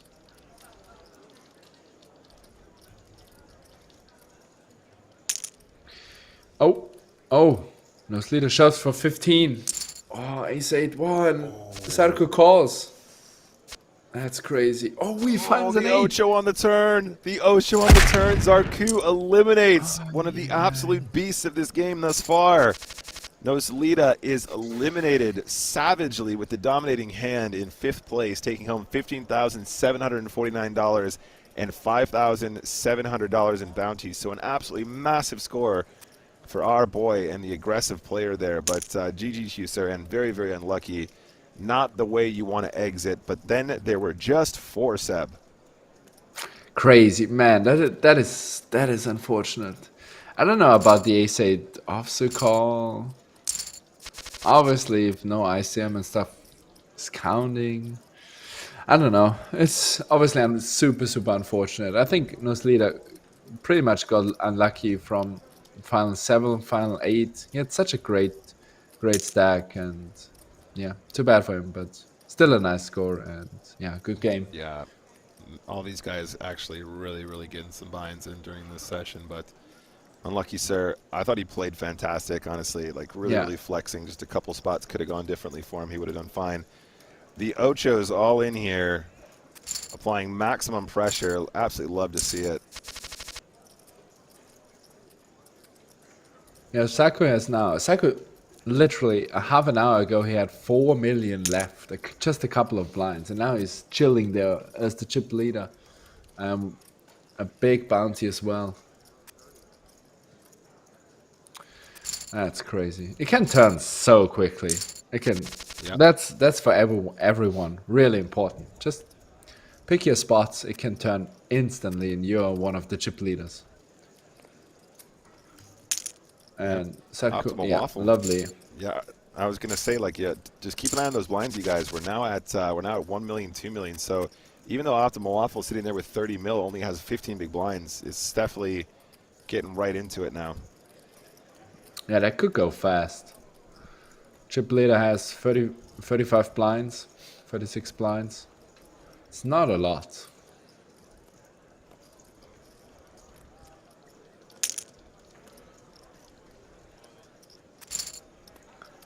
This lead, Optimal Waffle just ships it in. Yeah, and Boliquesi gotta find a hand pretty soon. Oh, Queen 6, Ace King, King Queen. There's no waffle. Yeah, I guess we just see a shove from Waffle and fold. Everyone else has to fold.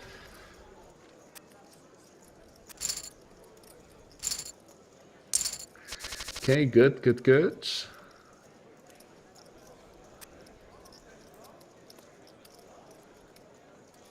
All right, guys, I think I found the perfect costume for Wister and putting it in the chat now. Here we go. Oh my goodness, yeah, that's amazing. Awesome.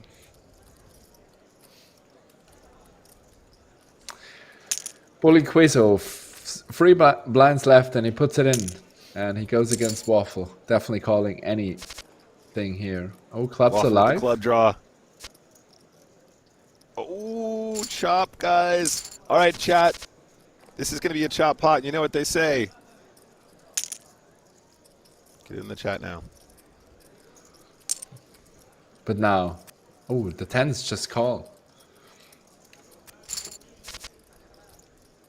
Okay, Boliquesi gotta hit a 6 or a king, unless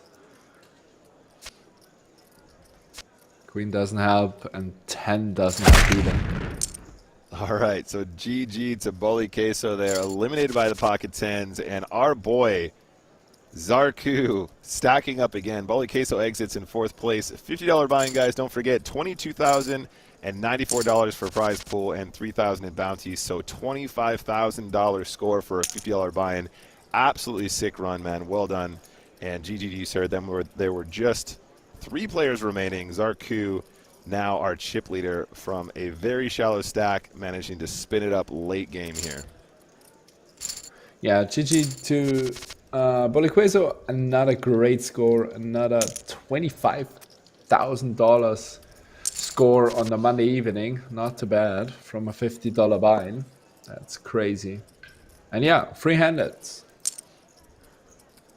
Let's see. Sako has obviously an amazing spot here. He's in a really, really, really good spot. I think he knows pretty well what he's doing. Yep. I mean, you know, it wasn't anything particularly flashy to begin with, Seb, but he picked his spots extremely, extremely well there late game.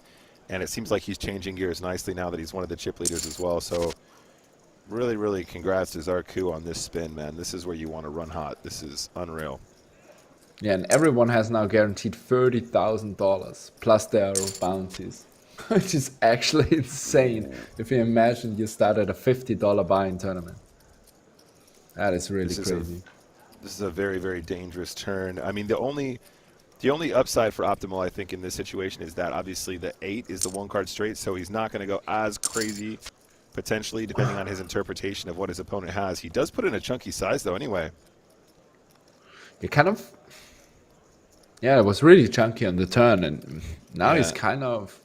Yeah, he can't turn this one into a bluff. He just has to check. I think if he's going to bet big, he knows if he checks in the river, his opponent will probably just check back the stuff that he can beat, and he won't rep the 8 unless he has the 8. You know what I mean? Like, I don't think this is a spot where the button is going to if they have like a 5 or a 7, or they have like kings or something like that, they're not gonna shove river, right? They're just gonna check behind. So you keep them quite honest if you bet turn here, I think, Yeah, that's true. as waffle. I guess we're just gonna see check, and yeah, that's a huge pot he loses there, unfortunately, for Waffle. Huge one. Big pot there for Benoit Remy. Benoit Remy. Just a super nice shove from the Queen Jack suited. Yeah, and he got it. Waffle got a double up pretty soon here.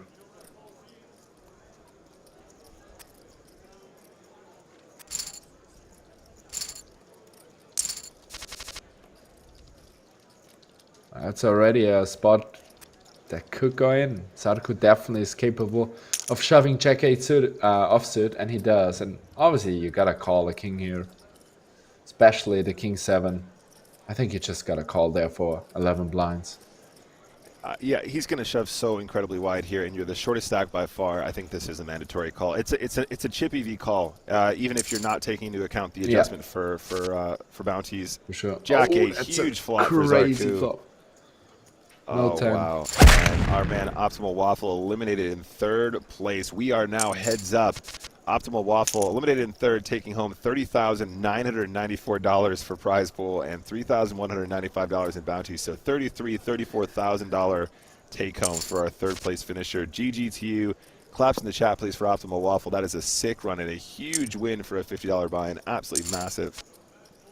That's really crazy. And both players instantly laddered for $22,000 or $21,000. It's just, this is crazy. And they were playing right away in pretty big pot, 25 million. So Sarko has quite a huge 2-to-1 chip lead here. So, and they're just playing for the bounties now, but it's still a pretty big bounty prize pool for both players.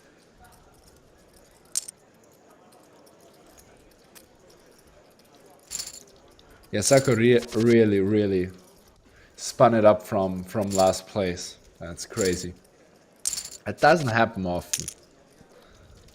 And the good thing, as we can see already, both players are playing quite fast. That's always way more enjoyable to watch. Yep, and much harder to commentate on, obviously, when they're firing in the bets. That's true. I haven't thought about that.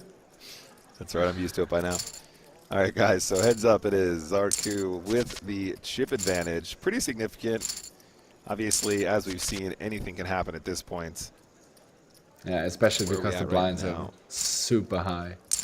Yeah, blinds are very big now. So what are we, 33 effective, something like that? Yeah. 33, 34 big blinds effective.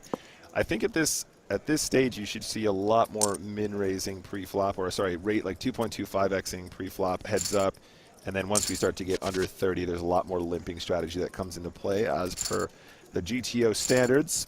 Both these guys, I mean, between these two, I don't know. I think maybe Zarku might have the slight edge based on what we've seen so far.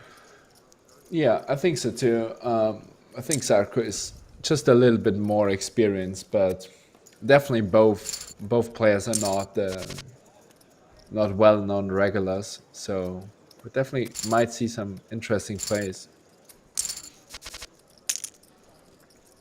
I mean, so far I think we've seen a lot more folding than I would expect, right out of the gate. For the most part, when you're heads up, you should be playing an incredibly wide range of hands. Obviously, the more that you incorporate limping into your game, the wider the range can be.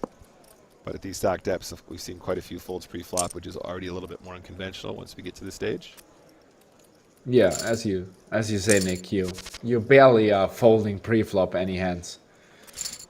That's true. 5-7, basically myself, I would never fold on the button. I think if they interpret, wow, that's a lot of big blinds there to shove, but yeah. Okay, I mean, you know, I think that's probably completely standard under 25 big blinds effective or something, but you're looking at a lot more there. So I think maybe the 3-bet not all in might have been preferred at that much deeper stack depth, if you wanted to play it aggressively at all. Somebody in the chat is saying they think that Remy's probably going to give away too much here pre-flop by folding, and I think that's the pattern we're starting to see here. We did see them being a little bit on the tighter side as we went into this final table today. 9-7 for sure, for example, is a hand you should always be playing. Yeah. I would, if I'm in Sarko's shoes, I just open raise every button. Every single button. Therefore you're gonna get, you're just gonna exploit it the max that Remy is overfolding, and yeah, I think you can adjust against Remy quite to a crazy extent. Yeah, for sure. It's kind of interesting. It was obviously interesting there as well. We won't. Yeah, keep going. Oh, wow. Just another shot. That's crazy. Just another straight rip. I was going to say, I think Remy there opened the 6-5 off and then didn't have the c-bet with the bottom end of the gut shot, which I think, again, is probably a super standard continue. Yeah. So Zarku just getting the opportunity to improve or to take pots down on later streets.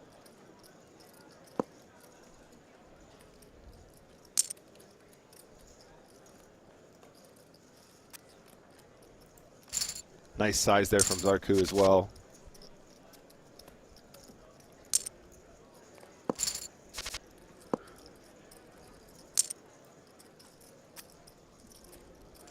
Yeah, thanks Tom for explaining.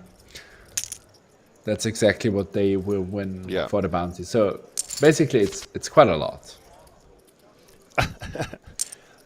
Yeah, we're going to do the math for you guys. It's a lot of money. Don't worry. We'll show you the final payouts when we get to that stage, guys.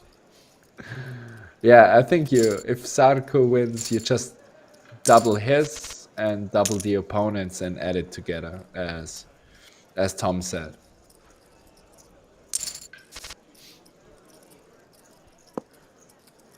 Ooh, little straight jaw here for Zarku.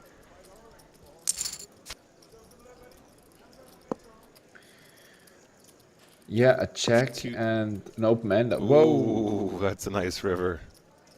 That's a beautiful what's the river. sizing? Make it big now. 9 million. Make it real big. Bigger, 12. And actually, Ben. Woo! Spicy. I mean, he gets paid too. Snaps him off. Absolutely no fear. I was going to say, Ben one's never got a king at this point, so you're just trying to target a jack, but 18 million will do it, my man. Well played. Nice pot.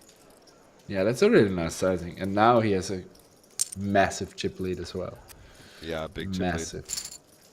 So 20, where are we at? Like 23, 24 big blinds effective now, guys. We should see a lot more limping come into play. Looks like Zarku's adjusting very nicely, and Ben one, as expected, overfolding. 7-5 for sure is a hand you're playing 100% of the time. You're absolutely never just going to like direct fold that.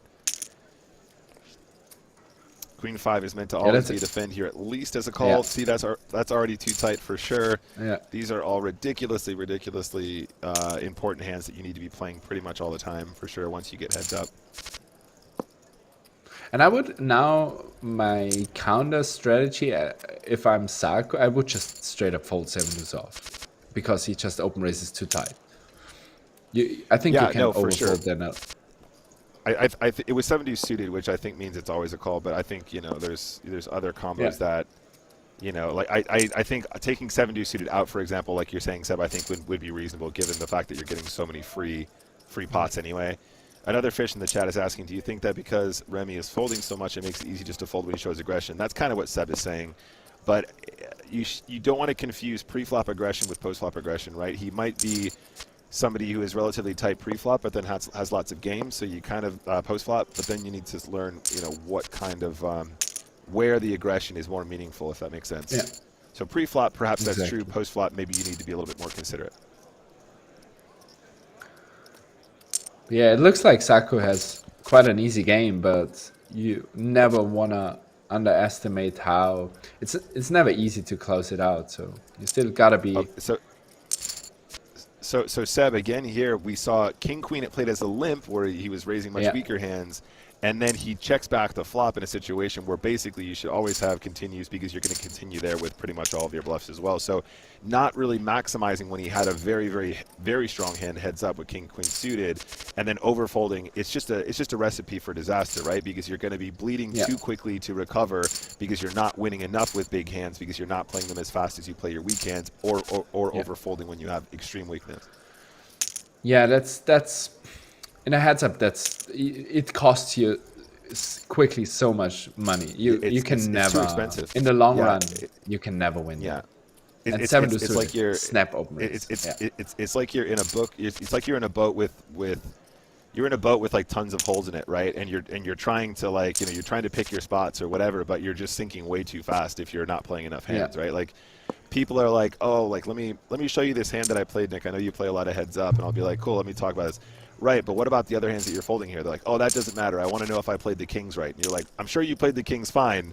But you're folding so fast, it doesn't matter. You need to cold deck the guy 4 times to win this heads up match because you're just going to be broke by the time you get to that point anyway.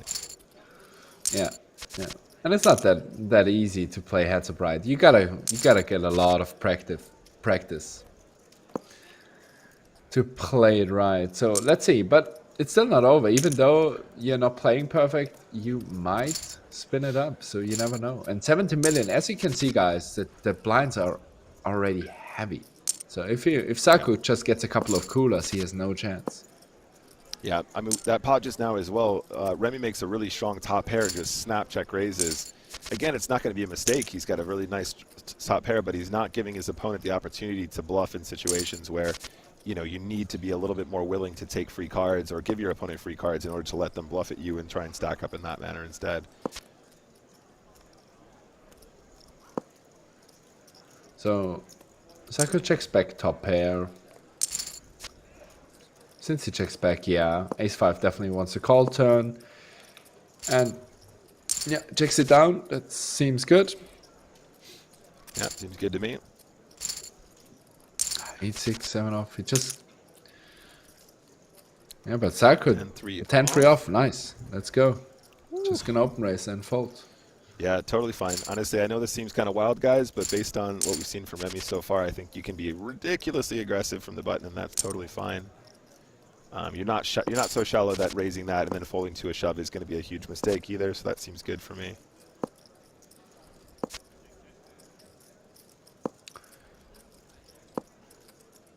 Checking it down. Yeah, missed some value, obviously. Potentially some value. I was about to say the same thing, Seb. Yeah, absolutely. Yeah. A lot of people can just get in this habit of like, I've only got second pair, I've only got third pair, I'm going to check it down, but they're not giving themselves the opportunity to try and milk out just a few big blinds here and there, which makes such a big difference.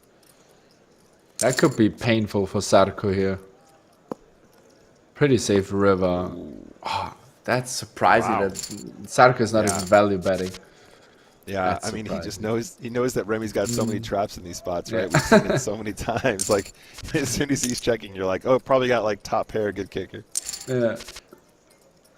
Oh, look at the flop. Oh, look at the flop, guys. Yep. Zarku trips with the better kicker. This is going to spell disaster unless Remy can improve.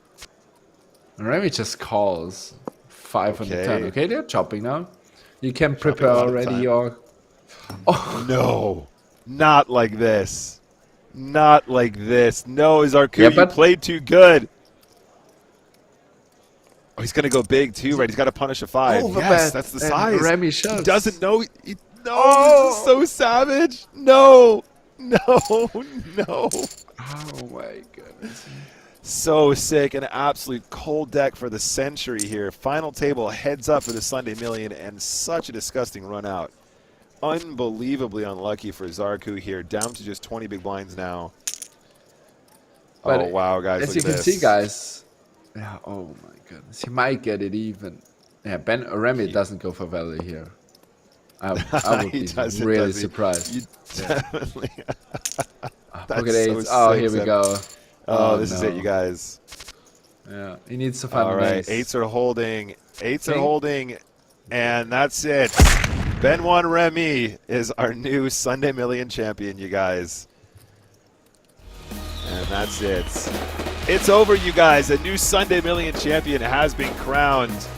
Congratulations to Benoit Remy on that stellar performance, taking first place. And congratulations to our second place runner-up, Zarku, played very valiantly and taking home that silver trophy. Our first place finisher today takes home $64,840.42. Zarku taking home $60,000. Not too shabby. Seb, how about that, buddy? What did you make of that? I feel like we can all agree that cold deck was really what turned that heads-up match around. What do you think? Yeah, but that's a big problem if the blinds are so high. Heads up, it's just infinite variance and just the two coolers in a row and you're out. You can be infinite better, and it just sucks for Sako and GG to Remy. Both had huge scores, so yeah, well played.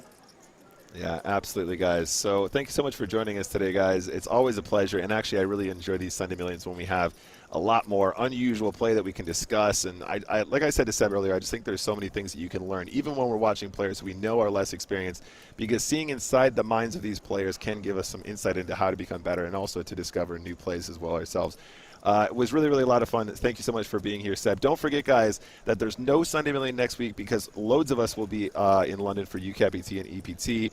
But of course, instead, next week, because of EPT, you can enjoy all of that live cards of coverage from us here on the PokerStars channel and on the YouTube channel as well. We're going to be bringing you live coverage directly from London from the EPT, so you guys don't want to miss that. Put that in your calendars right now. But yeah, that's it for today, guys. I love you all very much. Thank you so much for coming to hang out with us today. As always, it would be much appreciated if you guys would check out Seb and myself on social media. If you guys want to see us and what we're getting up to in London, that's a great place. Go check us out on Instagram and Twitter and all that good stuff.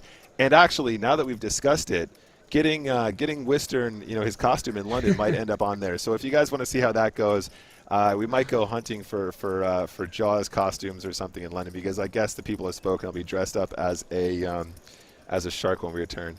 But that's all we have for you tonight, guys. Love you all very much. From Sebastian Huber and myself, Nicholas Walsh, that means it's good night from the PokerStars Arena. Good night.